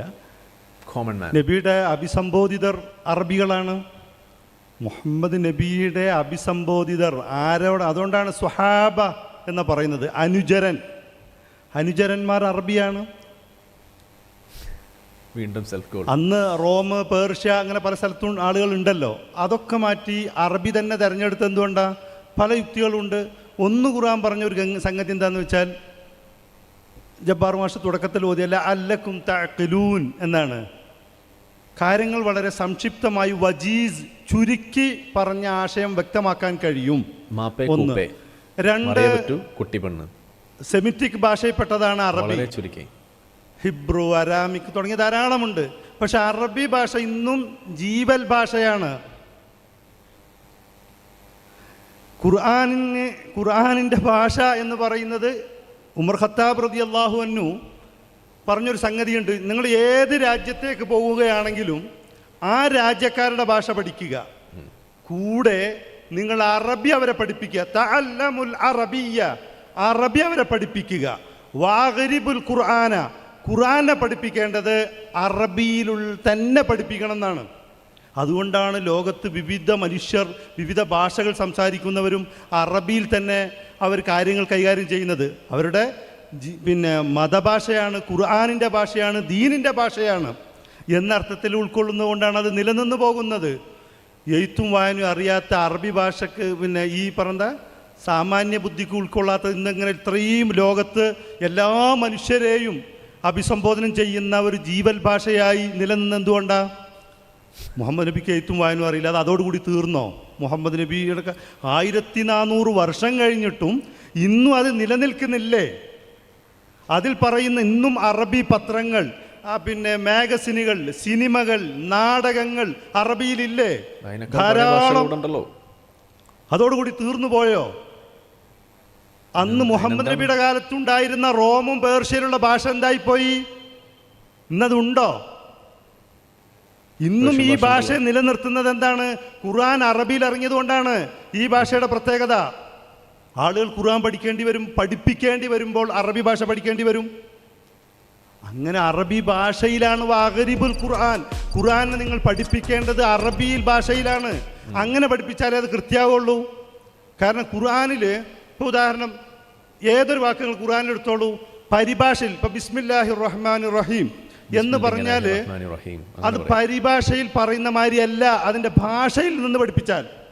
ഇപ്പോൾ ബിസ്മി ബി എന്ന് പറഞ്ഞാൽ ഇസ്തിആനത്തിനാണെന്നാണ്, തബറുക്കിനാണെന്നാണ്. എന്താ തബറുക്ക്? അൽ ഖൈറുൽ കസീർ അൽ അമീൻ ലാ യൻഖതി എന്നാണ് ഖൈർ. ഒരു ബായിൻ്റെ അർത്ഥാപ്പാ പറഞ്ഞത്. പിന്നെ ഇസ്മ്, ഇങ്ങനെ തുടങ്ങി ഓരോന്നോരോന്നും വരുമ്പോൾ അതിന് വിപുലമായ അർത്ഥ തലങ്ങളിലേക്ക് ചെല്ലും. അങ്ങനെ അറബിയിൽ പഠിപ്പിക്കാനാ പറയുന്നത്. ഈ ബിസ്മി എന്ന് പറയുന്നത് ഇസ്ലാമിന് മുമ്പുള്ള സംഗതിയാണ്. സുലൈമാൻ നബി ഉച്ചരിച്ച ഭാഷയാണ്. മുഹമ്മദ് നബി 2 രാജാക്കന്മാർക്ക് ഈ വാക്കുപയോഗിച്ചുകൊണ്ട് കത്തെഴുതിയിട്ടുണ്ട്, ഹിർക്കലിന് കത്തയച്ചിട്ടുണ്ട്. അങ്ങനെ ഇതേ അറബിയിലുള്ള പുസ്തകം ഭാഷ വെച്ചുകൊണ്ട് വിവിധ രാജ്യങ്ങളിലെ രാജാക്കന്മാർക്ക് അയച്ച കത്തുകളുണ്ട്. പക്ഷെ അതിന് അറബിയെ തിരഞ്ഞെടുത്ത് എന്തുകൊണ്ട്? അത് ഈ സാമാന്യ ബുദ്ധി എന്ന് പറയുന്നത് നമുക്ക് മാത്രം ബോധ്യമാകുന്ന ബുദ്ധിയല്ല. ഇതും കൂടി ഈ ഭാഷയുടെ ചരിത്രം പഠിക്കേണ്ടതുണ്ട്. ഈ സാമാന്യ ബുദ്ധി യുക്തി എന്നൊക്കെ പറയുമ്പോഴേ അറബി ഭാഷയുടെ ചരിത്രം, ഖുർആനിൻ്റെ ചരിത്രം, ഏത് കാലഘട്ടത്തിൽ രൂപപ്പെട്ടു, അന്നത്തെ മനുഷ്യന്മാരുടെ സംസ്കാരം, അന്നത്തെ അറബി സാഹിത്യങ്ങൾ, ഇതെല്ലാം അതുകൊണ്ട് ആ ഖുർആൻ പഠിപ്പിക്കുമ്പോൾ മുഹമ്മദ് നബി വരുന്ന മുമ്പുള്ള അറബി ഭാഷ പഠിപ്പിക്കണമെന്നും ആ കവിതകൾ പഠിക്കണമെന്നും പറയുന്നത്. ഒരു ഖുർആൻ പഠിപ്പിക്കുന്ന ഒരു മുഫസ്സിർ അല്ലെങ്കിൽ ഒരു പഠിപ്പിക്കുന്ന മുഅല്ലിം വെറും ഖുർആൻ പഠിക്കുന്നതിന് മുമ്പ് മുന്നോടിയായി പഠിക്കേണ്ട സംഗതി ഉസൂലുൽ ഖുർആനിൽ പറയുന്ന ഒരു കാര്യം എന്താണെന്നറിയോ? ആ കാലഘട്ടത്തെ അറബി കവിതകൾ പഠിക്കണം എന്നാണ്. എന്തിനാണ്? ഭാഷയുടെ പ്രയോഗം പഠിക്കണം, ഭാഷ ഏത് രംഗത്താണ് അത് ഉപയോഗിച്ചെന്ന് പഠിക്കണം, വാക്കുകൾക്ക് എപ്പോഴാണ് ഈ അർത്ഥം വരുന്നു എന്ന് പഠിക്കണം. അതിനാണ് ആ സംഗതി പറയുന്നത്. അപ്പം അത് ഇന്നും നിലനിൽക്കുന്നു. ഈ ചോദ്യമൊക്കെ അറബി ഭാഷ എന്നോ മൃതഭാഷയായി പോയിട്ടുണ്ടെങ്കിൽ, അന്നേ തേഞ്ഞു മാഞ്ഞു പോയിട്ടുണ്ടെങ്കിൽ, മക്കത്ത് തന്നെ ഇസ്ലാം മതം തുടങ്ങിയോടെ തന്നെ ഇസ്ലാം മതം അവസാനിച്ചു പോയിട്ടുണ്ടെങ്കിൽ നിങ്ങൾക്ക് പറയാമായിരുന്നു. ഇന്ന് ബില്യൺ കണക്കിന് മുസ്ലിങ്ങൾ ഈ ഭാഷ ഉപയോഗിക്കുന്നു. എത്രയോ ആളുകൾ. നമുക്കൊരു കാറ്റലോഗ് വായിക്കാനുണ്ട് കേട്ടോ. ഒരു ചെറിയ വയറ് വാങ്ങിച്ചതാണ് ഇത് കാറ്റലോഗ്. നമുക്ക് ഓതാം, കാറ്റലോഗ് ഓതാം. ജബ്ബാർ മാഷൂറാണ്. മോഡേൺ മെഡിസിൻ ശരിയാണെന്ന് മനസ്സിലാക്കാനോ അത് ഉപയോഗിക്കാനോ MBBS പഠിക്കേണ്ടതില്ല. ഏത് സാധാരണക്കാരനും അത് ചെയ്യാം. എന്നാൽ മോഡേൺ മെഡിസിൻ ശരിയല്ലെന്ന പ്രചരണം നടത്താൻ വൈദ്യശാസ്ത്രത്തെപ്പറ്റി പഠിക്കണം എന്ന് നാം പറയാറുണ്ട്. ഇതുപോലെ ഖുർആനിനെയും വ്യാഖ്യാനിക്കാൻ ക്വാളിഫിക്കേഷൻ വേണം എന്ന് പറയുന്നത് ആർക്കും മനസ്സിലാക്കാൻ പറ്റുന്ന കാര്യമല്ലേ? റൈഹാൻ റഷീദ്. ഇതിൻ്റെ രണ്ടിൻ്റെ ഉത്തരം നേരത്തെ അയ്യുമൗലവിയോട് ചോദിച്ചതിന് ഉത്തരം പറയാതെ മുങ്ങി. ഞാൻ ചോദിക്കുന്നത് ഇത്രയേ ഉള്ളൂ. ഒരു സാധാരണ ഒരു നാട്ട് അറബി ഒക്കെ ഭാഷയൊക്കെ അറിയുന്ന ഒരാൾക്ക് പറയാൻ കഴിയുന്നതല്ലാതെയുള്ള എന്ത് തേങ്ങയാണ് ഈ ഖുറാനിലുള്ളത്? ഒരു നിരക്ഷരനായ വ്യക്തിക്ക് പറയാൻ കഴിയാത്ത എന്ത് സംഗതിയാണ് ഖുറാനിലുള്ളത്? ഒരെണ്ണം കാണിച്ചു തന്നാൽ ഞാൻ കലിമയൊല്ലും. ഓക്കെ. ഷഹീദ്. മോഡേൺ മെഡിസിനെ കുറ്റപ്പെടുത്താൻ ആ മെഡിസിനെ കുറിച്ചൊക്കെ കുറച്ച് കാര്യങ്ങൾ പഠിക്കേണ്ടതുണ്ട്. പക്ഷെ അതിന് ആ മോഡേൺ മെഡിസിൻ പഠിപ്പിക്കാനുള്ള പുസ്തകത്തിൽ പോയിട്ട് അതിലെ സാഹിത്യം പരിശോധിക്കേണ്ട ആവശ്യമൊന്നുമില്ല. മോഡേൺ മെഡിസിൻ പഠിപ്പിക്കുന്ന സിലബസിലെ പുസ്തകങ്ങൾക്കകത്ത് ഭാഷ എങ്ങനെയാണ് കൈകാര്യം ചെയ്തിരിക്കുന്നത് എന്ന് പരിശോധിക്കേണ്ട കാര്യമൊന്നുമില്ല. അതാണ്. മാത്രമല്ല മോഡേൺ മെഡിസിൻ ലോകത്ത് പല രാജ്യങ്ങളിലും പഠിപ്പിക്കുന്നത് ഒരു മൂലഭാഷ എടുത്തിട്ടൊന്നുമല്ല, അതാത് രാജ്യങ്ങളിലെ അതാത് ഭാഷയിൽ തന്നെയാണ്. ഇന്നിപ്പം മലയാളത്തിലാണ് അനാട്ടമിയും ഫിസിയോളജിയും കാര്യങ്ങളൊക്കെ ഇവിടെ പഠിപ്പിക്കുന്നത്. അപ്പോൾ ഇത് പഠിക്കണമെങ്കിൽ അതിൻ്റെ ആശയം മനസ്സിലായാൽ മതി. ആശയം മനസ്സിലാവാൻ പരിഭാഷ മതി എന്ന് അബൂബൻ തന്നെ പറഞ്ഞതല്ലേ. പിന്നെ ഈ ചോദ്യവും നമ്മളിവിടെ നടന്ന ചർച്ചയും തമ്മിൽ എന്താ ബന്ധമുള്ളത്? മോഡേൺ മെഡിസിൻ വിമർശിക്കാൻ വേണ്ടിയിട്ട് മോഡേൺ മെഡിസിനെ കുറിച്ച് അതിൻ്റെ ആശയങ്ങളെക്കുറിച്ച് മനസ്സിലാക്കാൻ ഇന്ന് ഡോക്ടറാവേണ്ടെന്ന് ആവശ്യമൊന്നുമില്ല. ഇന്ന് നിങ്ങളുടെയൊക്കെ കൈവിരലുകളിൽ ഉള്ള ഈ ഒരു സൂത്രം ഉപയോഗിച്ചുകൊണ്ട് തന്നെ മെഡിസിൻ എന്തൊക്കെ പഠിപ്പിക്കുന്നു, എന്തൊക്കെ പഠിക്കാനുണ്ട് എന്നുള്ള കാര്യം നമുക്ക് എല്ലാവർക്കും ലഭ്യമാണ്. അങ്ങനത്തെ ഒരു കാലത്താണ് നമ്മൾ ജീവിക്കുന്നത്. മെഡിക്കൽ വിദ്യാർത്ഥികളുടെ പുസ്തകമൊന്നും മറിച്ചു പോകേണ്ട കാര്യമില്ല. എല്ലാ ഭാഷയിലും നമുക്കിത് വായിച്ച് മനസ്സിലാക്കാൻ കഴിയും. അങ്ങനെ വായിച്ച് മനസ്സിലാക്കാൻ കഴിയുന്ന ഒരു കാലത്ത് അതിൻ്റെ ആശയങ്ങൾ മനസ്സിലാക്കിയിട്ട് അതിൻ്റെ പോരായ്മകൾ ചൂണ്ടിക്കാണിക്കാൻ ഒരു ബുദ്ധിമുട്ടുമില്ല. ഇവിടെ നിങ്ങൾ പറയുന്നത് ഖുർആൻ എന്ന് പറയുന്ന പഠിച്ചോൻ കൊടുത്തയച്ച കാറ്റലോഗ് മനസ്സിലാവണമെങ്കിൽ അത് കൊടുത്തയച്ച ഭാഷ പഠിച്ചാൽ പോരാ, ഭാഷയുടെ സാഹിത്യം പഠിച്ചാൽ പോരാ, പിന്നെ അതിൽ കുത്തിത്തിരിക്കിയിട്ടുള്ള മുത്തശാബിയാത്തും പഠിക്കണം എന്നാണ്. മോഡേൺ മെഡിസിൻ പഠിപ്പിക്കുന്ന ഏതെങ്കിലും പുസ്തകത്തിൽ സിലബസിൽ മുത്തശാബിയാത്ത് ഉണ്ടാവുമോ? ആർക്കും വായിച്ചാൽ മനസ്സിലാവാത്തതും ഇത് എഴുതിയ ആൾക്ക് പോലും മനസ്സിലാവാത്തതുമായിട്ടുള്ള കണഗുണാറിൻ്റെ കുത്തിക്കണികളൊക്കെ ഉൾപ്പെടുത്തിയിട്ടാണോ മോഡേൺ മെഡിസിൻ പഠിപ്പിക്കുക പുസ്തകം ഇറക്കുക? അതും പഠിച്ച് മുത്തശാബിയാത്ത് കുത്തിത്തിരിക്കിയിട്ടാണോ മനുഷ്യന്മാർ ഇത് ഇങ്ങനെയുള്ള പുസ്തകങ്ങളൊക്കെ കൊടുത്തേക്കുക? ഭാഷയ്ക്ക് വല്ല പ്രസക്തിയുമുണ്ടോ? ഇത്തരം വിഷയങ്ങൾ, സയൻസിൻ്റെ വിഷയങ്ങൾ പഠിപ്പിക്കുന്നതിന് എല്ലാ ഭാഷയിലും അത് തർജ്ജമ ചെയ്ത് പഠിപ്പിക്കും. അല്ലാതെ അതിന് എഴുതിയ ആളുടെ ഒരു മൂലഭാഷ അതൊക്കെ പണ്ട് സംസ്കൃതത്തിൽ എഴുതിയിരുന്ന ആയുർവേദത്തിൻ്റെ ഒക്കെ കാര്യത്തിൽ ശരിയാണ്. അതൊക്കെ സംസ്കൃതത്തിൽ എഴുതി വെച്ച മൂലഭാഷ പഠിച്ചാൽ അത് വാദം പിത്തം കഫമൊക്കെ മനസ്സിലാവുള്ളൂ എന്നുള്ളത് പറയാം. പക്ഷേ മോഡേൺ മെഡിസിനെ സംബന്ധിച്ചിടത്തോളം അങ്ങനത്തെ ഭാഷയുടെ ബാരിക്കേഡുകളോ മുത്തശാബിയാത്തിൻ്റെ കുത്തുകണിയൊന്നും ഇല്ല എന്ന് മനസ്സിലാക്കിയാൽ മതി. ഇതെൻ്റെ ഐഡിയ ആയിപ്പോയി. നിന്റെ ഐഡിയ ഞാൻ പൊളിച്ചേനെ.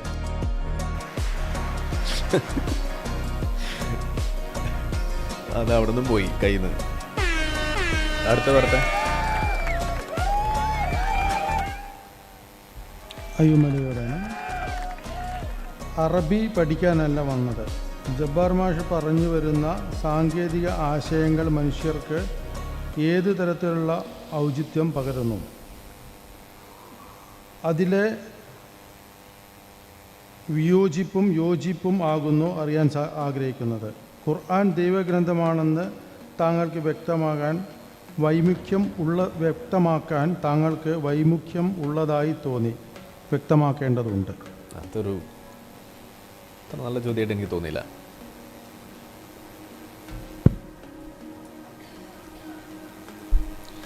അറബി പഠിക്കാനല്ല വന്നത്. ജബ്ബാർ മാഷ് പറഞ്ഞു വരുന്ന സാങ്കേതിക ആശയങ്ങൾ മനുഷ്യർക്ക് ഏത് തരത്തിലുള്ള ഔചിത്യം പകരുന്നു. ആശയവും ആശയം സമൂഹത്തോട് പറയാൻ, വിനിമയം ചെയ്യാൻ ഭാഷ വേണ്ടതുണ്ട്. അത് പഠിച്ചവനും വേണം. ഏതൊരാശയവും നമ്മുടെ മനസ്സിൽ പല ആശയങ്ങളും ഉണ്ടാവും. അത് പകരണമെങ്കിൽ ഭാഷ അറിയേണ്ടതുണ്ട്. 2, നമ്മളിങ്ങനെ കേൾവി, ഇപ്പം നമ്മുടെ മദ്രസകളിൽ പോയിട്ടും പ്രഭാഷണങ്ങളിലും ഒക്കെ ആശയങ്ങൾ കേൾക്കാൻ കഴിയും. ആ ആശയത്തെ വിമർശിക്കാം. അപ്പം അല്ലുണ്ടോ അല്ലല്ലേ, വിമർശിക്കാവുന്നതാണ്. ഖുർആൻ അള്ളാൻ്റെ ആണോ അല്ലേ, വിമർശന വിധേയമാണ്. അതൊന്നും ഇവിടുത്തെ തർക്ക വിഷയം അതൊന്നല്ല. ഖുർആൻ അള്ളാൻ്റെ ആണോ അല്ലേ തർക്കിക്കാം. അതിലുള്ള വൈരുദ്ധ്യത്തെക്കുറിച്ച് ചർച്ച ചെയ്യാം. അതിലുള്ള വേറെ ഏതെങ്കിലും നിലപാടുകളെക്കുറിച്ച്. ആശയങ്ങൾ ഇവിടെ കേൾക്കുന്ന സംഗതി ഉണ്ടല്ലോ. ഇപ്പം ഞങ്ങൾ ഇങ്ങനെയൊക്കെ പ്രസംഗത്തിൽ നിന്ന് കേട്ടു. അത് വിമർശിക്കുമ്പോൾ അതിനിപ്പുറത്ത് മറുപടി പറയും. നമ്മളിവിടെ ഖുർആൻ ക്ലാസ് എന്ന രീതിയിൽ പഠിപ്പിക്കുന്ന ആൾ ആ ഭാഷ പഠിക്കേണ്ടതുണ്ടോ ഇല്ലേ എന്നുള്ളതാണ്. ഖുർആനെ മനസ്സിലാക്കുന്നതല്ല തർക്കം. പിന്നെ നമ്മൾ വീണ്ടും അതിലേക്കാണ് പോകുന്നത്. ഖുർആൻ എല്ലാവർക്കും മനസ്സിലാക്കാൻ പറ്റും. ഞാൻ പറഞ്ഞില്ലേ, പരിഭാഷകളൊക്കെ ഇപ്പം എന്നിറങ്ങിയതാണ്.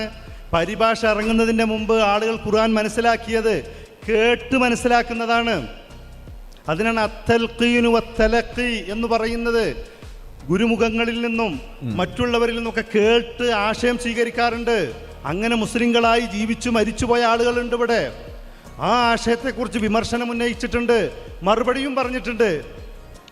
പക്ഷെ ഖുർആൻ മുന്നിൽ വെച്ചുകൊണ്ട് ഞാൻ ഖുർആൻ ക്ലാസ് എടുക്കാമെന്നും പറഞ്ഞുകൊണ്ട് അറബി ഭാഷ അറിയേണ്ടതുണ്ടോ, അതാണ് തർക്കം. ഖുർആൻ ക്ലാസ് എടുക്കാൻ അതറിയേണ്ടതുണ്ട്. എന്താ കാരണം?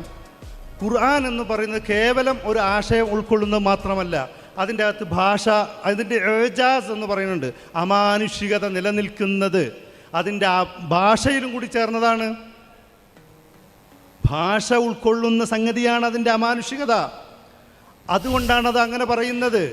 2, അറബി രാജ്യത്തു വിരചിതമായ ഒരു പുസ്തകം, ഒരു സാഹിത്യ ഗ്രന്ഥം ഇന്ന് കൊണ്ടുവന്ന് വിമർശിക്കുമ്പോൾ നമുക്കത് പരിഭാഷ മതി, ഗൂഗിളിൻ്റെ സഹായം മതി എന്ന് പറഞ്ഞാൽ ഇത് അതിൻ്റെ ഒരു പരിമിതിയാണ് എന്നാ പറയുന്നത്.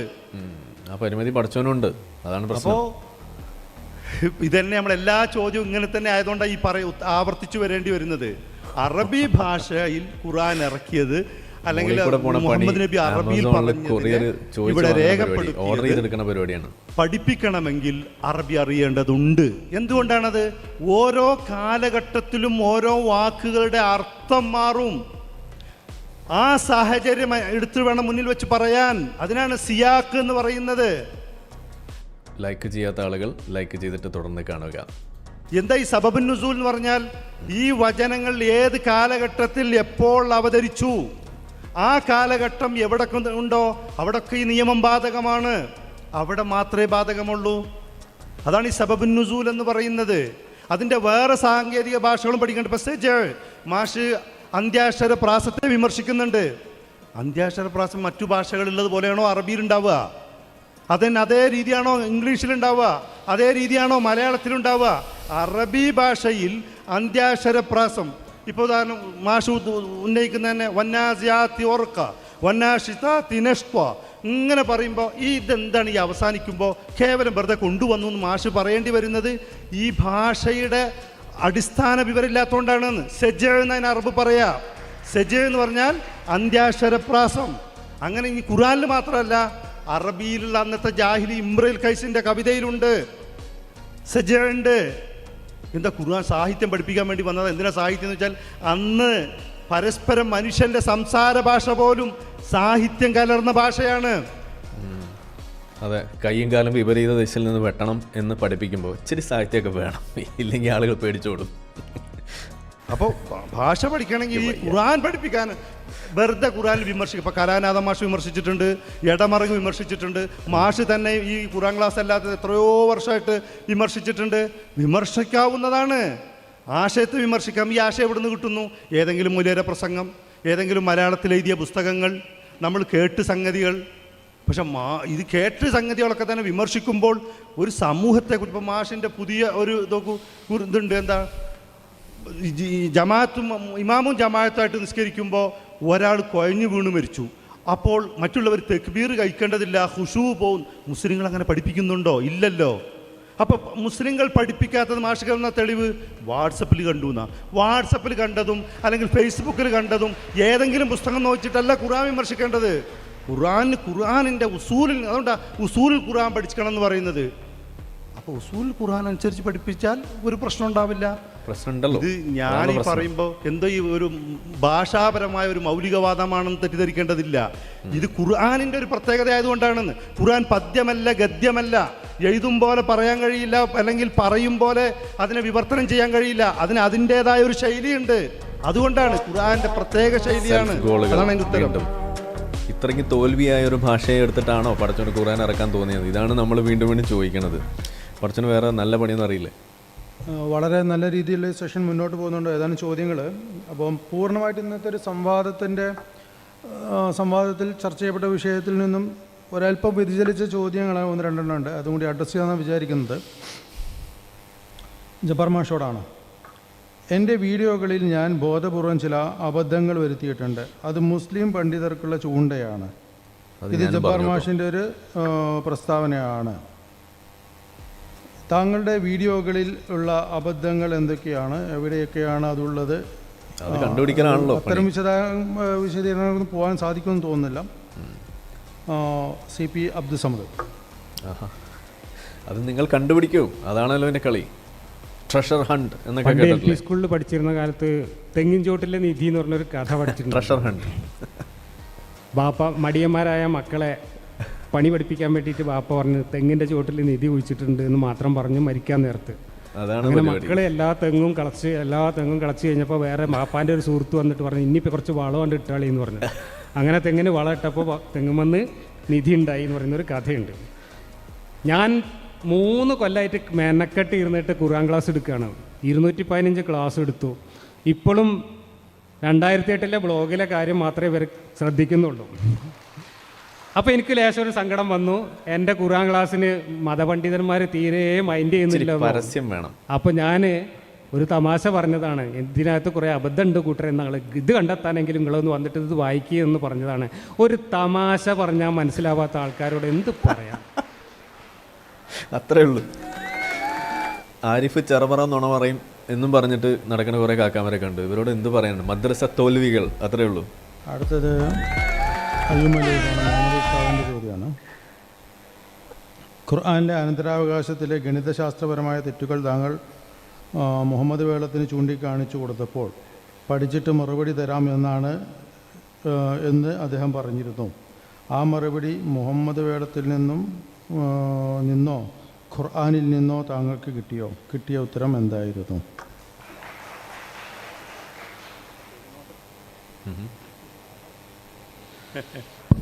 ഏതായാലും കാലേക്കുട്ടി ഉണ്ടാക്കി കൊണ്ടുവന്നൊരു ചോദ്യമാണ് കേട്ടോ.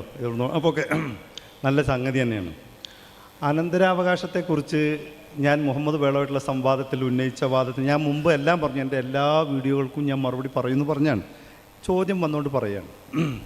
ഇസ്ലാമിലെ അനന്തരാവകാശ നിയമങ്ങൾ എന്നത് വളരെ പഠനവിധേയമാണ്ട സംഗതിയാണ്. ധാരാളം വിമർശനങ്ങളും ഉണ്ടായ സംഗതിയാണ്.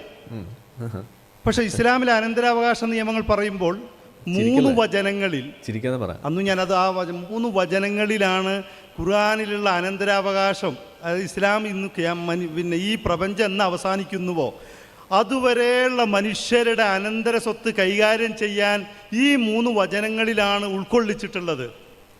ഈ വചനങ്ങൾ ഇറങ്ങുന്നത് തന്നെ അന്ന് സ്ത്രീകളെ നമ്മുടെ രാജ്യത്തെ വസ്തുവായിട്ട് ആട് മാട് ഇങ്ങനെ വസ്തുവൽക്കരിച്ച കാലത്താണ്. ഒരു സ്വത്തുമില്ല, സ്ത്രീ തന്നെയാണ് ചരക്ക്, സ്ത്രീയെയാണ് ചരക്കായി കൈമാറ്റം ചെയ്തുകൊണ്ടിരുന്നത്. ആ കാലഘട്ടത്തിലാണ് സ്ത്രീക്കും അവകാശമുണ്ടെന്ന് മുഹമ്മദ് നബി സല്ലല്ലാഹു അലൈഹി വസല്ലമ പറയുന്നത്. എത്ര കാലമായി നമ്മുടെ രാജ്യത്ത് വോട്ടവകാശം സ്ത്രീകൾക്കുണ്ടായിട്ട്? സ്ത്രീയെ നമ്മളെപ്പോലെ മജ്ജയും മാംസവുമുള്ള ശരീരമാണ്, അവരും മനുഷ്യരാണ്. അവരെ നമ്മൾ പുരുഷനെപ്പോലെ തന്നെ അവകാശികളായി അവർക്കും അവകാശം കിട്ടാൻ വേണ്ട, അവരൊരു വസ്തുവല്ല എന്ന് പറയുന്നത് 7-ാം നൂറ്റാണ്ടിൽ ഒരു വിപ്ലവമാണ്, ഇന്നല്ലത്. അപ്പോൾ ഇസ്ലാമിലെ ഈ അനന്തര സ്വത്ത് എന്ന് പറയുന്നത് അവിടെയുള്ള തെളീഫ് തെൻസീഫ്, അതായത് ചില സംഗതി ഇരട്ടിയായിട്ട് പറയും, ചിലപ്പം കുറച്ചു പറയും, അത് തന്നെ അവിടെ ഉപയോഗിച്ച വാക്ക് ഇതൊക്കെ തന്നെ മനസ്സിലാക്കിയാൽ ഈ സംശയം തീരും. പിന്നെ ഖുർആൻ വെച്ചുകൊണ്ട് മാത്രമല്ല അനന്തര സ്വത്ത് തീരുമാനിക്കുക. ഇസ്ലാമിലെ പ്രമാണങ്ങൾ എന്ന് പറയുന്നത് ഖുർആൻ മാത്രമല്ല, ഖുർആൻ അല്ലാത്ത അതിന് ഹദീസുകളുണ്ട്, ഇജ്മാ ഉണ്ട്, ഖിയാസ് ഉണ്ട്, ഇങ്ങനെ കുറേ വാക്കുകളുണ്ട്. അപ്പോൾ ഇസ്ലാമിൽ നിന്നുകൊണ്ട് ഇതുവരെ മുമ്പുള്ള അയ്യൂബ് യുക്തിവാദത്തെ പറ്റി പറയുമ്പോൾ അയ്യൂബിനോട് ഇപ്പോൾ പറയേണ്ട സംഗതി, മുസ്ലിങ്ങൾ ഇന്നേ വരെ ആ സ്വത്ത് കൈകാര്യം ചെയ്ത് പോരുന്നുണ്ട് എന്ന്. അവർക്കൊരു തർക്കമല്ല, ഒരു പ്രയാസമല്ല, അവർ ഈ സ്വത്ത് കൃത്യമായി കൈകാര്യം ചെയ്താണ് പോരുന്നത്. അപ്പോൾ മാത്രമല്ല ഈ അനന്തര സ്വത്തിനെ കുറിച്ച് മാത്രം നമുക്ക് ഈ അടുത്ത ആഴ്ച തന്നെ നിങ്ങൾക്ക് മറുപടി വരും. അതിപ്പോൾ റെക്കോർഡ് കഴിഞ്ഞതാണ്, അതുകൊണ്ട് ഒരു അപ്ലോഡ് ചെയ്യും. വീണ്ടും പ്രതീക്ഷിക്കുന്നു. നിങ്ങളിപ്പോൾ ഇതിൻ്റെ എല്ലാ വീഡിയോ എടുത്ത് കൊണ്ടുവന്നാലും ഇന്ന് അള്ളാഹുവിൻ്റെ തൗഫീഖ് കൊണ്ട് എനിക്ക് പേടിയൊന്നുമില്ല. നിങ്ങൾ ഏത് വീഡിയോ കൊണ്ടുവന്നാലും ഞാനത് 2-3 കൊല്ലം ഒരു പരിപാടിക്കും പോകാതെ മുമ്പ് ഞാൻ പറഞ്ഞ വാദങ്ങൾ എന്താണ് അതിൻ്റെ പ്രശ്നങ്ങളെന്ന് പഠിക്കുകയായിരുന്നു. ഇനിയും പഠിക്കുക തന്നെയാണ്. അപ്പോൾ അതുകൊണ്ട് എനിക്കങ്ങനെ ബേജാറൊന്നുമില്ല. നിങ്ങൾ കൊണ്ടുവന്ന എനിക്കറിയാത്ത കാര്യം ഉണ്ടാവുമല്ലോ, മനുഷ്യനെല്ലാം അറിഞ്ഞ് തീരലില്ല, അറിഞ്ഞുകൊണ്ടിരിക്കാനേ പറ്റുള്ളൂ. അറിയാത്ത കാര്യം ഞാൻ അറിയില്ല എന്നങ്ങോട്ട് പറയും. ഇപ്പം നിങ്ങൾ എന്തെന്നെ ചോദ്യം കൊണ്ടുവന്നാലും എനിക്ക് പറയാനുള്ള ഉത്തരം അറിയാത്ത കാര്യം. ഇസ്ലാമിലെ ഏറ്റവും വലിയ പ്രധാനമായ കാര്യം അറിയാത്ത കാര്യം, ജഹില് മുറക്കമാകരുത് എന്നാണ്. അറിയില്ല എന്ന് പോലും അറിയാതിരിക്കരുത്. അറിയാത്ത കാര്യം അറിയുന്നു തോന്നേണ്ടതുണ്ട്, അത് അറിയാത്ത കാര്യം അറിയില്ല എന്ന് പറയണം, അത്രയല്ലേ ഉള്ളൂ. വെരി വാലിഡ്, നല്ല കാര്യം, അത് നമ്മളെ സംബന്ധിച്ച്. ജബർ മാഷോടാണ്. സാധനം വരുന്നുണ്ട്. ഷാഇർ എന്നതിന് വിഗ്രഹങ്ങൾ എന്ന അർത്ഥമാണ് മാഷ് ഇവിടെ കൊടുത്തത്. ഏതെങ്കിലും ഒരു ഡിക്ഷണറിയിൽ ഈ അർത്ഥം കാണിക്കാമോ? മറുപടി യൂട്യൂബിൽ പോരാ. വിഗ്രഹാരാധനയെ പൂർണ്ണമായും ആശയപരമായി എതിർത്ത ഇസ്ലാമിൽ വിഗ്രഹാരാധന ഉണ്ടെന്ന് വരുത്തി തീർക്കാൻ ഇത്രയും വലിയ തട്ടിപ്പ് വേണമായിരുന്നോ? ഒരു BA അറബിക് വിദ്യാർത്ഥിയായ ഞാൻ ഒരു ഡിക്ഷണറിയിലും ഇങ്ങനെ ഒരു അർത്ഥം കണ്ടിട്ടില്ല. അബ്ദുൽ മുഹസിൻ.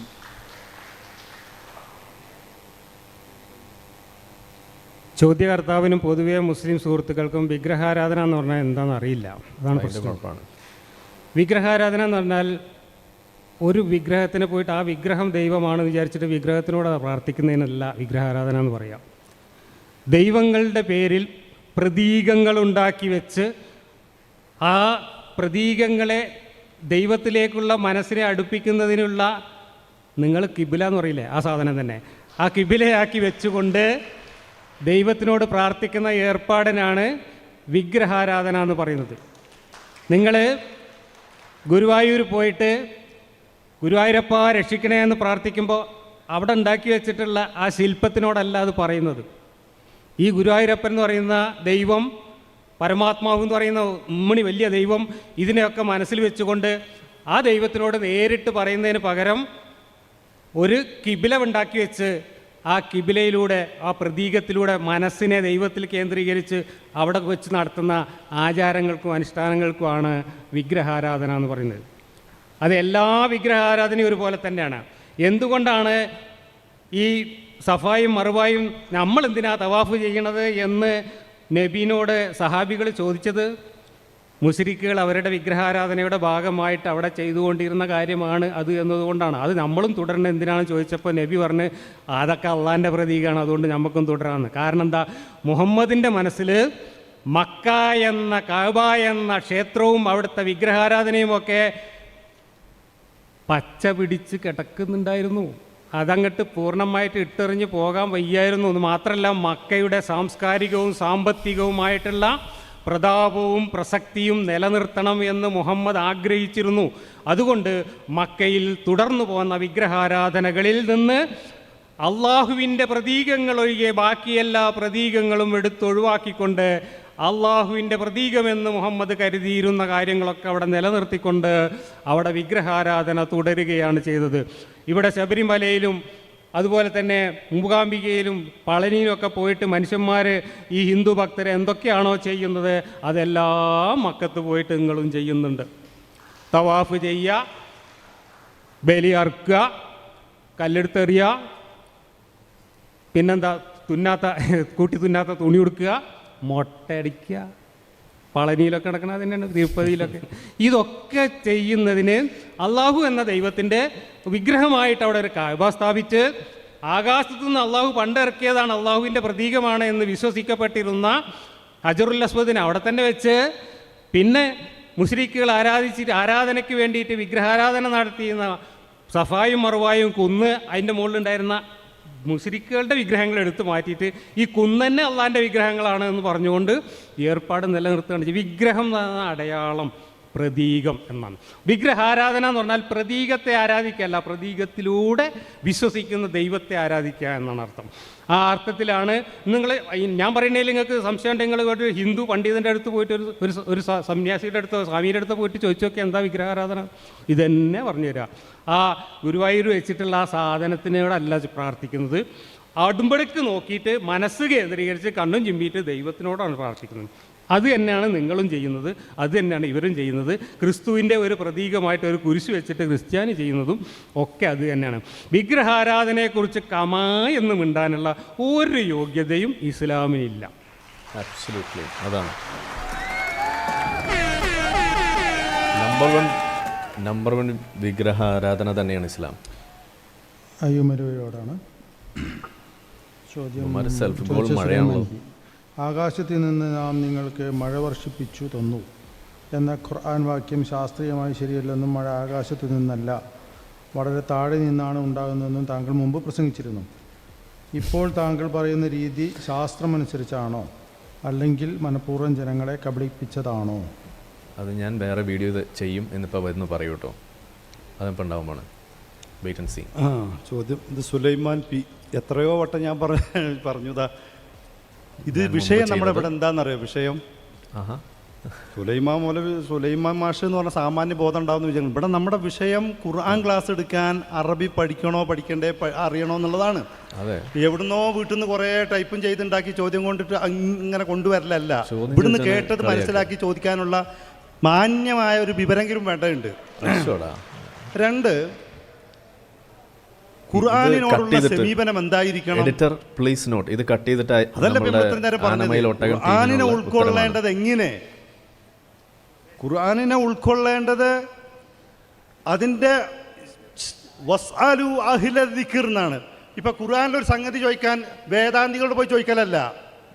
ഖുർആനിലെ ഷായിർ ചോദിക്കേണ്ടത് ആരോടാ?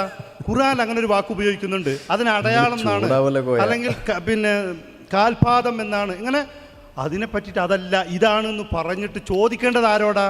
വേദാന്തികളോട്. ഖുർആനെ കുറിച്ച് ചോദിക്കേണ്ടത് ഖുർആനിൻ്റെ ആളുകളോടല്ലേ മിനിമം. വസ്അലു അഹ്ലദ്ദിക്രി ഇൻ കുൻതും ലാ തഅലമൂൻ ആണ്. നിങ്ങൾക്ക് അറിയില്ലെങ്കിൽ അറിവുള്ളവരോട്, ചരിത്രകാരന്മാരോട്, നിലപാടുള്ളവരോട്, അതല്ലേ അതിൻ്റെ അർത്ഥം. അവരോടാണ് ചോദിക്കേണ്ടത്. ഇസ്ലാമിനെ കുറിച്ചിട്ട് ഒരു ധാരണയില്ലാത്ത ആളുകളോട് പോയിട്ട് ചോദിക്കണം എന്ന് പറഞ്ഞാൽ എന്തർത്ഥമുണ്ട്? മുസ്ലിങ്ങൾ ചെയ്യുന്നത് തെറ്റോ ശരിയോ ആ കാര്യം തീരുമാനിക്കുന്നത് ഇന്ന കാരണം കൊണ്ട് തെറ്റ്, ഇന്ന കാരണം കൊണ്ട് ശരി. അത് അവരോട് ബോധ്യപ്പെടുത്തുന്നത് വേറെ ആളോട് ചോദിച്ചിട്ടല്ല, അവരോട് തന്നെ ബോധ്യപ്പെടുത്തേണ്ടതല്ലേ അത്?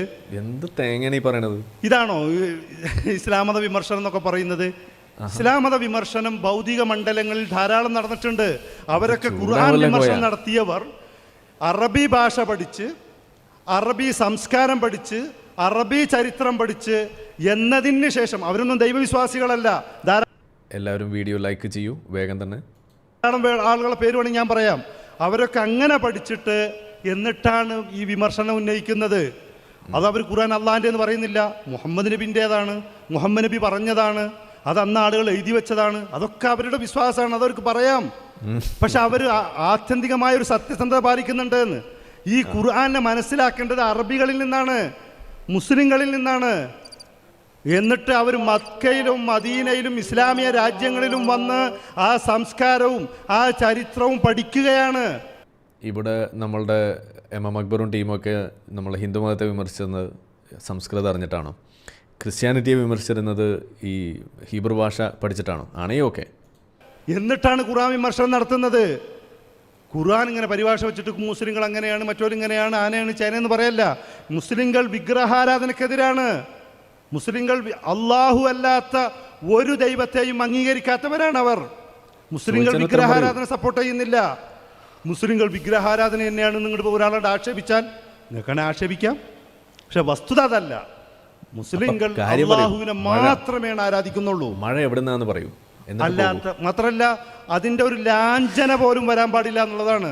മഴ എവിടുന്നാന്ന് പറയൂ. ശിർക്കിന്റെ ഒരു ലാഞ്ചന പോലും വരാൻ പാടില്ല എന്നുള്ളതാണ്. പക്ഷേ മഴ അത് പറയാനാണ് പ്രവാചകന്മാർ വന്നത്. ആയിക്കോട്ടെ, മഴ എവിടുന്ന പഠിപ്പിക്കാനാണ് പ്രവാചകന്മാർ വന്നിട്ട്. എന്നാലും നമ്മൾ എന്താണ് അതൊന്നല്ല, മുസ്ലിങ്ങളിൽ ബിംബാരാധനയുണ്ട്, വിഗ്രഹാരാധനയുണ്ട് എന്ന് പറഞ്ഞാൽ മുസ്ലിങ്ങൾ എന്ത് ചെയ്യാൻ പറ്റും? ഒരാൾ നമ്മളെ പറ്റിയിട്ട് ഇങ്ങനെ ഇതിപ്പോ എന്താന്ന് വെച്ചാൽ ഖുർആൻ ക്ലാസ്സാന്നും പറഞ്ഞ് നമ്മുടെ രണ്ട് അയൽവാസികൾ അങ്ങോട്ടും ഇങ്ങോട്ടും വെറുപ്പിന്റെ പേരിൽ തല്ലൂടുന്നത് പോലെ തല്ലൂടാനുള്ളതാണോ ഖുർആൻ ക്ലാസ് എന്നൊക്കെ പറയുന്നത്? അതിനെ വസ്തുനിഷ്ഠമായാണ് വിമർശിക്കേണ്ടത്. ഇന്ന കാരണമുണ്ട്, ഇന്ന പ്രശ്നമുണ്ട്, അതിന് ഇന്ന ആളുകളാണ്. ഡിക്ഷണറി, അറബി ഡിക്ഷണറിയിൽ മുസ്ലിങ്ങൾ എഴുതിയ മുഞ്ചിത് മുസ്ലിങ്ങൾ എഴുതിയതല്ല, ഒരു ഫാദർ എഴുതിയതാണ്. അറബി ഭാഷയുടെ ഡിക്ഷണറി അതിലുണ്ടോന്നാ ചോദിക്കുന്നത്. ഖുർആനിൽ മാത്രം മുസ്ലിങ്ങൾ നോക്കണ്ട. ഒരു ഹിന്ദു വിഭാഗത്തിൽപ്പെട്ട ഒരാൾ അറബി ഡിക്ഷണറി എഴുതിയിട്ടുണ്ട്, അതിലുണ്ടോ എന്ന് പറയൂ. ഷാഇർ എന്നതിന് വിഗ്രഹം എന്ന് പറയേണ്ടത് അതല്ല. അതിവിടെ ചിദാനന്ദപുരി പോലുള്ള പിന്നെ സ്വാമിജികളോടാണ് ചോദിക്കേണ്ടതെന്ന് പറഞ്ഞാൽ എന്ത് പറ്റും? അത് മുസ്ലിങ്ങളോട് ചോദിക്കേണ്ടതാണ്. അതുകൊണ്ട് നമ്മൾ അവസരം കഴിഞ്ഞ് ഇതൊരു പിണക്കത്തിൻ്റെ ഒന്നല്ല, നമ്മുടെ നിലപാടാണ്. പഴയ സുഹൃത്തുക്കളെ കാണാനൊക്കെ അവസരം ഉണ്ടായി. എൻ്റെ നിലപാട് എൻ്റെ വ്യക്തിനിഷ്ഠമാണ്, എൻ്റെ ആത്മനിഷ്ഠമാണ്.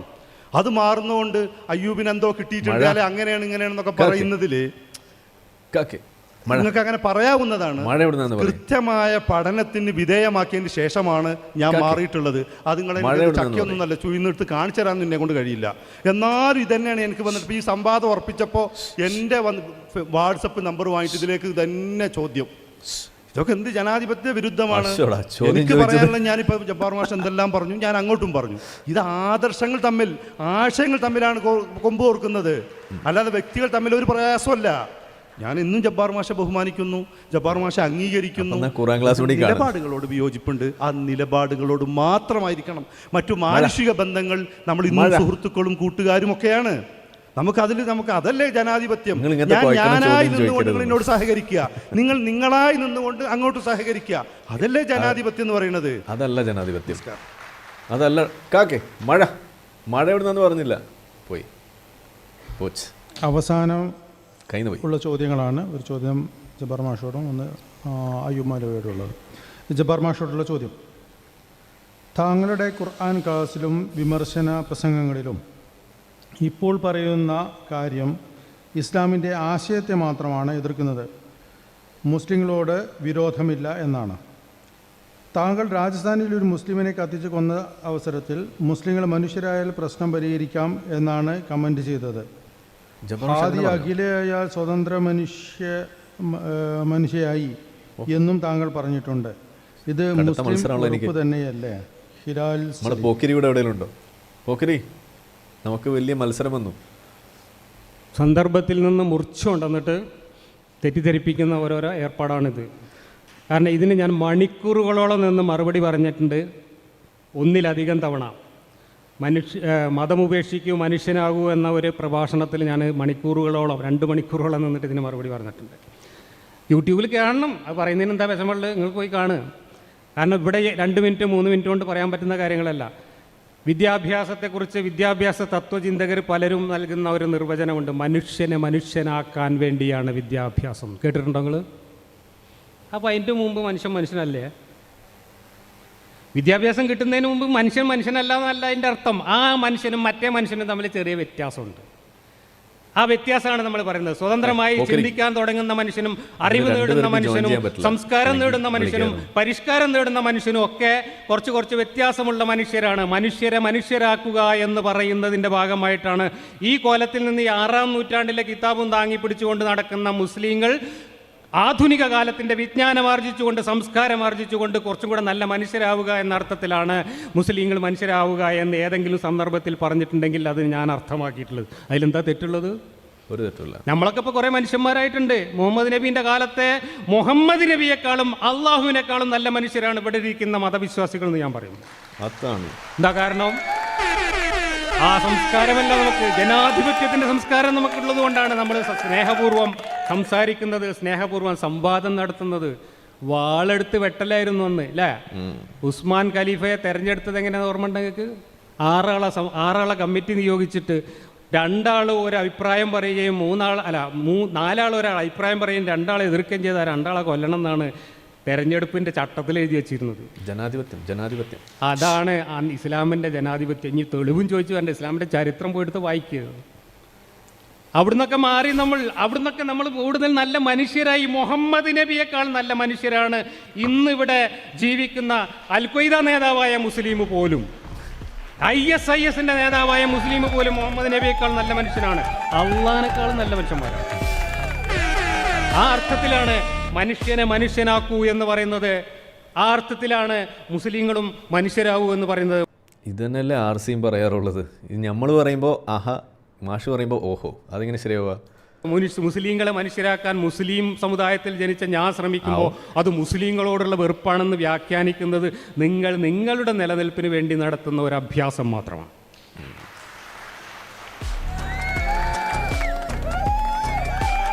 ഫൈനൽ ക്വസ്റ്റ്യൻ, അവസാന ചോദ്യമാണ് അയ്യൂബ് മൗലവിയോട്. ക്ലാസ് എന്നതുകൊണ്ട് അയ്യൂബ് മൗലവി എന്താണ് ഉദ്ദേശിക്കുന്നത്? വരികൾക്കിടയിൽ വായിക്കാനുള്ള അവകാശം ശാസ്ത്രം കണ്ടെത്തുന്ന അക്ബറിനെ പോലെയുള്ളവർക്ക് മാത്രമാണോ? ചൂടാവില്ല കേട്ടോ കോയ മൗലവി, ചൂടാവരുത്. ക്ലാസ് എന്നതുകൊണ്ട് ഇപ്പോൾ ഇവിടെ മാഷ് തന്നെ ഒരുപാട് കാലം സ്കൂളിൽ അധ്യാപകനായിരുന്നു. ഇപ്പോൾ ക്ലാസ് എന്താണെന്ന് ഇവിടെ പഠിപ്പിക്കേണ്ട കാര്യമൊന്നുമില്ല, എല്ലാവർക്കും ബോധ്യമുള്ളൊരു സംഗതിയാണ്. ഞാൻ പ്രത്യേകിച്ച് പറയേണ്ട കാര്യമില്ല. പിന്നെ വരികൾക്കിടയിൽ വായിക്കുക എന്ന് പറഞ്ഞാൽ എന്താണ്? വെള്ളമില്ലാത്തോടത്ത് നീന്തുക എന്നുള്ളതല്ല, തോന്നിയത് പറയാന്നുള്ളതല്ല. അല്ലല്ലോ. ആ വരികൾക്കിടയിലുള്ള ചില വാക്കുകൾ വിട്ടുപോയിട്ടുണ്ടാവും. അല്ലെങ്കിൽ വരികൾ ഇങ്ങനെ വായിക്കുമ്പോൾ അദ്ദേഹം നമ്മൾ നോവൽ എടുക്കുകയാണ്. നോവൽ ഗ്രന്ഥകാരൻ സ്വന്തം നിലക്ക് തന്നെ സംവാദമാണ്. നമ്മൾ ആ പുസ്തകം വായിക്കുമ്പോൾ ഗ്രന്ഥകാരൻ നമ്മളും തമ്മിലുള്ള സംവാദമാണ്. എന്നാൽ ഒരു സാഹിത്യ ഗ്രന്ഥം നമ്മൾ വായിക്കുമ്പോൾ അവിടെ ചില സൂചനകളുണ്ടാവും. ആ സൂചനകൾ കണ്ടെത്തുകയാണ്. പദങ്ങളുടെ അപ്പുറത്തേക്ക്, ബാഹ്യ രൂപങ്ങൾക്ക് അപ്പുറത്തേക്ക് പോവലാണ്. പുതിയ വ്യാഖ്യാന സാധ്യതകൾ അന്വേഷിക്കലാണ്. അതിനെന്തു വേണം? വരി മനസ്സിലാവേണ്ടതുണ്ട്. അതേ ഞാൻ പറഞ്ഞോളൂ. ഇപ്പോൾ ഉദാഹരണത്തിന് ഇപ്പം മുഹമ്മദ് നബിയെ കുറിച്ച് ഒരു ഖുർആനിൽ ഒരു വചനം എടുത്തോളൂ, വരികൾക്കിടയിൽ വായിക്കൽ എങ്ങനെയാ? ഇപ്പം ലഖദ് കാന ലക്കും ഫീ റസൂലില്ലാഹി ഉസ്വത്തുൻ ഹസന ലിമൻ കാന യർജുല്ലാഹ വൽ യൗമൽ ആഖിർ വദക്കറല്ലാഹ കസീറ. ഇങ്ങനെ സത്യത്തിൽ ഏത് ടീമാ? അള്ളാഹുവിലും അന്ത്യദിനത്തിലും വിശ്വസിക്കുന്ന ആളുകളോട് പറയുന്നത് മുഹമ്മദ് നബി നിങ്ങൾക്ക് ഉത്തമമായ മാതൃകയുണ്ട് എന്നാണ്. അതാണ് അത്രയുള്ള വരിയിലുള്ളത്. ബാക്കി എവിടെ നിന്ന് കിട്ടും? മുഹമ്മദ് നബിയുടെ ചരിത്രം, അവിടുത്തെ സംസ്കാരം, അവിടുത്തെ എല്ലാം വെച്ച് വായിച്ചാൽ അനാഥനായി പിറന്ന നബി അനാഥരുടെ സംരക്ഷകനായി മാറി. ദാരിദ്ര്യം അനുഭവിച്ച നബി ദരിദ്രരുടെ തോയനായി. കുടുംബത്തിൽ പിതാവും പിതാമഹനും ജാമാതാവുമായി ലോകത്തിന് മാതൃക കാണിച്ചു. യുദ്ധരംഗത്ത് അതയാളാണ് കേട്ടോ അബൂലബിൻ്റെ കൈ നശിക്കട്ടെ എന്ന് പ്രാഗിക്കൊണ്ട് നടന്ന്. പടരംഗത്ത് സേനാനായകനും പടനായകനുമായി മാതൃക കാണിച്ചു. അങ്ങനെ ജീവിതത്തിൻ്റെ സമസ്ത മേഖലകളിലും മുഹമ്മദ് നബി സല്ലല്ലാഹു അലൈഹി വസല്ലം ഉത്തമമായ മാതൃകയുണ്ട്. ഈ വരി കിട്ടുന്നത് അതിൻ്റെ ചരിത്രത്തിൽ നിന്നാണ്, സന്ദർഭത്തിൽ നിന്നാണ്. അത് സന്ദർഭവും ചരിത്രവും മാറ്റിവെച്ചുകൊണ്ട് മുഹമ്മദ് നബിയെ വെറും വായുവിൽ നിർത്താൻ കഴിയില്ല. ഈ ഖുർആൻ വചനം മാത്രം മതി മുഹമ്മദ് നബിയുടെ ചരിത്രത്തെ മൊത്തം വിലയിരുത്താൻ.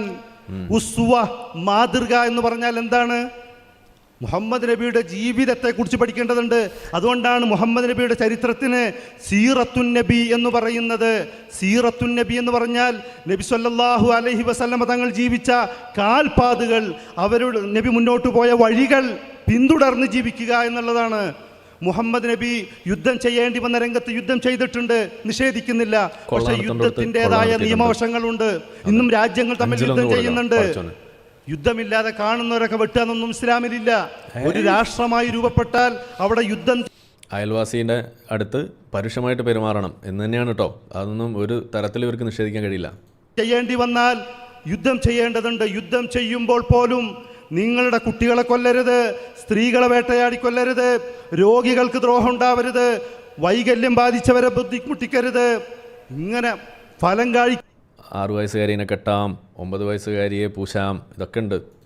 മരങ്ങൾ മുറിച്ചു മാറ്റരുത്, ഒഴുകുന്ന വെള്ളത്തിൽ വിഷം കലർത്തരുത് തുടങ്ങിയ യുദ്ധ നിയമങ്ങൾ ഇന്ന് തുണി പൊക്കി നോക്കിയിട്ട് രോമം വളർന്നിട്ടില്ലെങ്കിൽ തല വെട്ടാം, ഓക്കെ, അതുണ്ട്. അതുപോലെ സ്ത്രീകളെ കൊല്ലട്ടെ, അവർ ചാവില്ല എന്ന് ചോദിക്കുമ്പോൾ അവരും അവരിൽ പെട്ടവരാണ്, അതുകൊണ്ട് വെട്ടിക്കോ എന്ന് പറഞ്ഞിട്ടുണ്ട്. അതും യുദ്ധ നിയമമാണ്, കൊള്ള നിയമം. കാലഘട്ടത്തിൽ 7-ാം നൂറ്റാണ്ടിൽ യുദ്ധ നിയമങ്ങൾ മുസ്ലിങ്ങളെ പഠിപ്പിച്ചിട്ടുണ്ട്. അതാണ് ഇന്ന് നമുക്കറിയാം ഫലസ്തീൻ ഇസ്രായേൽ പ്രശ്നങ്ങളിൽ. അപ്പോൾ മാത്രമല്ല, ഈ ഇസ്ലാമിൽ മാത്രമാണോ യുദ്ധം? ഈ യുദ്ധം കണ്ട് എടുത്തു നോക്കൂ, അതെവിടെ നിന്ന് കിട്ടുന്നു? ഇവിടെ തോക്കുണ്ടാക്കുന്നത് ആരാണ്?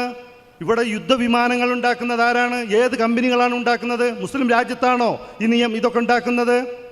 അവരുടെ ബിസിനസ്സാണത്. അവർ യുദ്ധമുണ്ടാക്കി ലാഭം കൊഴിയാൻ എന്നിട്ട് എന്ത് ചെയ്താലും മുസ്ലിങ്ങളെ തലയിലേക്കാണ് വെച്ച് കെട്ടുന്നത്.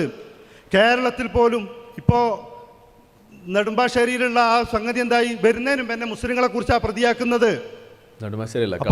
മുസ്ലിങ്ങളെ കുറിച്ച് ആദ്യമേ ഒരു മുൻധാരണ വെച്ചുണ്ടാക്കി അവർ കാണുന്നോടത്ത് വെട്ടലാണ്, അവർ കൊല്ലലാണ്. അതങ്ങനെയൊന്നുമല്ല. ഒരു കൂട്ടത്തിൽ ഇങ്ങനെ നിങ്ങൾക്ക് അള്ളാഹു അക്ബർ, ജയ് ശ്രീരാം, ഹല്ലേലൂയ, ജയ് ഡിങ്ക എന്ന് വിളിച്ചാൽ ഏത് കേട്ടാലാണ് നാട്ടുകാർ കൂടാന്ന് ആലോചിച്ചാൽ മതി. അത് ഉണ്ടാക്കി വെച്ചത് ഇവിടുത്തെ വിശ്വാസികൾ തന്നെയാണ്. അതിന് കടന്ന് മെഴുകിയിട്ട് കാര്യമൊന്നുമില്ല എന്നല്ല. അതിനെക്കുറിച്ചൊരു സന്ദർഭം സാഹചര്യമൊക്കെ വെച്ച് വേണ്ടേ മനസ്സിലാക്കാൻ. ആ സാഹചര്യമാണ് നമ്മൾ പറഞ്ഞത്. അള്ളാഹു അക്ബർ കേട്ടാൽ ഓടും, അത് അയ്യൂമവലി വരെ ഓടും, പിന്നല്ലേ.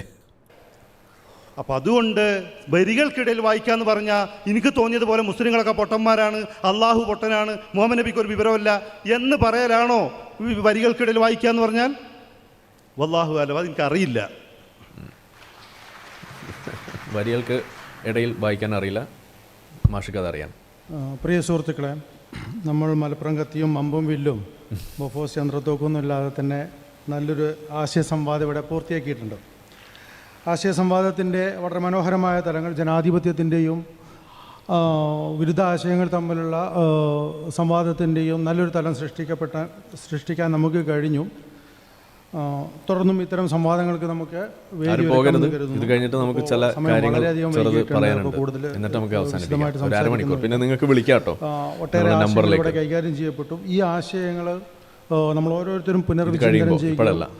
ജബ്ബാർ മാഷും യുവമലയും നമ്മുടെ സാമൂഹ്യ മാധ്യമങ്ങളിൽ വളരെ സജീവമായിട്ടുള്ള ആളുകളാണ്. അപ്പോൾ അവരോട് തന്നെ നിങ്ങൾക്ക് തുടർന്നും ഇവിടെ നടന്ന സംവാദങ്ങളുടെ ബാക്കി കാര്യങ്ങൾ ചോദിക്കാവുന്നതും നിങ്ങൾക്ക് മറുപടി ലഭിക്കാവുന്നതൊക്കെ ആണെന്ന് കരുതുന്നു. എല്ലാവർക്കും നന്ദി കൂടെ പറയുന്നു. ജബ്ബാർ മാഷ്, അയ്യൂബ് മൗലവി, അതുപോലെ തന്നെ ലിയാഖത്ത് അലി, ഉമ്മർ പൂക്കയിൽ, നിസാർ വിരിപ്പാക്കിൽ, അബ്ദുള്ള ബാസിദ്, ജയപ്രകാശ്, ഭഗവാൻ ദാസ്, തുടങ്ങിയതിൻ്റെ പിന്നണിയിൽ പ്രവർത്തിച്ചവരും സാങ്കേതിക ഇതിനകത്ത് പ്രവർത്തിച്ചവരും മറ്റ് സംഘാടനത്തിലും എല്ലാറ്റിലും സജീവമായിട്ട് പങ്കുവച്ചവരും അതിനൊക്കെ പുറമെ ഈ പരിപാടിയിൽ വളരെ സജീവമായിട്ട് വളരെ ലൈവായി വളരെ നല്ല രീതിയിൽ പങ്കെടുത്ത എല്ലാവർക്കും ഒരിക്കൽ കൂടി നന്ദി പറഞ്ഞുകൊണ്ട് എൻ്റെ വാക്കുകൾ അവസാനിപ്പിക്കുന്നു. നന്ദി. ഓക്കെ അപ്പോൾ നമുക്ക് ഇതിവിടെ അവസാനിപ്പിക്കാം. ഇനി നമ്മളുടെ മെയിൻ സ്ഥാനത്തിലേക്ക് നമുക്ക് കിടക്കാം. ഓക്കെ,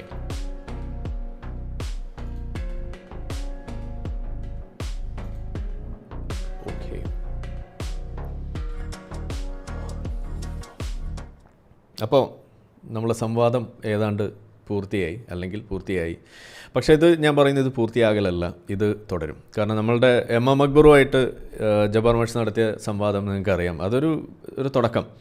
ആ തുടക്കം ഒരു മാലപ്പടക്കം പൊട്ടി തുടങ്ങുന്നത് പോലെ ഒരു സ്ലോ പോയ്സണിങ് എന്നൊക്കെ നമ്മൾ പറഞ്ഞ പോലെ ഒരു സംഗതി. അത് ഇന്നിപ്പോൾ ഇങ്ങനെ നീണ്ട് എവിടം വരെ എത്തിയെന്ന് നിങ്ങൾക്കറിയാം.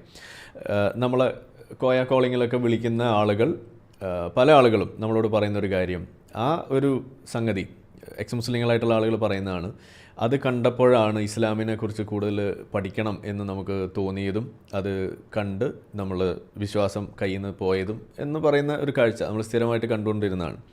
അപ്പോൾ ഇവിടെ നമുക്കത് കാണാൻ സാധിക്കും. ഇനിയും ഇത് തുടരും എന്ന് തന്നെയാണ് എനിക്കും പറയാനുള്ളത്. അപ്പോൾ എന്തായാലും നമ്മളുടെ ഇതുപോലെയുള്ള വിഷയങ്ങൾ ചർച്ചയാക്കണം. അതുതന്നെയാണ് നമ്മളും പറയുന്നത്. അത് ഇസ്ലാമിന് കൂടുതൽ എക്സ്പോഷർ കിട്ടും. ഏത് രീതിയിലെന്ന് വെച്ച് കഴിഞ്ഞാൽ വിമർശനാത്മകമായിട്ട് ഇതിനെയും കാണാൻ സാധിക്കും എന്നുള്ളൊരു ധാരണ ആളുകൾക്ക് കിട്ടാൻ ഇത് വളരെയധികം ഉപകാരപ്പെടുന്ന ഒരു സംഗതിയാണ്. അതാണ് നമുക്ക് ഇതിൽ നിന്ന് മനസ്സിലാവുന്നത്. അപ്പോൾ വിഷയങ്ങൾ എങ്ങനെയാണ് ഇതിനകത്ത് വന്നതെന്ന് നിങ്ങൾ കണ്ടു കാണും.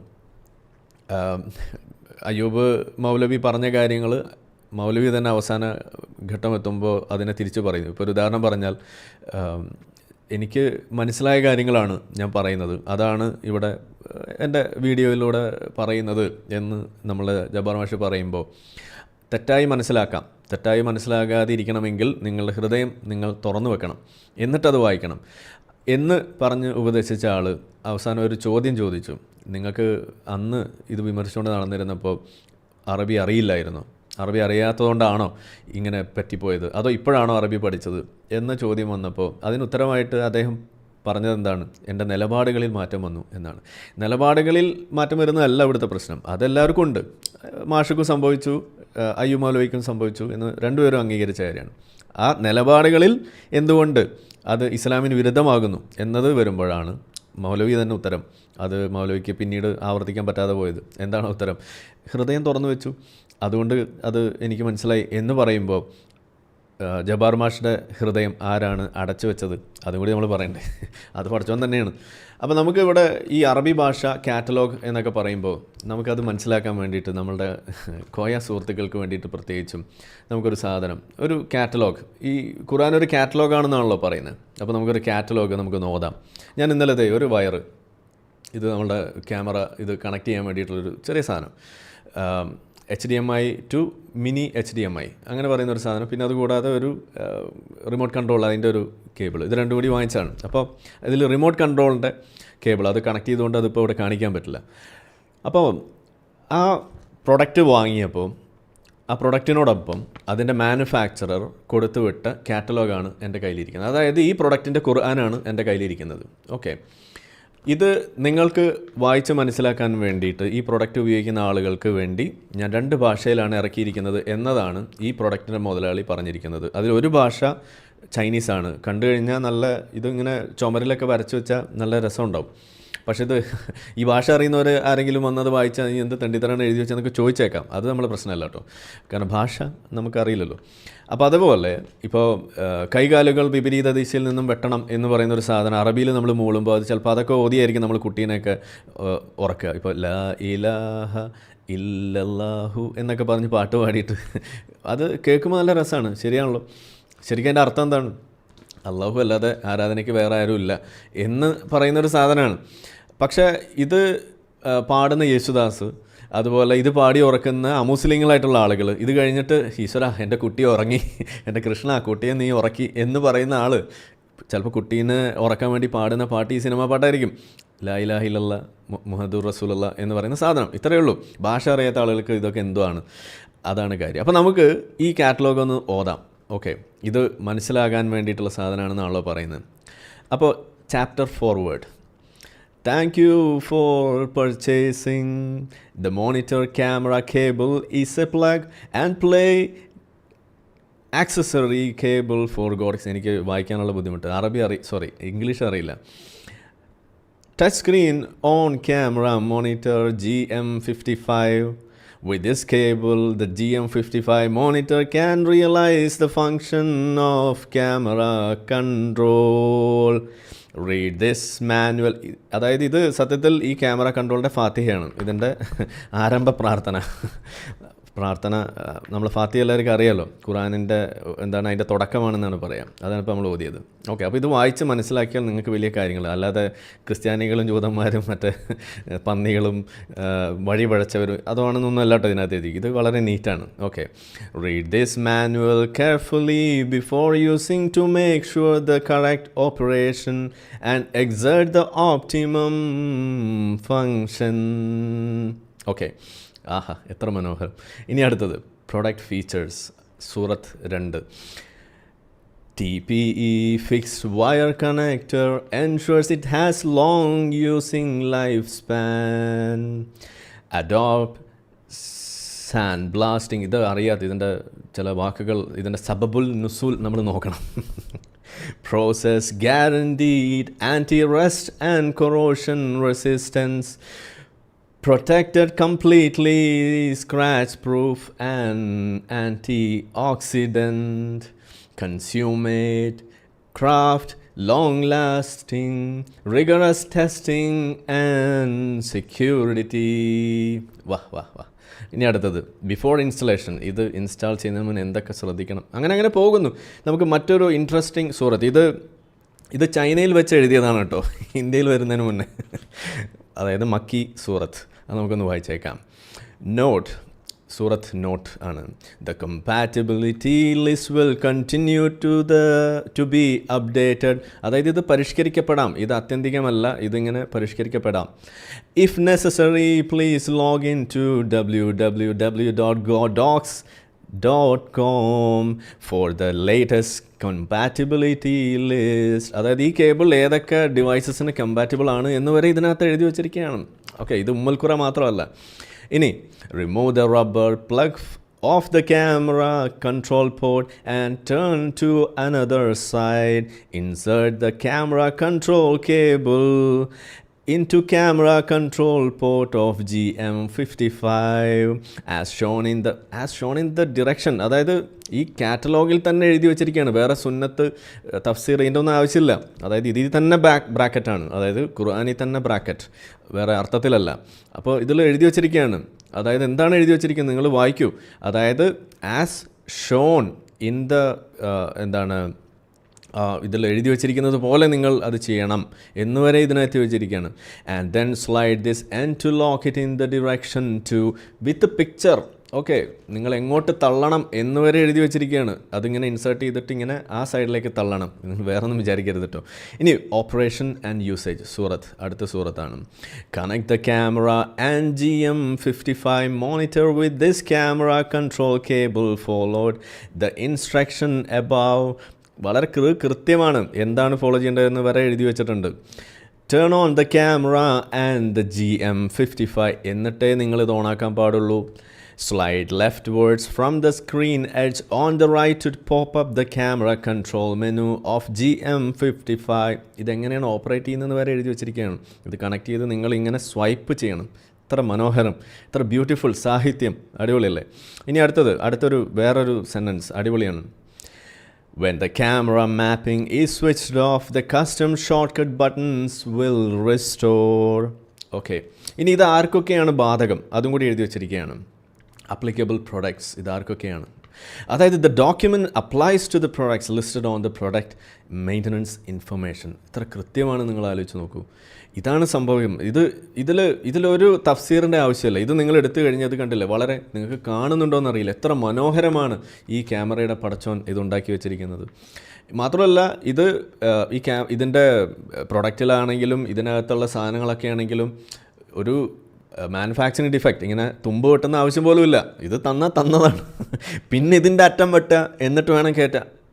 അങ്ങനത്തെ പരിപാടിയൊന്നുമില്ല, വളരെ പെർഫെക്റ്റ്. ഇനി അഥവാ എന്തെങ്കിലും ഉണ്ടെങ്കിൽ വാറണ്ടിയാണ്, വിത്ത് വാറണ്ടി. ഇത് വർക്ക് ചെയ്തില്ലെങ്കിൽ നേരെ തിരിച്ചു കൊടുക്കാം. ഇതാണ് അവിടെ ചെയ്യേണ്ടത്. മാഷ ചൈന, ഇതാണ് നമ്മളവിടെ കാണുന്നത്. എത്ര പെർഫെക്റ്റ് ഉണ്ടാക്കുകയാണെങ്കിൽ ഇമ്മാരി ഇതുപോലെ ഉണ്ടാക്കണം. ഇതാണ് നമ്മൾ പറഞ്ഞത്, പഠിച്ചവനൊക്കെ കണ്ടുപിടിക്കണം. ഇനി ഇതിൻ്റെ രസം, ഇതിൻ്റെ അപ്പുറത്ത് ചൈനീസ് ഭാഷയിൽ എഴുതിയിട്ടുണ്ട് കേട്ടോ. ഒരു മണ്ണാങ്കട്ടയും മനസ്സിലാവില്ല. ഇതാണ് ഇതിൻ്റെ കഥ. ഓക്കെ, എന്നാൽ ഈ ഭാഷ അറിയുന്ന ആളുകൾ ഒരിക്കലും നമ്മളെ നിർബന്ധിക്കുന്നില്ല. സംഗതി ഇത് ചൈനക്കാർക്ക് വേണ്ടിയിട്ട് ഏതോ ചൈനീസ് മുതലാളി ഉണ്ടാക്കി വെച്ച സാധനമാണ്, വഹിയ കൊടുത്ത സാധനമാണ്. പക്ഷേ അവരെല്ലാവരും ചൈനീസ് ഭാഷ പഠിക്കണം, എന്നാലേ നിങ്ങൾക്ക് ഈ സാധനം ഓപ്പറേറ്റ് ചെയ്യാൻ പാടുള്ളൂ, അല്ലെങ്കിൽ പറ്റുള്ളൂ, എന്നിട്ടേ നിങ്ങളിത് ഫോളോ ചെയ്യാൻ പാടുള്ളൂ എന്നൊന്നും എവിടെയും എഴുതി വെച്ചിട്ടില്ല. ഇതാണ് ഇതിൻ്റെ ഏറ്റവും വലിയൊരു മഹത്വം എന്ന് പറയുന്നത്. അത് എങ്ങനെ നിങ്ങൾ വിശദീകരിക്കുമെന്ന് എനിക്ക് മനസ്സിലാവുന്നില്ല. ഇതിലും ബ്യൂട്ടിഫുള്ളായിട്ട് എങ്ങനെ. ഇനി നമ്മളിവിടെ സംവാദത്തിൻ്റെ ഇടയിൽ ഒരു തമാശ നിങ്ങൾ കേട്ടാണ്. സ്വത്തവകാശത്തെക്കുറിച്ചിട്ട് എന്തോ ഒരു കാര്യം ചോദിച്ചപ്പോൾ, അപ്പോൾ ഇതിൽ പറഞ്ഞത് 3 ആയത്ത് മതി, എല്ലാം പക്ക ക്ലിയർ, ഒക്കെ സൂപ്പർ എന്നാണ് പറഞ്ഞത്. എന്നാൽ നമ്മളുടെ കാക്കാൻ കുഞ്ഞുങ്ങൾ ഈ സാധനം കൈകാര്യം ചെയ്തപ്പോൾ ഉണ്ടായിട്ടുള്ളൊരു അബദ്ധം നമുക്കൊന്ന് കാണാം. ഇത് നമ്മളുടെ ആനമയിലൊട്ടകം ടീം മുതലാളി മിസ്റ്റർ ബാസുൽ CP. ഇദ്ദേഹം ഏതാണ്ട് ചെയ്തോ പയ്യനായി കുട്ടിയായിട്ടിരിക്കുമ്പോൾ +2 അങ്ങോട്ട് പഠിക്കുമ്പോഴാണെന്ന് തോന്നുന്നു, എനിക്കറിയില്ല, ഇല്ലെങ്കിൽ ക്ഷമിക്കുക. എന്തായാലും അറ്റം വെട്ടിയതിന് ശേഷമുള്ളതാണ്.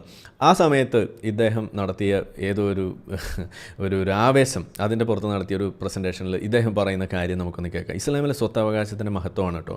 ഇത് പറഞ്ഞു വെക്കുമ്പോൾ സംഗതി 3 ആയത്തൊക്കെയാണ്, ഒക്കെ ശരിയാണ്. പക്ഷേ പടച്ചോന് കണക്കും അറിയില്ല. ഇവിടെ ജബ്ബാർ മാഷ് പടച്ചോന് അറബി അറിയില്ല എന്നേ ഇപ്പോൾ പറഞ്ഞിട്ടുള്ളൂ. ഇനിയിപ്പോൾ കണക്കും അറിയില്ല എന്ന് പറഞ്ഞ് ഇനി കണക്ക് മാഷുമാരാരെങ്കിലും വന്നിട്ട് ജബ്ബാർ മാഷയ്ക്ക് ഇനി കണക്ക് അറിയുമോ, കണക്കിന് എത്ര മാർക്ക് കിട്ടിയെന്നൊക്കെ ചോദിച്ചിട്ടുള്ള അടുത്ത പരിപാടിയായിട്ട് വരും. അപ്പോൾ അതുകൊണ്ട് മാഷ്, എനിക്ക് തോന്നുന്നു അതുകൊണ്ടായിരിക്കും ഇത് തൊടാഞ്ഞത്. എന്തായാലും നമുക്ക് തൊടാം. എനിക്കും അത്യാവശ്യം കണക്കൊക്കെ അറിയാലോ. ഇനി ഒന്നുമില്ലെങ്കിൽ കാൽക്കുലേറ്റർ ഉണ്ടല്ലോ, ആ ഒരു ധൈര്യത്തിലാണ്. സംഗതി നമ്മൾ ഡോക്ടറാണ്, കണക്കിൽ വലിയ പിടിയൊന്നുമില്ല, എന്നാലും വെച്ച് കാച്ചയാണ്. ഏതായാലും പടച്ചോനേക്കാളും വിവരമുണ്ട്. സ്ത്രീക്ക് പുരുഷനേക്കാൾ കൂടുതൽ കിട്ടുന്ന അവസ്ഥകളും ഇസ്ലാമിക അനന്തരാവകാശ നിയമങ്ങളിലുണ്ട്. ഒരു ഉദാഹരണം മാത്രം പറയാം, ഒരുപാടുണ്ട്. ഭർത്താവും ഉപ്പയും ഉമ്മയും 2 പെൺമക്കളും ബാക്കിയാകുന്ന കേസ് എടുക്കുക. അവിടെ ഭർത്താവിന് 1/4 ആണ്, ഉപ്പക്ക് 1/6 ആണ്, ഉമ്മക്ക് 1/6 ആണ്. 2 പെൺമക്കൾക്ക് 2/6 വീതം ആണ് 2 പെൺമക്കൾക്കും കിട്ടുക.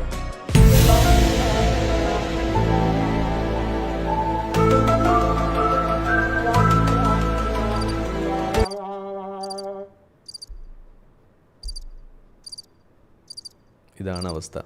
എന്താ ഇപ്പോൾ കണ്ടത്? ഭിന്നസംഖ്യ കൂട്ടാൻ അറിയാത്ത പടച്ചോൻ ഒരു സാധനം ഭാഗിക്കാൻ വേണ്ടി പറയുമ്പോൾ അതെങ്കിലും മര്യാദയ്ക്ക് പറയാൻ പടച്ചോൻ അറിയണ്ടേ? ഇതാണ് ഇതിലെ അവസ്ഥ. ഇത് ഇസ്ലാമിലെ ഒരു വലിയ പ്രശ്നമാണ്. ഇതിങ്ങനെ വരുന്നതിൻ്റെ ഭാഗമായിട്ട് ഇന്നും സ്വത്ത് ഭാഗിക്കുന്ന സമയത്ത് ഇത് കണക്കൊപ്പിക്കാൻ വേണ്ടിയിട്ട് വേറെ ആൾക്കാർ ഡൊണേറ്റ് ചെയ്തിട്ട് അത് വെച്ചിട്ട് ബാക്കിയുള്ള ആളുകളുടെ പ്രശ്നം തീർക്കുന്ന പരിപാടിയാണ് ഇന്നിപ്പോഴും ചെയ്തുകൊണ്ടിരിക്കുന്നത്. ഇത് പഠിച്ചോൻ കണക്ക് എഴുതി പഠിപ്പിച്ചപ്പോഴുള്ള പ്രശ്നമാണ്. അല്ലാണ് എനിക്കും ഈ വലിയ പിടിയില്ലാത്തൊരു സാധനമാണ് കേട്ടോ ഈ പറയുന്ന ഈ ഭിന്നസംഖ്യയുടെ. പക്ഷേ ഇന്ന് നമുക്കിപ്പോൾ ഇപ്പോൾ നമ്മൾ ഐപാഡിലൊക്കെ ഇങ്ങനെ എഴുതി കൊടുത്തു കഴിഞ്ഞാൽ കണക്കിന് ഉത്തരം നമുക്ക് കിട്ടും. അതുകൊണ്ട് പണി എളുപ്പമാണ്. കാൽക്കുലേറ്ററിലാണ് അല്ലെങ്കിൽ ഇപ്പോൾ കമ്പ്യൂട്ടറിൽ AI ഉണ്ടല്ലോ, അപ്പോൾ നമുക്ക് പണി എളുപ്പമാണ്. പക്ഷേ ഇതാണ് അവസ്ഥ. ഇതാണ് ഖുർആനിലെ കഥ. ഇത് നമ്മൾ പറയുമ്പോൾ നമ്മൾ എവിടുന്നോ സബബുൽ നുസൂൽ എന്തോ പ്രശ്നമായി എന്നൊക്കെ പറയും. ഇത് നമ്മളെ ആനമയിലൊട്ടകം മുതലാളി തന്നെ പറഞ്ഞ കാര്യമാണ്. നമുക്കൊന്നും ഇതിനകത്ത് ഒരു ഇടപാടുമില്ല. അവരായി അവരെ പാടായി.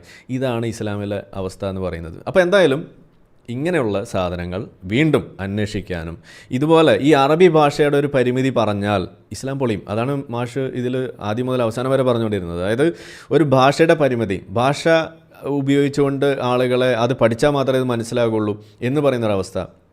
അതുപോലെ ഇത് വളരെ കോംപ്ലിക്കേറ്റഡ് ആണ്, ഇത് അറിയണം, മനസ്സിലാക്കണം, വരികൾക്കിടയിൽ എന്നൊക്കെ പറഞ്ഞിങ്ങനെ പോകുമ്പോൾ ഇതിന് അറബി നന്നായിട്ട് അറിയണമെന്ന് പറഞ്ഞാൽ അതിൻ്റെ അർത്ഥം പഠിച്ചൊരു തൊലിയാണെന്ന്. കാരണം ആ മനുഷ്യന് മനസ്സിലാവുന്ന ഭാഷയിൽ പറയണം. അതുപോലെ തന്നെ പറഞ്ഞല്ലോ, എല്ലാ ഭാഷയിലും ഖുർആൻ ഇറക്കിയിട്ടുണ്ടെന്ന് പറയുമ്പോൾ എവിടെ മലയാളത്തിലുള്ള ഖുർആൻ, എവിടെ ചൈനീസ് ഖുർആൻ, എവിടെ ജാപ്പനീസ് ഖുർആൻ, എവിടെ കൊറിയൻ ഖുർആൻ? നല്ല രസം, കൊറിയൻ ഖുർആൻ കൊള്ളാം, എവിടെ? ഇതാണ് നമ്മൾ ചോദിക്കുന്നത്. ഇല്ല. ഈ സെന്റിനൽ ഐലൻഡ് നിങ്ങൾ കേട്ട് കാണും.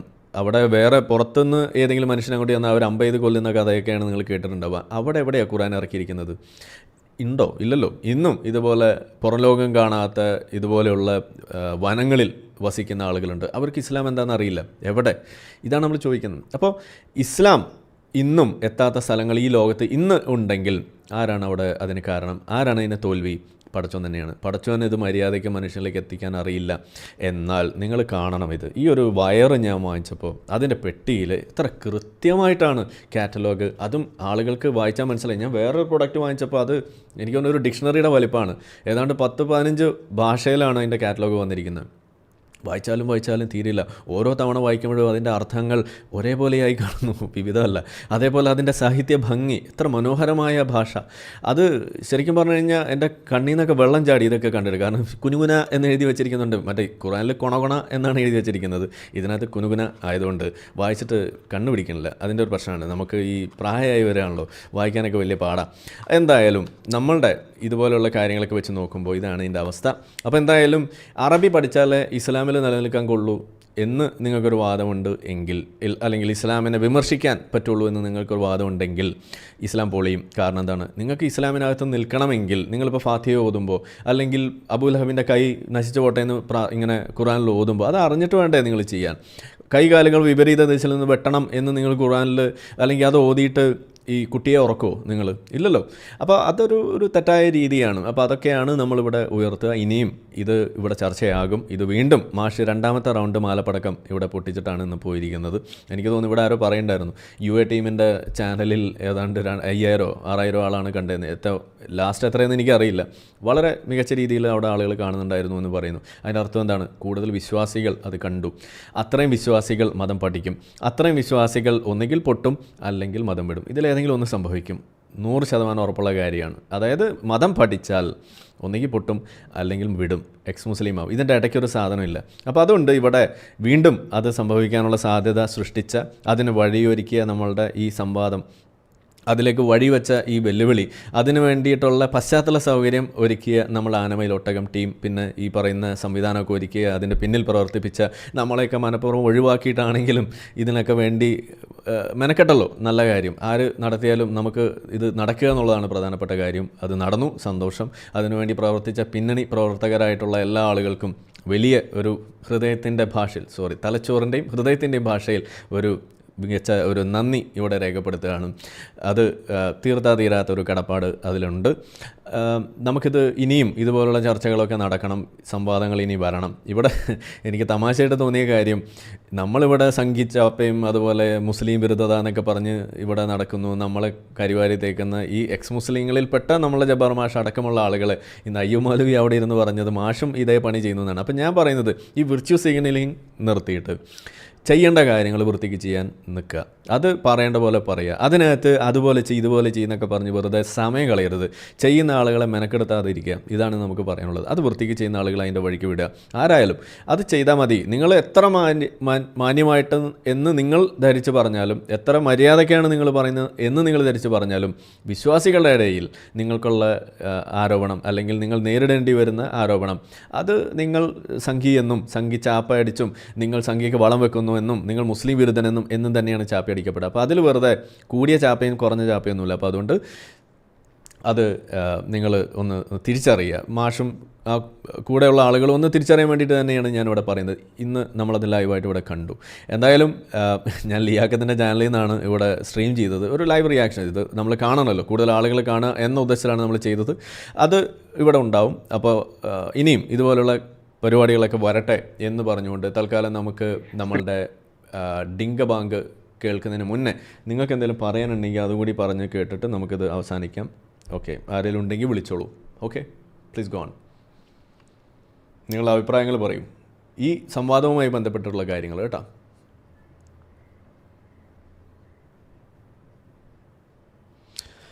കോളുകൾ പോരട്ടെ. ഇത്ര നേരം വിളിയായിരുന്നു.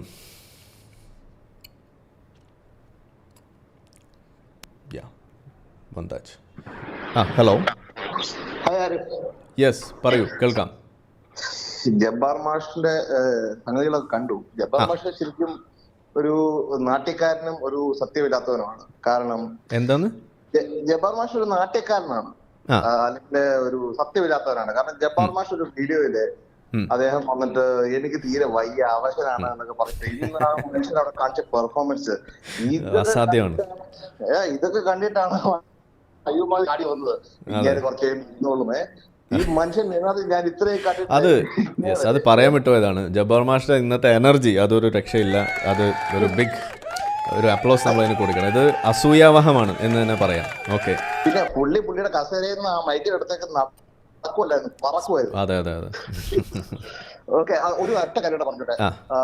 പിന്നെ എനിക്കറിയാം ഈ ജബ്ബാർ മാഷാണെങ്കിലും ലിയാഖത്താണെങ്കിലും നിങ്ങളെ വിമർശിക്കുന്നുണ്ട്. അവിടെ സ്വാതന്ത്ര്യം അവർക്ക് അതിനകത്ത് ബോധ്യമുള്ളതുകൊണ്ടായിരിക്കും. പക്ഷെ എങ്കിലും ഞാൻ എപ്പോഴും ശ്രദ്ധിച്ചിട്ടുണ്ട്, നിങ്ങൾക്ക് പ്രത്യേകിച്ച് ജബ്ബാർ മാഷിനോടൊക്കെ ഉള്ള ഒരു റെസ്പെക്ട്, അത് ശരിക്കും നല്ലൊരു കാര്യമാണ്. അവരെത്ര വിമർശിച്ചു കഴിഞ്ഞാലും you should always keep this. ഞാനിങ്ങനെ ആയിട്ടുള്ള കാലം, എൻ്റെ തലയിൽ തേങ്ങ വീഴാത്ത കാലത്തോളം ഇങ്ങനെയൊക്കെ തന്നെയായിരിക്കും. Don't worry. ഓക്കെ, അത്രേ നമുക്ക് പറയാൻ പറ്റുള്ളൂ. നമ്മൾ കിളി പോയ ഒന്നും പറയാൻ പറ്റില്ല. ഓക്കെ, അത് ഗ്യാരണ്ടീഡ് അല്ല. Okay, by. യെസ്, അല്ല ഞാൻ പറഞ്ഞല്ലോ, നമ്മൾ ഉയർത്തിപ്പിടിക്കുന്ന ബിംബം അത് ഫ്രീ സ്പീച്ച് എന്ന ഒരു ബിംബത്തെയാണ്, ഒരു പ്രതിമയാണ്. ആ പ്രതിമയാണ് നമ്മൾ ഇവിടെ വണങ്ങുന്നതും അതിനെ തൊഴുത് നിൽക്കുന്നതും. അത് അല്ലാതെ വേറൊന്നും നമ്മുടെ മുന്നിലില്ല. Okay, yes. Hello hello Arif. ആ പറയൂ, ആരാണ്? ശ്രീജിത്താണ്. ഞാൻ ആ സംവാദം കണ്ടിരുന്നു. ആ പറയൂ. അപ്പോ ഈ കാറ്റലോഗ് എന്ന് പറയുന്നത് തന്നെ ഇസ്ലാമിന്റെ അടിപൊളിക്കുന്ന ഒരു ഉദാഹരണമായി പോയി എന്നാണ് എനിക്ക് പറയാനുള്ളത്.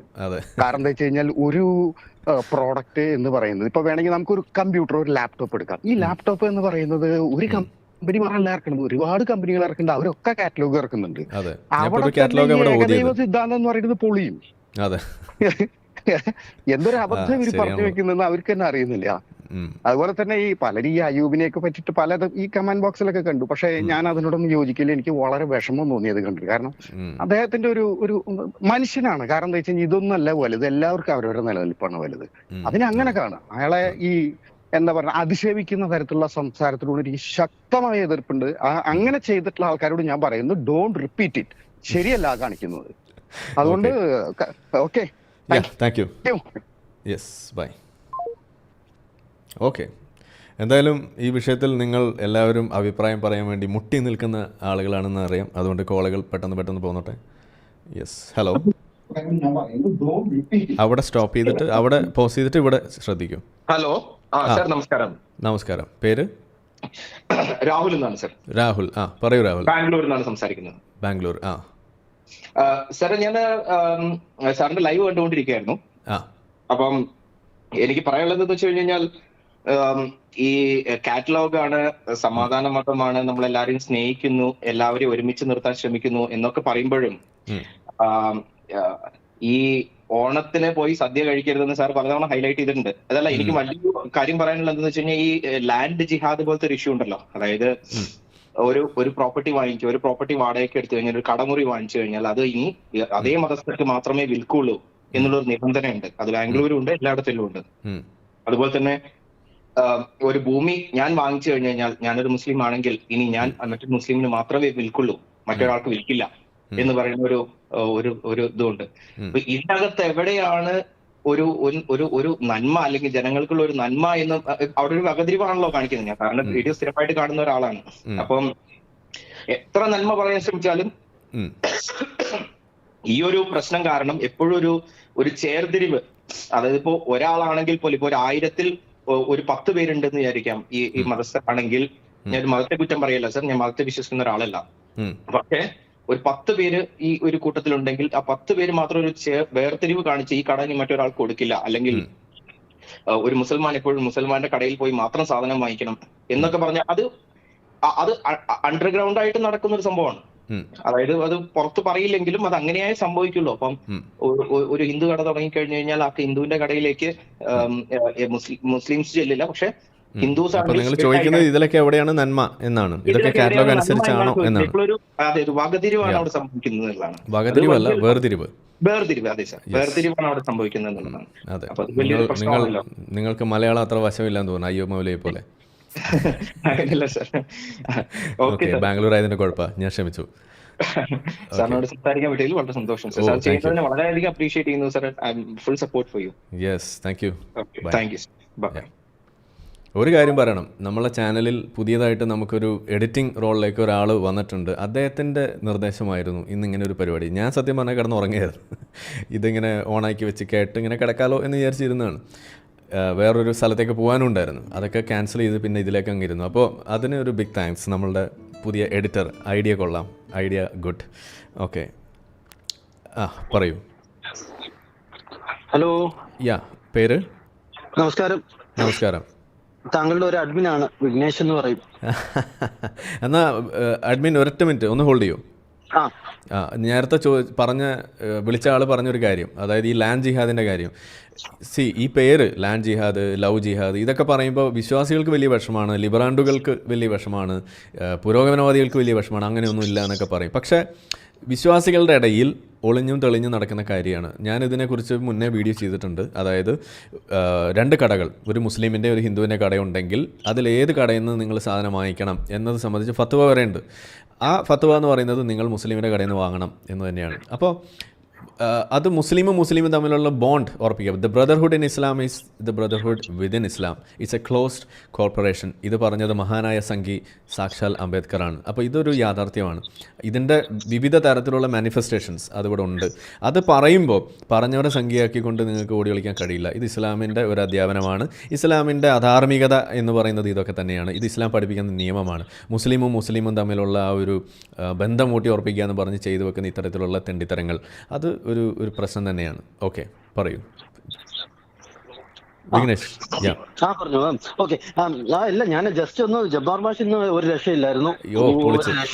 ഒരു രക്ഷയില്ലെന്ന് പറഞ്ഞാൽ അതേ ബോഡി ലാംഗ്വേജ് തന്നെ എന്ന് പറഞ്ഞു കഴിഞ്ഞാൽ ഫുൾ എനർജി ആയിരുന്നു കേട്ടോ. അതെ, എനിക്ക് തോന്നുന്നു ആയുബ് മൗലവി ഇത് സംഘികളുടെ കയ്യിൽ നിന്ന് കാശ് മേടിച്ചിട്ട് ചെയ്ത പരിപാടിയാണെന്നാണ്. സംഘികളുടെ കയ്യിൽ നിന്നല്ല, എക്സ് മുസ്ലിങ്ങളുടെ കയ്യിൽ നിന്നുമാണ്.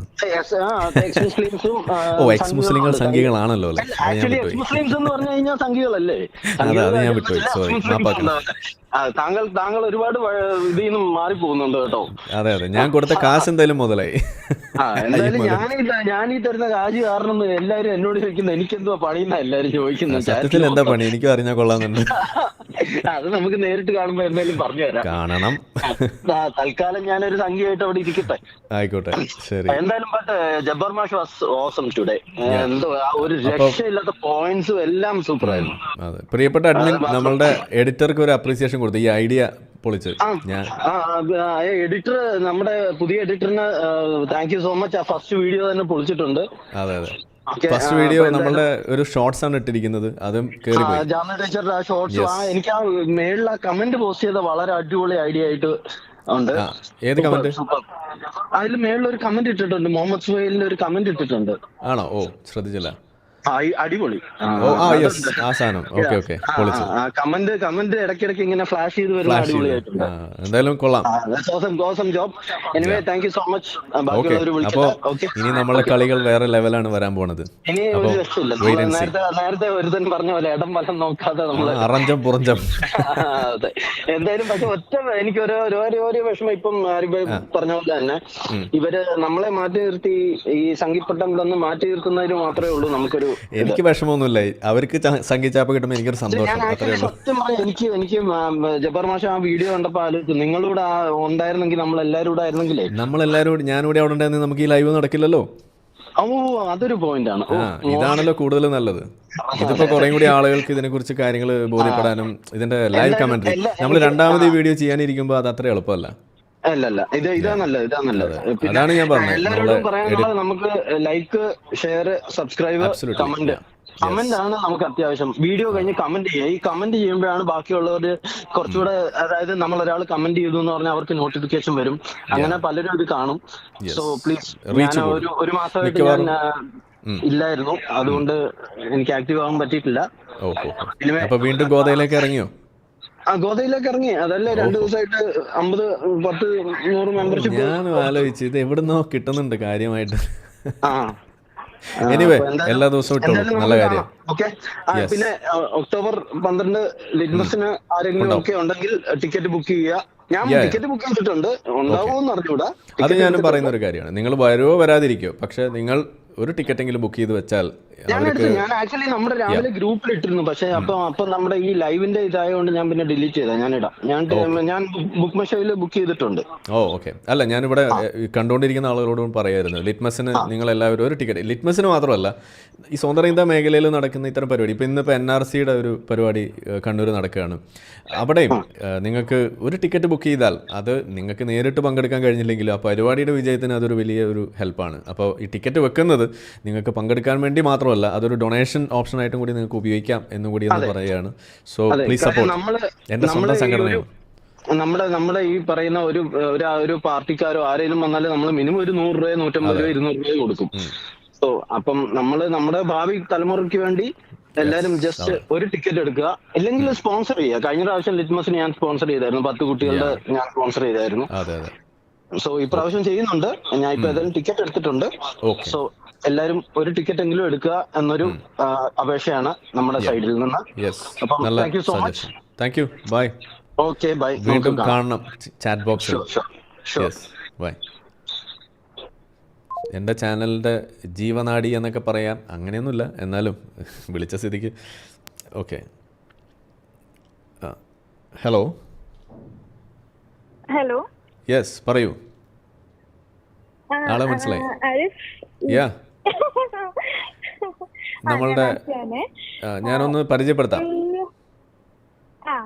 ഓക്കെ, പേര് പറയാലോ? ഓക്കെ, പേര് ആശ അയ്യപ്പൻ. നമ്മൾ NRCയുടെ എക്സിക്യൂട്ടീവ് മെമ്പറാണ് ഫ്രം കാനഡ. പറഞ്ഞോളൂ. ഞാൻ ജബ്ബാർ മാഷിന്റെയും അയ്യൂബ് മണ്ഡപത്തിന്റെ ആ ഒരു സംവാദം കണ്ട് ചൂടോടെ വന്നതാ. എനിക്ക് വയ്യ.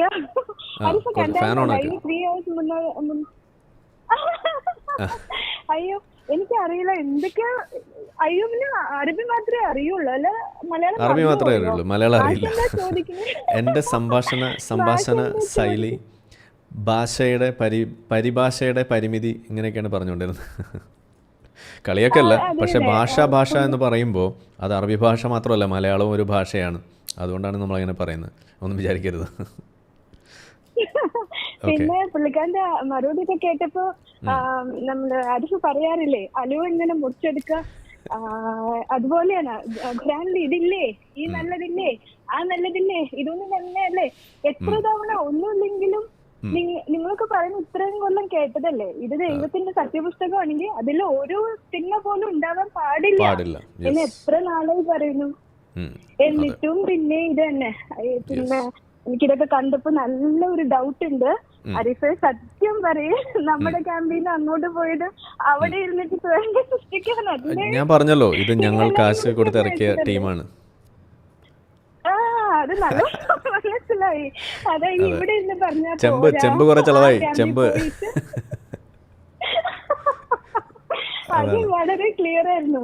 അവിടെ ഇരുന്നുകൊണ്ട് തന്നെ ഒരു തുറമുഖം ഉണ്ടാക്കാന്ന് ഓർത്ത് പുള്ളിക്കാരൻ നേരെ അങ്ങ് പോയതാണ്. ഇന്ന് കൺഫേം. എനിക്ക് ഭയങ്കര വിഷമായിരുന്നു.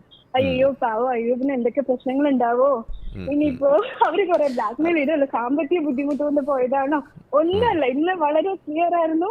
എന്തായാലും നമ്മുടെ പ്ലാൻ എല്ലാം കൊള്ളാം. വേണ്ടി വിളിച്ചതോ. ഓക്കെ, അപ്പോൾ എന്തായാലും സന്തോഷം വിളിച്ചാല്. സന്തോഷം. Okay, bye. നമ്മളുടെ NRCയുള്ള ഏറ്റവും ആക്റ്റീവായിട്ടുള്ളൊരു മെമ്പറാണ്. ഓക്കെ, എക്സിക്യൂട്ടീവ് മെമ്പറായിട്ട് ഇപ്പോൾ കാനഡയിൽ ഇരുന്നുകൊണ്ടാണ് നമുക്ക് വേണ്ട എല്ലാ കാര്യങ്ങളും അവിടെ ചെയ്യുന്നത് സംഘടനയുടെ. സോ അടുത്ത കോൾ ഉണ്ടെങ്കിൽ എടുക്കാം. എനിക്ക് 3 മണിക്കൊരു ലൈവ് വേറെ ഉണ്ട്, ഒരു ചെറിയൊരു പരിപാടി. അതിനകത്ത് നമ്മൾ മുഖം കാണിക്കുന്നില്ല, പക്ഷേ അതിൻ്റെ ഒരു ബാക്ക്ഗ്രൗണ്ട് കുറച്ച് പണികളുണ്ട്. നമ്മളെ ഏത്തീസ്റ്റ് അലയൻസ് ഇൻ്റർനാഷണൽ അവരുടെ ചാനലിൽ ഒരു പീസ് ഡയലോഗ് നടക്കുന്നുണ്ട്. ഒരു ഇസ്രായേലി ആൻഡ് പലസ്തീനിയൻ രണ്ടുപേരും തമ്മിലുള്ള ഒരു ചർച്ച. അപ്പോൾ അത് നിങ്ങൾക്ക് കാണാം. ഇത് കഴിഞ്ഞ് നേരെ ഏത്തീസ്റ്റ് അലയൻസിൻ്റെ ചാനലിലേക്ക് വരെ അവിടെ കാണാം. ഹലോ. ഹായ് ആരിഫ്. പറയൂ. കുമാറാണ്, ചെന്നൈയിൽ നിന്ന്. കുമാർ, യെസ്, പറയൂ.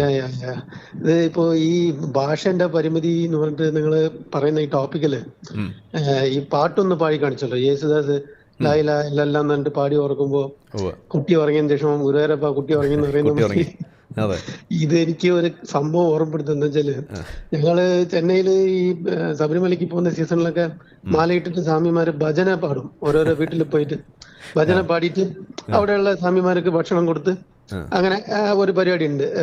മെയിനായിട്ട് കന്നിസ്വാമികള് പോകുന്ന വീട്ടുകളിൽ നേരെ നടക്കുക. അപ്പൊ ഞങ്ങൾ ഒരു ഭജന ട്രൂപ്പിലുണ്ട്. അപ്പൊ അവിടെ ഒരു പാട്ടില് ഞങ്ങൾ ഒരു വരി പാടുമായിരുന്നു. ലാ ഇലാഹ ഇല്ലല്ലാ വാവർ മുഹമ്മദ് നൂറുല്ല എരുമേലി ഞങ്ങൾ വന്നല്ലോ, അങ്ങനെ ഒരു പാട്ടുണ്ട്. പക്ഷെ ഇതിന്റെ അർത്ഥം ഇപ്പൊ മനസ്സിലാവുമ്പോഴാണ് എന്റെ അയ്യപ്പ, ഞാൻ അയ്യപ്പനെ പാടുമ്പോ പറഞ്ഞത് എന്താ വെച്ചാല് അല്ലാഹു അല്ലാതെ ഒരു ദൈവമല്ല, പക്ഷെ അയ്യപ്പ. ഇതില് എന്താ രസം വെച്ചാൽ ഗുരുസ്വാമി, വലിയ വലിയ സീനിയർ സ്വാമിമാര്, ഇവർക്ക് ആർക്കും ഇതിന്റെ അർത്ഥം അറിയില്ല. ഈ ലോകത്ത് മുസ്ലിങ്ങൾക്ക് പോലും അറിയില്ല, പിന്നല്ലേ സ്വാമിയുടെ കഥ. സ്വാമിമാരോട് അല്ല, ഇത് എവിടുന്ന് കിട്ടി, ഇത് ആരുണ്ടാക്കി പാട്ടെന്ന് അറിയില്ല കേട്ടോ. പക്ഷെ ഇത് ഭയങ്കര ഫേമസ് പാട്ടാണ്. എന്ന് വെച്ചാൽ വാവർ നമ്മളെ അയ്യപ്പന്റെ ഉറ്റ സുഹൃത്താണല്ലോ. അപ്പൊ അങ്ങനെ പറയുമ്പോ ഈ ഒരു ലായില്ല വാവർ പോകുന്നു. അപ്പൊ നമ്മളെന്താ വിചാരിക്കുന്ന വാവറിനെ പോലെത്തുന്ന ഒരു ചാൻസ്. അത്രേ ഉള്ളൂ, ആളുകളെ തെറ്റിദ്ധരിപ്പിക്കാനാണ്. അതിനുശേഷം ഞാനിപ്പോ ഈ കുറച്ചു കാലങ്ങളായിട്ട്, ഇതിപ്പോ ആരി പറയുന്നതിന് മുമ്പ് എവിടെയോ ഞാൻ ഇതിന് മുമ്പ് ഈ സോഷ്യൽ മീഡിയ വന്നതിന് ശേഷം കേട്ടോ ഇതിന് ശരിക്കും അർത്ഥം ഇതാണെന്ന് അറിഞ്ഞപ്പോ ഞാൻ എന്റെ സ്വാമിമാരോട് പറഞ്ഞു, സ്വാമിമാരെ ഇത് പാടല്ല. അല്ല, അവർക്ക് ഉൾക്കൊള്ളാൻ പറ്റില്ല. ഇത് ഞങ്ങൾ കുറെ കാലങ്ങളായി ഞങ്ങൾ എത്ര കാലങ്ങളായി പാടുന്ന. ഞാൻ പറഞ്ഞു ഇതാണ് ഇതിന്റെ ശരിക്കുള്ള അർത്ഥം. പക്ഷെ എനിക്ക് എന്താ ഇതെന്ന് വെച്ചാല് ഇത് നമ്മളെ അറിയുന്ന ആൾക്കാരോ ഇല്ലേ, ഓക്കെ ഭജനയിൽ അധികം മുസ്ലിംസും വരില്ല, പിന്നെ ഹിന്ദുക്കളല്ലാണ്ട് അധികം ഉണ്ടാവില്ല എന്നുള്ള ഒരു ഇതുകൊണ്ട് പറയാം. പക്ഷെ അറബി അറിയുന്ന ആരും ഇല്ലായിരുന്നു എന്നാണ് എനിക്ക് സംശയം. ആരും പറഞ്ഞും കൊടുത്തില്ല. എന്തായാലും താങ്കൾ ആ പറഞ്ഞ സംഗതിക്ക് താങ്കൾക്ക് അത് ക്ലിക്കായി. അതെ അതെ അതെ. അപ്പൊ ഇനി കുട്ടീനെ ഉറക്കുന്ന സമയത്ത് ലായിലുള്ള പാടിയിട്ട് പാടരുത്. ഇനി അഥവാ പാടിയാൽ അത് കഴിഞ്ഞിട്ട് ഗുരുവായൂരപ്പ കുട്ടി ഉറങ്ങിയെന്ന് പറയരുത്, അപ്പൊ തന്നെ തല പോവും. ഓക്കെ, അപ്പൊ അതാണ് കഥ. Yes, thank U. ഇന്നിപ്പോൾ ഈ ലൈവ് പോയപ്പോഴാണ് നമ്മൾ ചില കാര്യങ്ങൾ തിരിച്ചറിഞ്ഞത്. നമ്മളുടെ ഈ യന്ത്രത്തിൽ ചില ശബ്ദങ്ങൾ കൂടി വേണ്ടിയിരിക്കുന്നു. ഒന്ന് അറബി മോളിച്ച, രണ്ട് നിലവിളി, അങ്ങനെ കുറച്ച് സാധനങ്ങൾ കൂടി അടിയന്തരമായിട്ട് നമ്മൾ ചേർക്കേണ്ടിയിരിക്കുന്നു. ഏതായാലും അടുത്ത ലൈവിന് മുന്നേ അതുണ്ടാവും. അടുത്തത് പോരട്ടെ. ഹലോ ഹലോ ആ പറഞ്ഞോളൂ, ആരാണ്? ഷെജിൽ. ആ പറയൂ. ഞാൻ 2 ദിവസമായിട്ട് താങ്കളെ മെസ്സേജ് ചെയ്യുന്നുണ്ട്, അതൊന്നും നോക്കണം വാട്സപ്പിൽ. എന്തായിരുന്നു കാര്യം? ഞാനൊരു കൈപ്പങ്ങലത്തുള്ള ആളാണ്. അപ്പൊ അന്വേഷിയുടെ കേസ് ഉണ്ടല്ലോ, അതിനെ കുറിച്ചിട്ട് ഒന്ന് ചോദിക്കാൻ വേണ്ടിട്ടായിരുന്നു. കാര്യം കൂടി അറിയാൻ വേണ്ടിട്ട്. അല്ല, അതിനെ കുറിച്ചിട്ട് ഒരു കാര്യം അറിയാൻ വേണ്ടിട്ട് നമുക്ക് ഇടപെടാൻ വേണ്ടിട്ടായിരുന്നു. ഓ ആയിക്കോട്ടെ. അപ്പൊ ഇത് കഴിയുമ്പോൾ നമുക്ക് മെസ്സേജ് നോക്കി കഴിഞ്ഞാൽ മനസ്സിലാവും. പിന്നെ സംഭവത്തിനെ കുറിച്ചിട്ട് ഒന്നും പറയാനില്ല. ജബ്ബാർ മാഷ് എന്തായാലും തകർത്തുണ്ട്. ഞാന് UA ഇതിലും ജബ്ബാർ മാഷ് ഇതില് രണ്ടിലും നോക്കിയിരുന്നു, ഇങ്ങനെ നോക്കിയിരുന്നു. അതെ. ശരി, വെൽക്കം ടു ദ ക്ലബ്. അല്ല, ഞാൻ ആലോചിക്കുന്നത് എന്തുകൊണ്ട് ഇതിലേക്ക് കാക്കാമാരെ വിളിക്കുന്നില്ല? അയ്യൂബ് മൗലവി ജയിച്ചിട്ടുണ്ടെങ്കിൽ സ്വാഭാവികമായിട്ട് ഇവിടെ വിളിക്കേണ്ടതല്ലേ സാധാരണ? അപ്പോൾ അയ്യൂബ് മൗലവി ജയിച്ചു എന്ന് 100% ഉറപ്പുള്ള കോയമാർ ഇവിടെ വിളിക്കുക. ഞാനിവിടെ വെയിറ്റ് ചെയ്യും. പക്ഷെ എനിക്ക് തോന്നുന്നില്ല വിളിക്കുന്നുള്ളു. പക്ഷെ അവരുടെ ഇതില് ഞാനപ്പോ യുടെ കമന്റ് ഇതിൽ കുറെ നോക്കിപ്പോയി. അവര് സാധാരണ പോലെ തന്നെ ജയിച്ചെന്ന് പറഞ്ഞുള്ള കമന്റുകൾ കുറെ ഉണ്ടല്ലോ. കുറെ പേരെ തെറ്റിക്കാൻ വേണ്ടിയിട്ട് ഇങ്ങനെ വരുന്നുണ്ട്. ജബ്ബാർ മാഷ് കുത്തരില്ല യൂട്യൂബിൽ കയറാന്ന് പറഞ്ഞാൽ യൂട്യൂബിന്റെ പ്രൊമോഷൻ ഉണ്ട്. കുറച്ച് ആൾക്കാരെ വഴിതെറ്റിക്കാനുള്ള പരിപാടി നോക്കുന്നുണ്ട്. തീർച്ചയായിട്ടും യൂട്യൂബിന്റെ പ്രൊമോഷനാണ്, ഒന്നും വിചാരിച്ചിട്ട് കാര്യമില്ല. ജബ്ബാർ മാഷിന്റെ ഖുർആൻ ക്ലാസ് ഇനി ലോക പ്രസിദ്ധമാവും, അതാണ് ഉണ്ടാവുമാണ്. അതെ, അവര് കുറച്ചു പേരെ തെറ്റിക്കാൻ വേണ്ടി നോക്കുന്നുണ്ട്. എന്നാലും അതിന്റെ ഒരു 5-10% ആൾക്കാർ യൂട്യൂബിൽ കയറി 1-2 വീഡിയോ കണ്ടാൽ തന്നെ ഏകദേശം തീരും. ഞാൻ പറഞ്ഞല്ലോ, നമ്മളുടെ ഗോൾ എന്താ? എല്ലാ മുസ്ലിം വീടുകളിലും ഒരു എക്സ് മുസ്ലിം ഉണ്ടാവുക എന്നതാണ്. അത് 1 നിന്നും 2 ആക്കുക, 3 ആക്കുക എന്നതാണ്. ഓൾറെഡി ഇത് 1 ആയി കഴിഞ്ഞു. ഇനി 2 എപ്പോൾ എന്നുള്ളതാണ് നമ്മളുടെ ഒരു അന്വേഷണം. അത് 2-3 പോകുന്ന കാഴ്ചയാണ് നമ്മൾ കണ്ടുകൊണ്ടിരിക്കുന്നത്. അതിന് ഇത് അടുത്ത സ്റ്റേജാണ്. ഗിയർ മാറ്റി നമ്മൾ. ഓക്കെ, അപ്പോൾ താങ്ക്സ്. നോക്കാം, ഞാൻ നോക്കാം. ഒരുപാട് മെസ്സേജ് വരുന്നുണ്ട്, അത് നോക്കാനൊന്നും സമയം കിട്ടില്ല. കിട്ടുമ്പോൾ കുറച്ച് മുകളിലുള്ളത് കാണും, താഴേക്കുള്ളത് ഇനി നോക്കാൻ.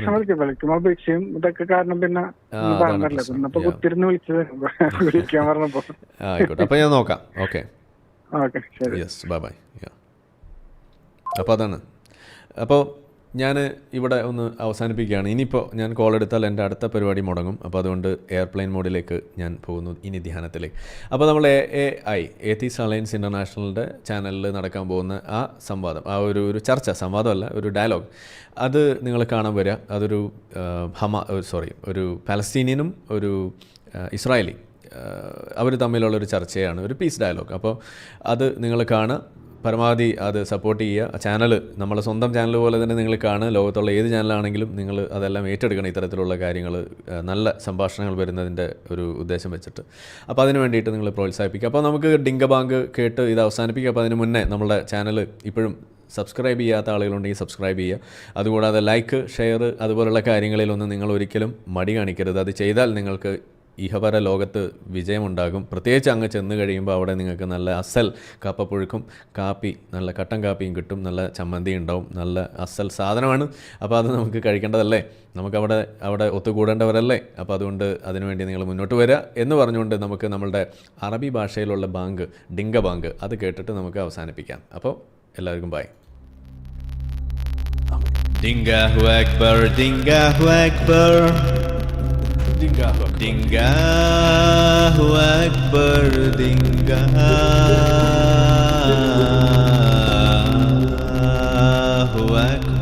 Dingahu Akbar, Dingahu Akbar. Ashhadu an la ilaha illa Dingah, Ashhadu an la ilaha illa, Ashhadu an la ilaha illa. എല്ലാവരും ജട്ടിയിടും. ബാങ്കർക്ക് തട്ടടാനാ പറയാം, നമ്മൾ ജട്ടിയാണ് എല്ലാവരും ജട്ടിയിടും. അഷ്ഹദു അന്ന മീറ്റു മുയൽ റസൂലു ഡിങ്കാ, അഷ്ഹദു അന്ന മീറ്റു മുയൽ റസൂലു ഡിങ്കാ,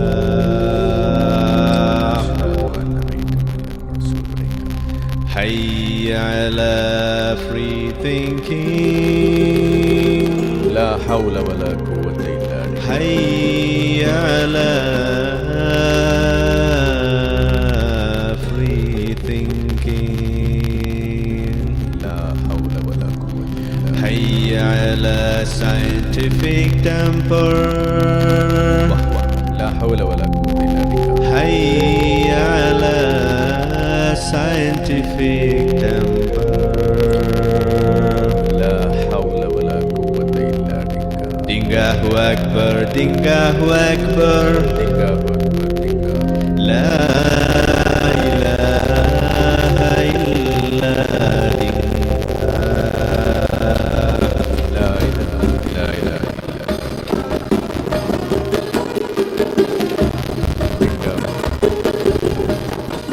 അപ്പോൾ പറഞ്ഞ പോലെ നമുക്ക് ഇനി വൈകിട്ട് ലൈവ് ഉണ്ടാവില്ല, ചെറിയ ചില കാര്യങ്ങളുണ്ട്. അപ്പോൾ അതുകൊണ്ട് നമുക്ക് നാളെ കാണാം മറ്റൊരു വിഷയവുമായിട്ട്. അതുവരേക്കും എല്ലാവർക്കും ബൈ. അപ്പോൾ എവിടെ പോയി സാധനം? നമ്മളെ വീഡിയോ കണ്ടുകൊണ്ടിരിക്കുന്ന ആളുകൾ ചാനൽ സബ്സ്ക്രൈബ് ചെയ്തിട്ടില്ല എന്നുണ്ടെങ്കിൽ അത് ചെയ്ത് നമ്മളെ സപ്പോർട്ട് ചെയ്യുക. മറ്റു രീതിയിൽ സപ്പോർട്ട് ചെയ്യാൻ ആഗ്രഹിക്കുന്ന ആളുകൾക്ക് അതിൻ്റെ ഡീറ്റെയിൽസ് ഡിസ്ക്രിപ്ഷനിലുണ്ട്. നിങ്ങളുടെ ഓരോ ലൈക്കും ഷെയറും അതുപോലെ കമൻ്റ് ഇടുന്നതും ഇതിൽ ഈ വീഡിയോ അതിൻ്റെ താഴെ വരുന്ന കമൻറ്റുകൾക്ക് നിങ്ങൾ പ്രതികരിക്കുന്നതെല്ലാം തന്നെ വീഡിയോയുടെ റീച്ച് കൂടുന്നതിന് വലിയ തോതിൽ ഉപകാരപ്പെടുന്ന സംഗതിയാണ്. അപ്പോൾ അതുകൊണ്ട് അതിൽ നിങ്ങൾ ഏർപ്പെടണം എന്നും കൂടി ഞാൻ അഭ്യർത്ഥിക്കുകയാണ്. മറ്റുള്ള രീതിയിലുള്ള സപ്പോർട്ട് തുടർന്നും നിങ്ങളുടെ ഭാഗത്തുനിന്നുണ്ടാവും എന്ന് പ്രതീക്ഷിക്കുന്നു.